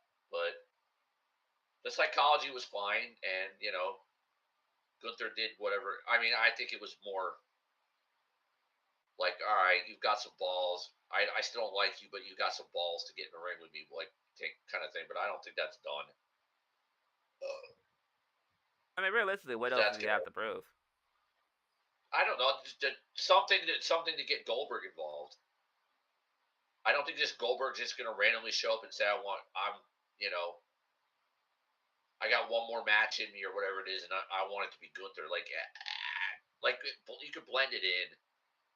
I mean, realistically though, I mean, obviously, I mean, I don't think Goldberg would have to like explain that it's his last match. He could really just come back and just come out during a Gunther promo and just be like, "You're next," and just do what he has to do. I mean, I don't think he really has to like explain anything. Like, Or he could just say, the, he could do similar that he did with, because we know that's what he's doing. He could do similar to what he did with Brock. Not the match, but like the promo, and just be like, I literally have one more in me, and you're last. That sounds crazy. I got one more in me. It's not all that inventive. I got one more in me. It's crazy. Yeah, I'm sorry. Like I think I've got. I've watched this, and Pat McAfee's my friend or whatever it is. And he said, you know what? I think I've got one more match in me. So Gunther, you're last. That's a typical Goldberg thing. Okay, that's fine. Gonna be that line is not gonna hit. Like, I mean, I feel like if he just says like you're next, didn't he kind of say something along the lines of you're last to Brock, and they turned it into 2 matches? I don't think he really. Said, I got one match. He said at that time, I think I got one last spear. He said one last spear, one last jackhammer. But I mean, realistically, he wasn't lying because he fought Undertaker afterwards, and that shit was ass. So he wasn't lying about that. That was just him trying to pander to people. But still, it kind of seemed like, okay, we're gonna see Goldberg one more time, and then it was 2, but that was gonna be it. Yeah, and then he did that god awful, whatever the fuck that was, where he dropped Taker on his head after concussing himself. Which is why I mean, he did. Yeah, he even did the Ziggler shit, and the stuff with Ziggler was even more random because Ziggler just randomly went from "it should have been me" to antagonizing Goldberg. And the crazy thing was, though, I was literally like, I think I did it in Detroit. Like, literally, I was literally there at the show where it was like, oh, we thought Goldberg was coming, and it's just Dolph Ziggler coming out of the locker room, and it pissed everybody off. That, like, granted, was it good? Was it memorable? Yes, because I can remember it happening. But as far as like the legitimacy of like how it formed, it's like Goldberg didn't do anything to Dolph. Dolph just literally wanted a match, went after a big dog after having a mental meltdown, and he got his ass beat by Goldberg. Realistically, Goldberg could come out and just say, "You're next. Do what he got to do," and now we got a match. Like, he really doesn't have to work. Yeah, but if he's retiring, he shouldn't just say "you're next," and then. I mean, like in the moment, it's like to disappear forever. No, I'm saying like in the moment, it's like to build the matchup, of course, like to lock the match in, have him do his regular shtick, and then like backstage do like an interview or something where it's like, okay, well, if this is the last stop, he wants to go out with a challenge or whatever, or somebody that's like he wishes he could have fought back when he was in his prime. It'll still get the point across, but in the moment, it can't be like mad sentimental for the Goldberg character, where it's like, oh, I'm riding my horse off into the sunset. Gunther, be my last man. Like, I don't think it's got to be like that, to be honest, or anything of the sorts. I think he just do his shtick, have a sit down with Michael Cole or Byron, and then be like, oh, well, how many more times will we see you? And then he'll be like, oh, nah, this is it. And then just ends it, more or less. Like, that's... Or Goldberg comes out. It's sort of tied to the Pat McAfee thing. Just because, football players, his sports show, he could interview Goldberg before he does it. If they want to put it off for a little bit, he could actually have Goldberg on a show. And then talk about what Gunther did. And then Goldberg could appear, challenge Gunther, say, "You're next." Gunther say no, and then when Gunther agrees, Gunther says, "Okay, I'll do the match. You lose, you retire. You never wrestle again." And that's how you get the match. And then Gunther beats him, and there you go. Goldberg's retired. But isn't he already retired technically? Well, if he wants to have one last match or run to officially call it quits, then I guess he's not really retired, is he? But realistically, Despite being 58 years old. Yeah, but realistically, it's like he hasn't wrestled in like 4 years. Maybe either at least 3 or 4 years. He hasn't touched a mat. So it's like no, but like obviously it's not like a Ric Flair thing where it's like, oh yeah, Goldberg's wrestling all over the place and he wants to have his final match in the WWE. It's like he literally has been sitting on his ass for the past 4 years, and now all of a sudden he wants to defect. Retired means no rumblings of ever getting in the ring again. Yeah, but at that point though, it's like realistically, the only rumblings are coming from him. Like I don't think anybody is sitting on their couch talking about some damn. I wish I could see Goldberg right now. No one's doing that. This is he's causing his own rumblings in the most respectful way possible. I understand that, but obviously, given that he thinks he's not retired yet, he wants one last little run to like fully retire. So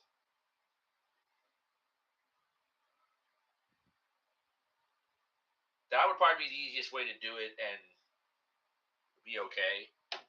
Do it like that, where he says it ties into McAfee somehow. He's on McAfee's show. They talk about Gunther, Goldberg. You know, it's like, you know, I could probably kick his ass or blah, blah, something along those lines. Something that's like, okay, now you're stirring it up. Gunther does his thing again on Raw, whatever.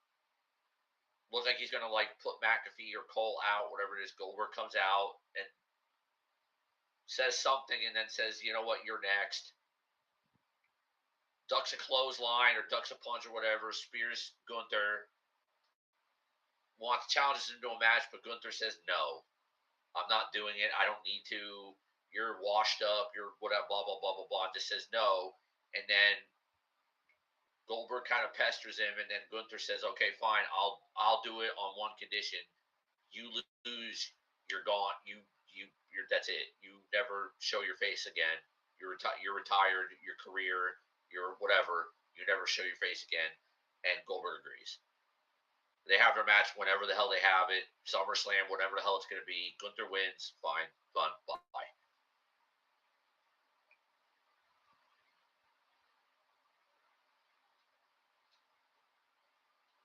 Because we all know it's coming. That would be a way for me not to, like, completely hate it.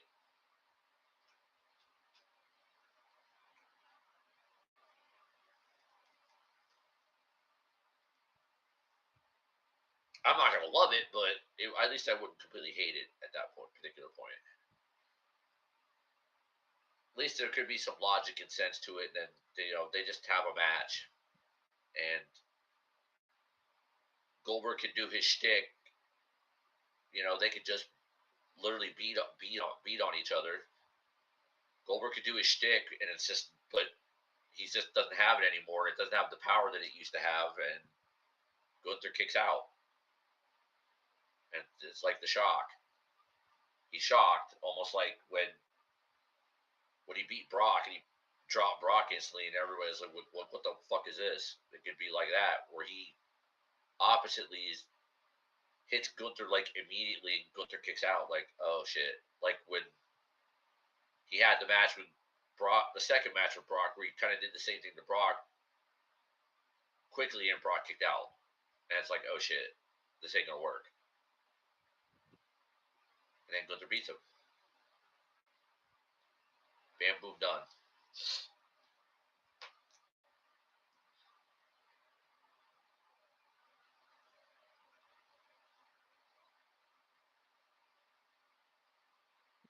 I was thinking it. I seen something where it said like Drew McIntyre got injured, so I was trying to figure out when.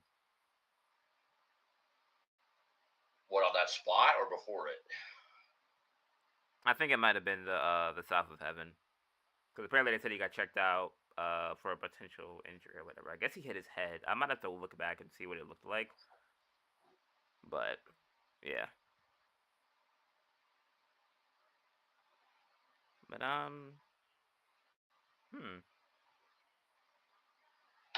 Yeah, like I said, it was decent. It was better than I thought it was going to be. Not that it was awesome, but that was good. shit, that was I feel like that was, to be honest, I feel like that was more of a successful show than Mania. So like I might be overrating it, but I mean, as far as like if I'm comparing it to like what WrestleMania was, that was like 10 times better than what I saw at Mania. Not everything at Mania, but most of it. That was 10 times better than what I saw. Yeah, the graphs were good. Nothing offensive. Obviously the main event was better than the night 2 main event for sure, easily better.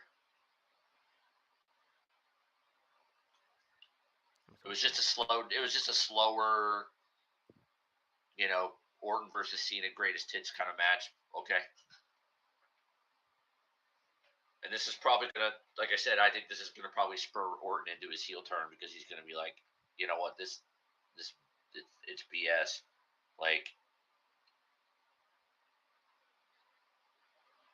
and then turns.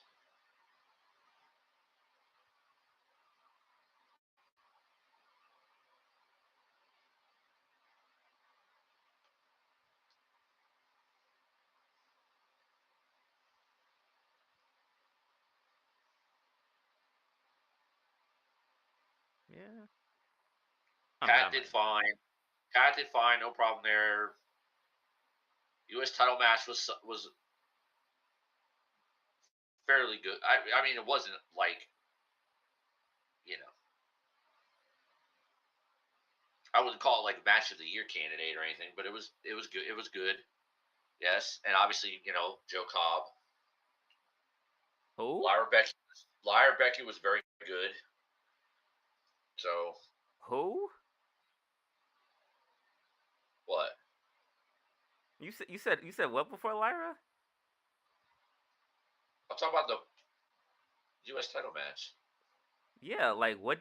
Who was the guy you said? I said it wasn't a match of the year candidate, but it was pretty good. But we got Cobb. So no, what was the first name you put before Cobb? What did I say? You called him Joe. Did I say that? You said we got Joe Cobb. Like what? I was like, who is Joe?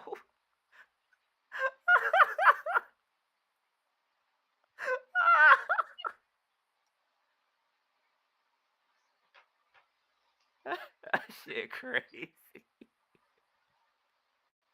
I get what you meant though, but that was kind of funny. I'm like, I was like, wait a minute, Joe. Who is Joe? My bad, I flubbed.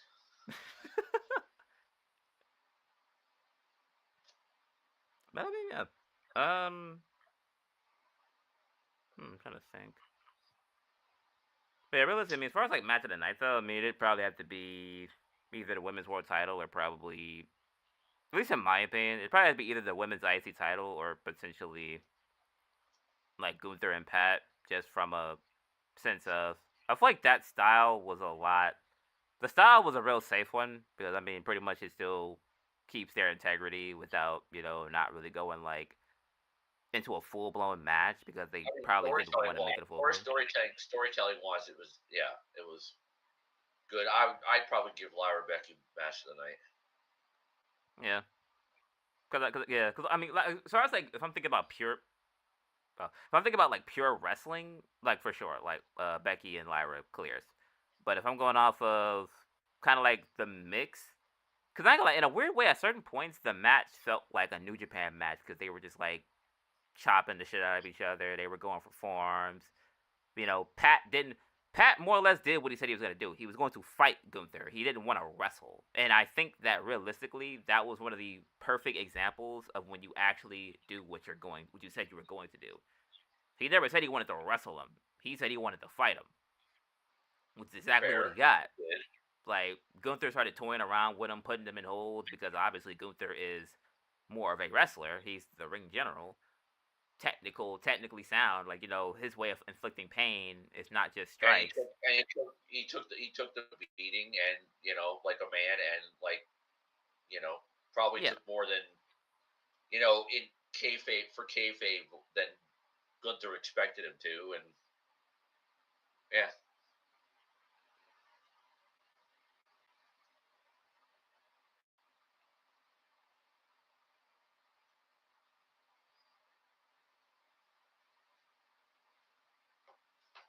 It was Yeah. decent. It was better than I expected. Better than I expected. I actually, I don't know if I'm going to go as far as say it was better than WrestleMania as a whole. I don't know about that, but No, I'm saying, no. That's why I said like I didn't say I didn't say night 1 and 2 was ass. Like this clears. I mean like that. I was, like realistically, to be honest, WrestleMania outside of 3 matches was ass.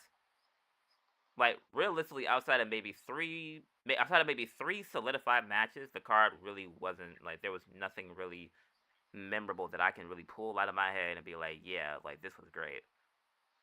This on the other hand, like it might not be the same thing, but as far as like if someone asked me about these matches, I'd be able to say, oh yeah, like this match got time and they actually delivered, or this match kind of made sense to happen, and that's pretty much what it was. Because like obviously I'm not gonna really be like, oh, the match 1 ending made Mania Night 1 great, because it really didn't. I can't say the resemblance of like Night 2, like the ending of Night 2 was the only reason that Night 2 was bad, because that would be the case either.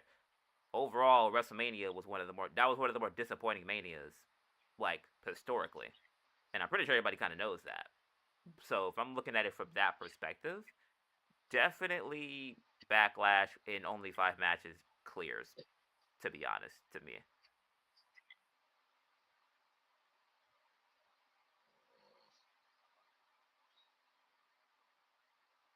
Just while they had moments where like things are memorable, like I'll remember Cena's controversial championship win, or like I'll remember the whole like Heyman Seth Rollins collusion. But it's not like one of the things where I was like, oh, I can look back on it and be like, oh yeah, like these 2 things make it stand out. It's like, nah, it ain't enough. Oh, the triple threat match, of course, but aside from those of note things, so. Well, both triple threats.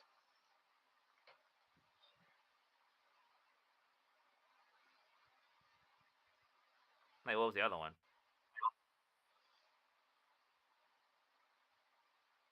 Io Rhea Bianca? No, I said that. Oh. Yeah, no. When I said earlier the Heyman Rollins collusion, that's what I was referring to. When I said the other triple threat, I meant that was what I was referring to. Yeah. Oh.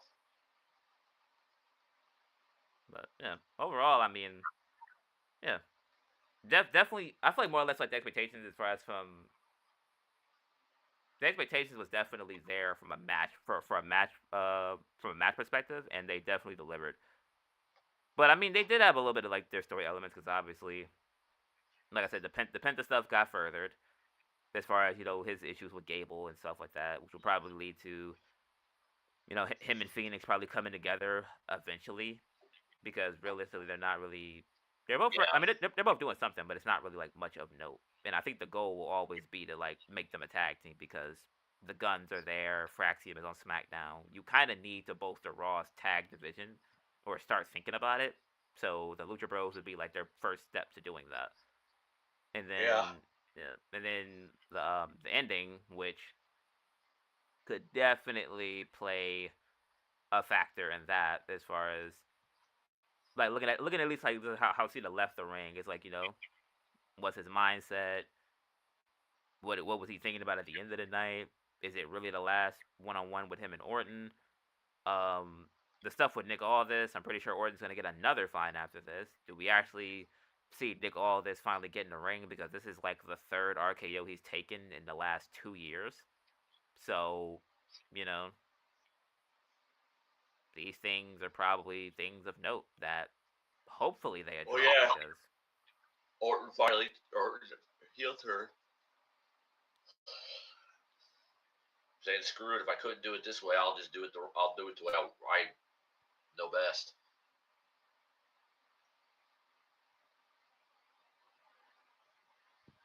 Yeah. It was solid.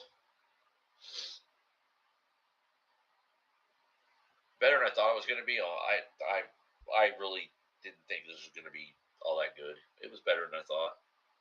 It was solid. Bro, I thought it was going to be mid. That's crazy. I'd give it like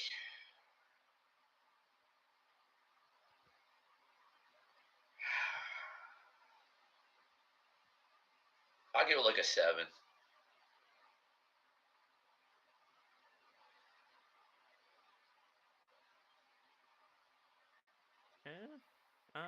Yeah, I'll give it a 7. Yeah. I'll probably go with like an 8. Like an 8, 8.5. More or less. Then again, more or less, I pretty much was looking for like the matches, like all the extras that probably would have happened afterwards. Like it was kind of like extra stuff to me, but at least from what I've seen as far as like how they competed and how the matches ran, there wasn't really like much of even like where Dom kind of did the Oblivion. That was a nice little touch.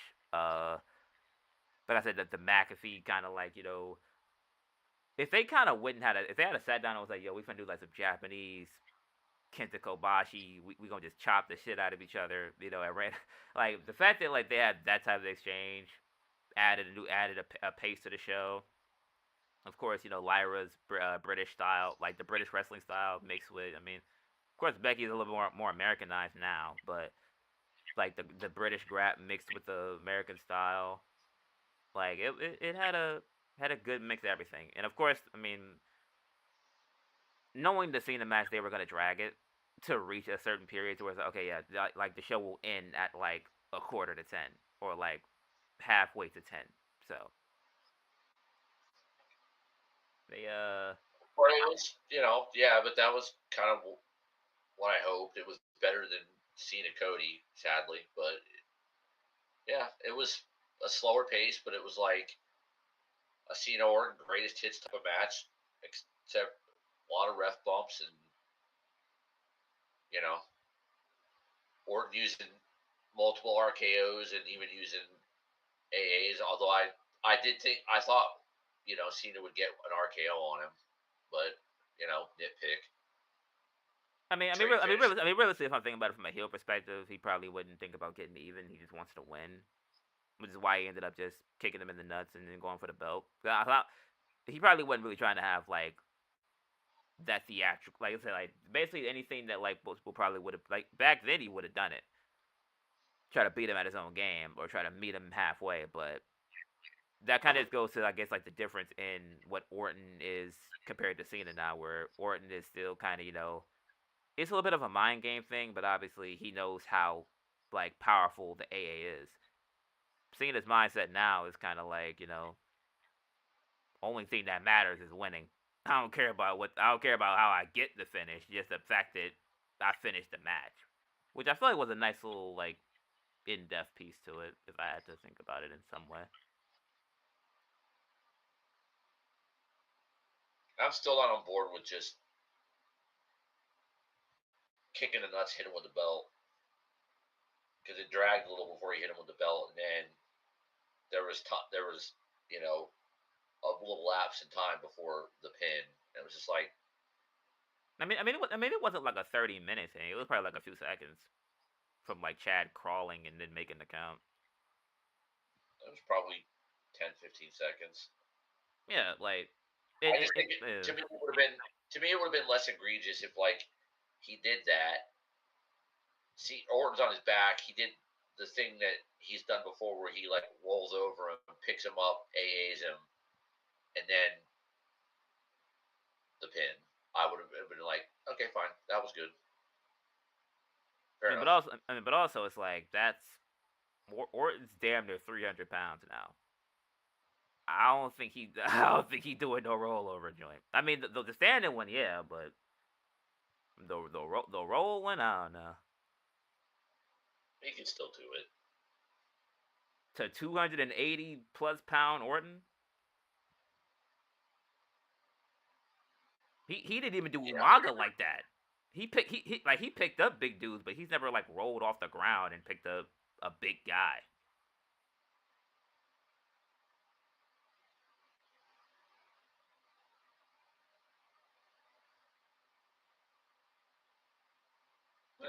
I think he could have done it.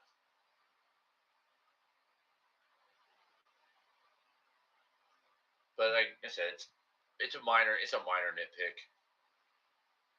It was fine. It was better than him and Cody at Mania. I'm not gonna like sit here and go, oh, that was bad. No, it's fine.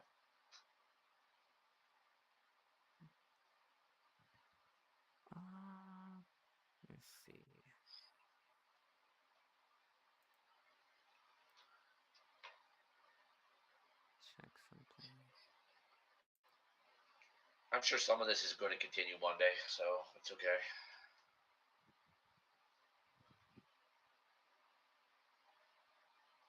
I mean, you guys said they got a plan. I'm just going to call Saturday night's main event sort of like a PLE, even though it's a network special. But they've got that and Money in the Bank in less than a month that they have to figure it out. So.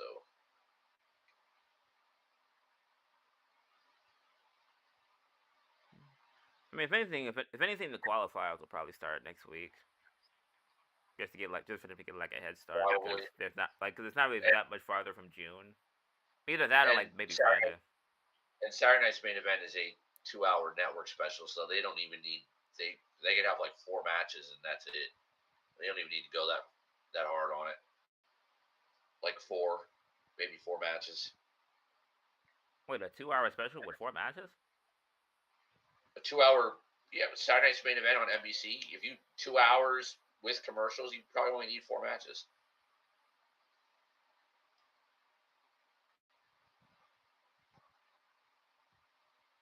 You could do 4 matches and like Cena's not one of them, but Cena appears and cuts a promo, and it could lead to what's next.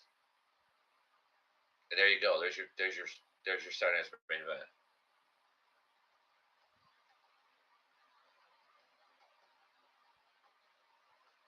And what wasn't included on this show could be included on Saturday night's main event. You could have EO against somebody. You could have women's U.S. title match. You could have you're gonna have Jay Logan, and you could, I mean, well, Jay Logan's already confirmed, so I mean that the tag titles, SmackDown at least you could have a tag title match. Yeah, but realistically, it's like if they're trying to think about all the titles that they left off, they'd probably have to book. They got to book like 5 belts. Yeah, but like I said, they could do a couple for Saturday night's main event and build towards Money in the Bank, because that's less than a month away. So. Yeah, but as far as tonight, they only had 4 titles on the card. That leaves both the tag team titles, both the women's titles, and the women's United States title. I don't think it'll be another. Oh yeah, the World Heavyweight Championship. So I don't think it'll be another situation where they leave off At least in this case, I don't think there's really a shot of them. At least I would hope to literally have another PLE or not a PLE, but another event, a spectacle where literally half the belts aren't on it.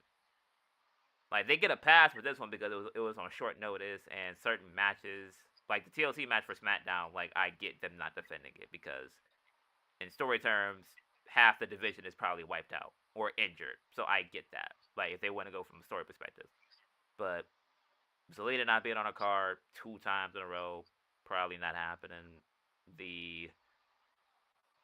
Not the women's IC, but the Raw tag team titles have to get booked eventually because, the New Day can't just sit there and be like, oh yeah, we're the greatest tag team in the world and we don't defend our titles. It's at that point that just it's counterintuitive.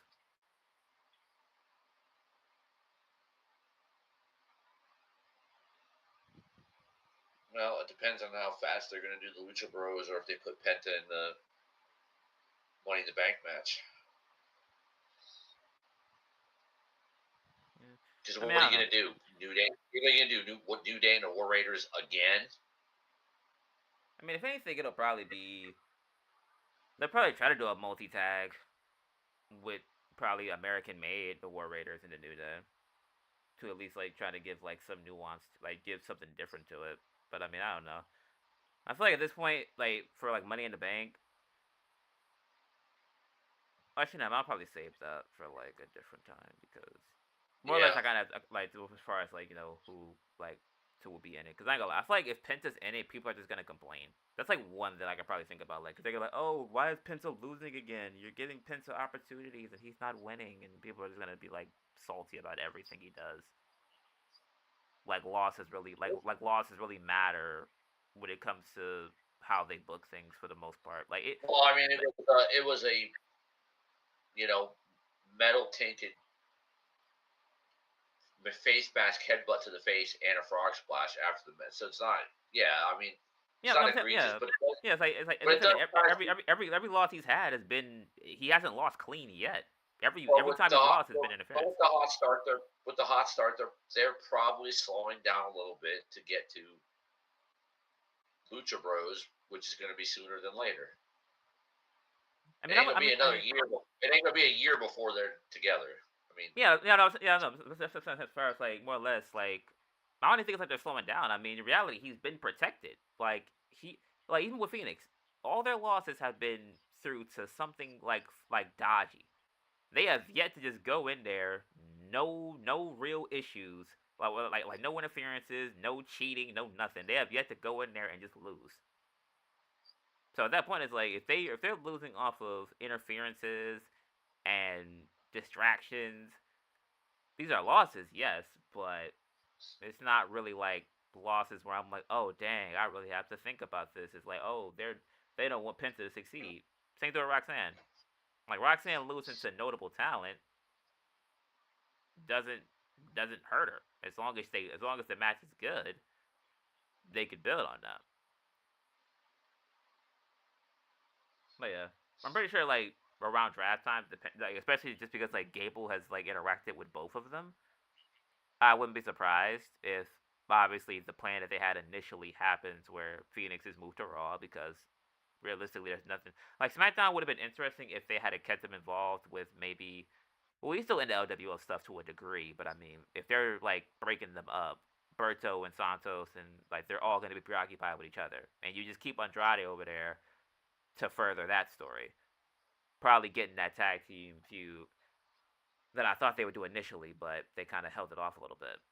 But you still get what you wanted in the beginning with the Guns being on SmackDown, the Lucha Bros on Raw, to reform the tag divisions, and then you kind of just go from there.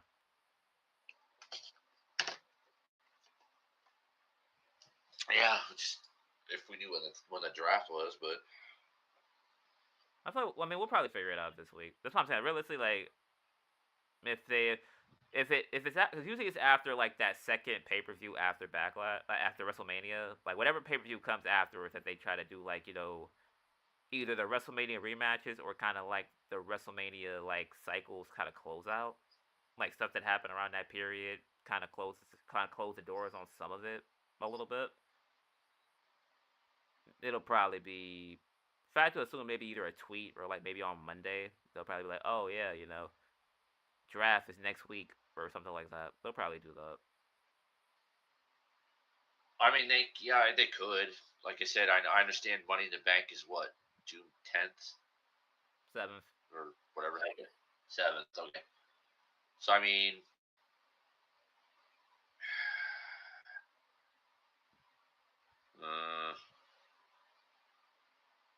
Because really, Money in the Bank doesn't really affect the draft much, to be honest. Because I mean, realistically, like if they win, if one of them guys win the briefcase for a different show, I mean, realistically, they can cash in on either or. Like the briefcase more or less kind of never. The briefcase in a way kind of transcends like brands. Because I remember like CM Punk used to be on SmackDown was on SmackDown for both of his wins, and I think he cashed in once on SmackDown, and then the other one was on Raw. That I can remember at least. Yeah. So it's like he did.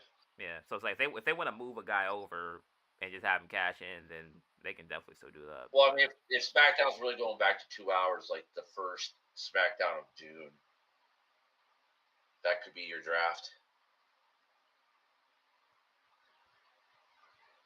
I mean, I don't know. I mean, I don't think they'd wait that long for that because that's like basically a month away. Not quite. I'm saying like it still makes sense. Like at that point, realistically, if they wait a whole extra set, it's like no. At that point, no one really even care when the draft hits. I gotta wait more weeks.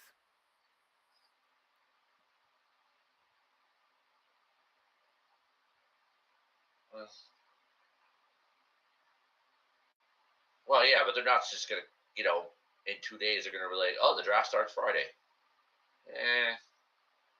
I mean, When have they not done that though? For the most part, like the draft doesn't really affect their stories. If anything, if WrestleMania is their reset button, the draft makes more sense after you do a pay-per-view like this, where okay, now you don't know who can go where, which is the idea of unpredictability. Obviously, the champions really don't be moving like that, so I mean, no one has to really worry about the belts. But I think the champions might be immune. Well, they have before. I mean, they have. But, I mean, I'm saying they have, but I mean, like, as far as like how they got the show set up now, where it's like I think they have. I think they have. I don't know if it was last year or the year before. I think they did something along the lines of like the champions were immune. Yeah. So it's like at that point, like realistically, like, but more or less, the first picks will probably be the stars. Although I guess they could trade. Although I guess they could technically trade. They could do it as like a trade. Not like the old days, but they could do it like now, or like more sports like, where like during the draft they trade.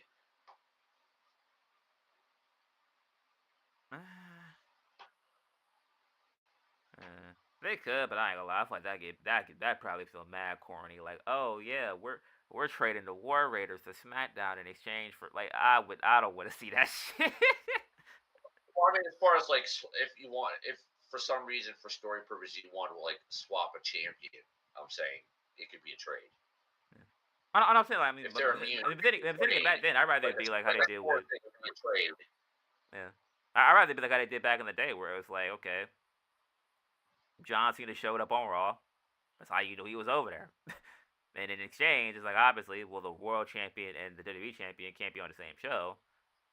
The swap would have been like, the Batista shows up and it's like, oh damn, like the world champion is now on SmackDown. If they did it where it's like, well, it wasn't at that particular point. It wasn't implied because they literally had a title match, and then all of a sudden it was like, oh, the last draft pick is Batista, so here he is.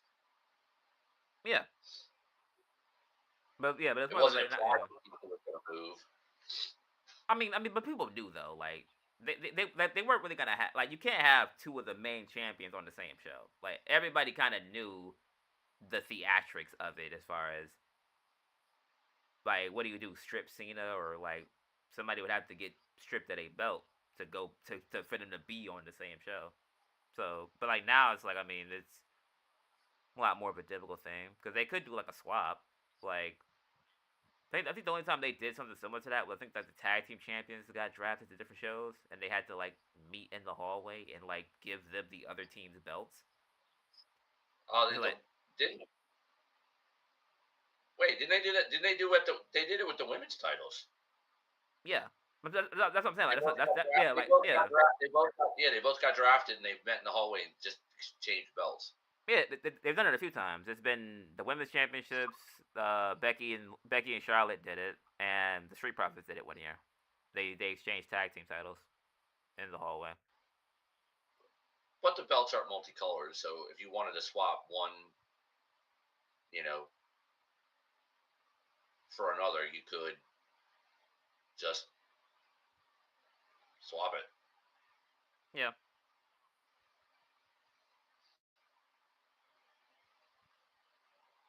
I just something else. But okay. I forgot what I looked up beforehand, but yeah, I think that kind of wraps it up for this Backlash watch party of sorts. Appreciate everybody that stopped by. Yeah. It was started a little bit later, more or less, but I mean, we were still here, so it really didn't change much. Yeah. Overall, good night, good graps. Interesting. Good weekend. Good weekend. Like last night was a good show too. Yeah, like they they went 2 for 2, as far as Yeah, two straight nights of solid graps. Really can't complain about that. Yeah. No. Yeah. So obviously, probably Sunday will be like a rest day because, like we said, like it's been 2 straight days of graps or whatever. plus still trying to figure out like what to do next week. So long week. We did Monday, and then we did 2 different prediction videos, and then did last night, and then tonight. Yeah. So it's more or less trying to figure out like what to do for next week, and figure that out, and then right back to the grind. So. Well, we've literally talked about 3 different things. We could do any one of them. I mean, but one of those things I have to make, so I'm probably not gonna do that. Okay, but there's 2 other possibilities. One could be, if you do it, we could do the 2K25 or 26, whatever. Oh, that's gonna be a minute. I'm not gonna lie to you. That's gonna be a minute. Okay, but it's something out there, or your idea in our little wager. That could be done. I know. Like I know about the Jax thing. I'm talking about like the other days. Like the anything that I more or less have to kind of think about or consider, like, or that I have to make. I'm not really considering those, like, more or less. Because some of that stuff is like I'm really thinking like, you know, like like I'm basing off like what's around, you know, what happens on that Monday, and then what I would like to do. But I mean, there's certain ones where it's like obviously it will happen, but I'm not counting those for the most part. Well, we don't know. I mean, there's variables. Like, for all we know, you know, they could damn near have the Saturday Night's Main Event card done before Friday. Yeah. And then we could. I mean, it probably will, because I mean, it's only like a. And then we could do the predictions before, because it's only at that point it's only going to be like a little over a week away. We could do the predictions for that. They could announce the draft this week, and then that draft idea that we had could be. I mean, the whole point was like I didn't want to like give it away. I kind of wanted to, like, as far as like, you know. Well, I'm not really giving anything away, because we don't even know we don't even know 100% with 100% certainty they're doing a draft. No, like it's actually confirmed. I've actually seen it somewhere. But I'm saying as far as like when I'm saying like we got to plan something out, I don't mean like well it's to like kind of like let them hear what it is. Like I kind of wanted to be like you know, new week, new thing, and then because it's more or less like it doesn't have to be like those ideas. It could be something else that comes up. So like obviously those are like we've been talking about those for months, but I'm saying like other things that could happen. Like I didn't want to, you know, reveal too much, more or less. So no, we're not really revealing anything, because there are variables. So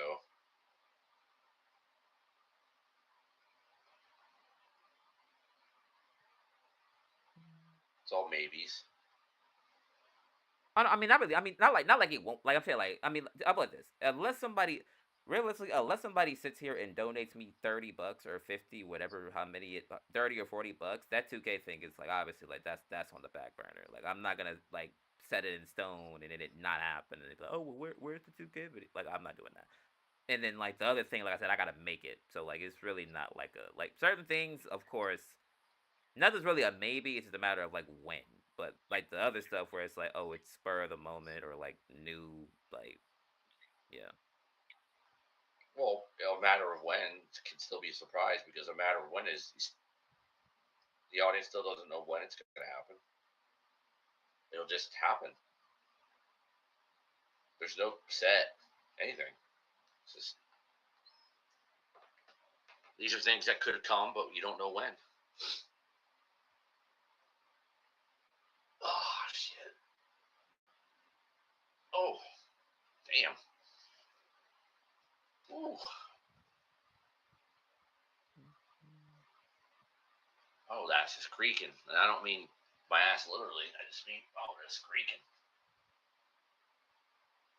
But appreciate everybody for stopping by, watching. If you're watching this in revisionist history, of course, as always, subscribe, leave a like on the video. Yeah, social medias are in the description, I believe, or if you want to look at the ones on the screen, they are here and here. But the links are in the description as well. And the parts of channel social medias eventually, like, they're basically up, but I haven't like put the links on the page yet. So probably by the next time we do like a stream or anything like that, they will be added to the description as well, along with ours, to kind of be like, oh, this is the channel's Instagram, channel's Twitter, and maybe whatever else I make. So that's really the only thing I can really kind of like, foreshadow to. Anything else, I'm just kind of gonna wait and see what happens, or whenever it comes to fruition. So, anything else to add before we end it? No. Good week. Good week. I'd like to see, where the stats are on this, build the subs. Like I said, I know a couple people said they subbed, but I haven't seen it. Hopefully, between this and next week leading into Saturday night's main event, Money in the Bank, I think it's realistic to say let's go 500 by that point.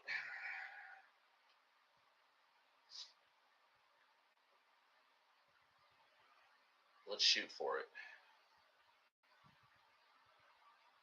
Or the goal, 500 by then. I mean, I think we will, but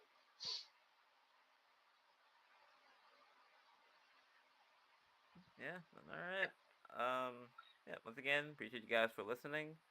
Hope you guys have a good rest of your Saturday, because it is only 10:55, and if you watch it on a Sunday, hopefully your Sunday goes well. The rest of your weekend, more or less, or what's left of it. And we'll be right back at it next week. Peace. See you Monday.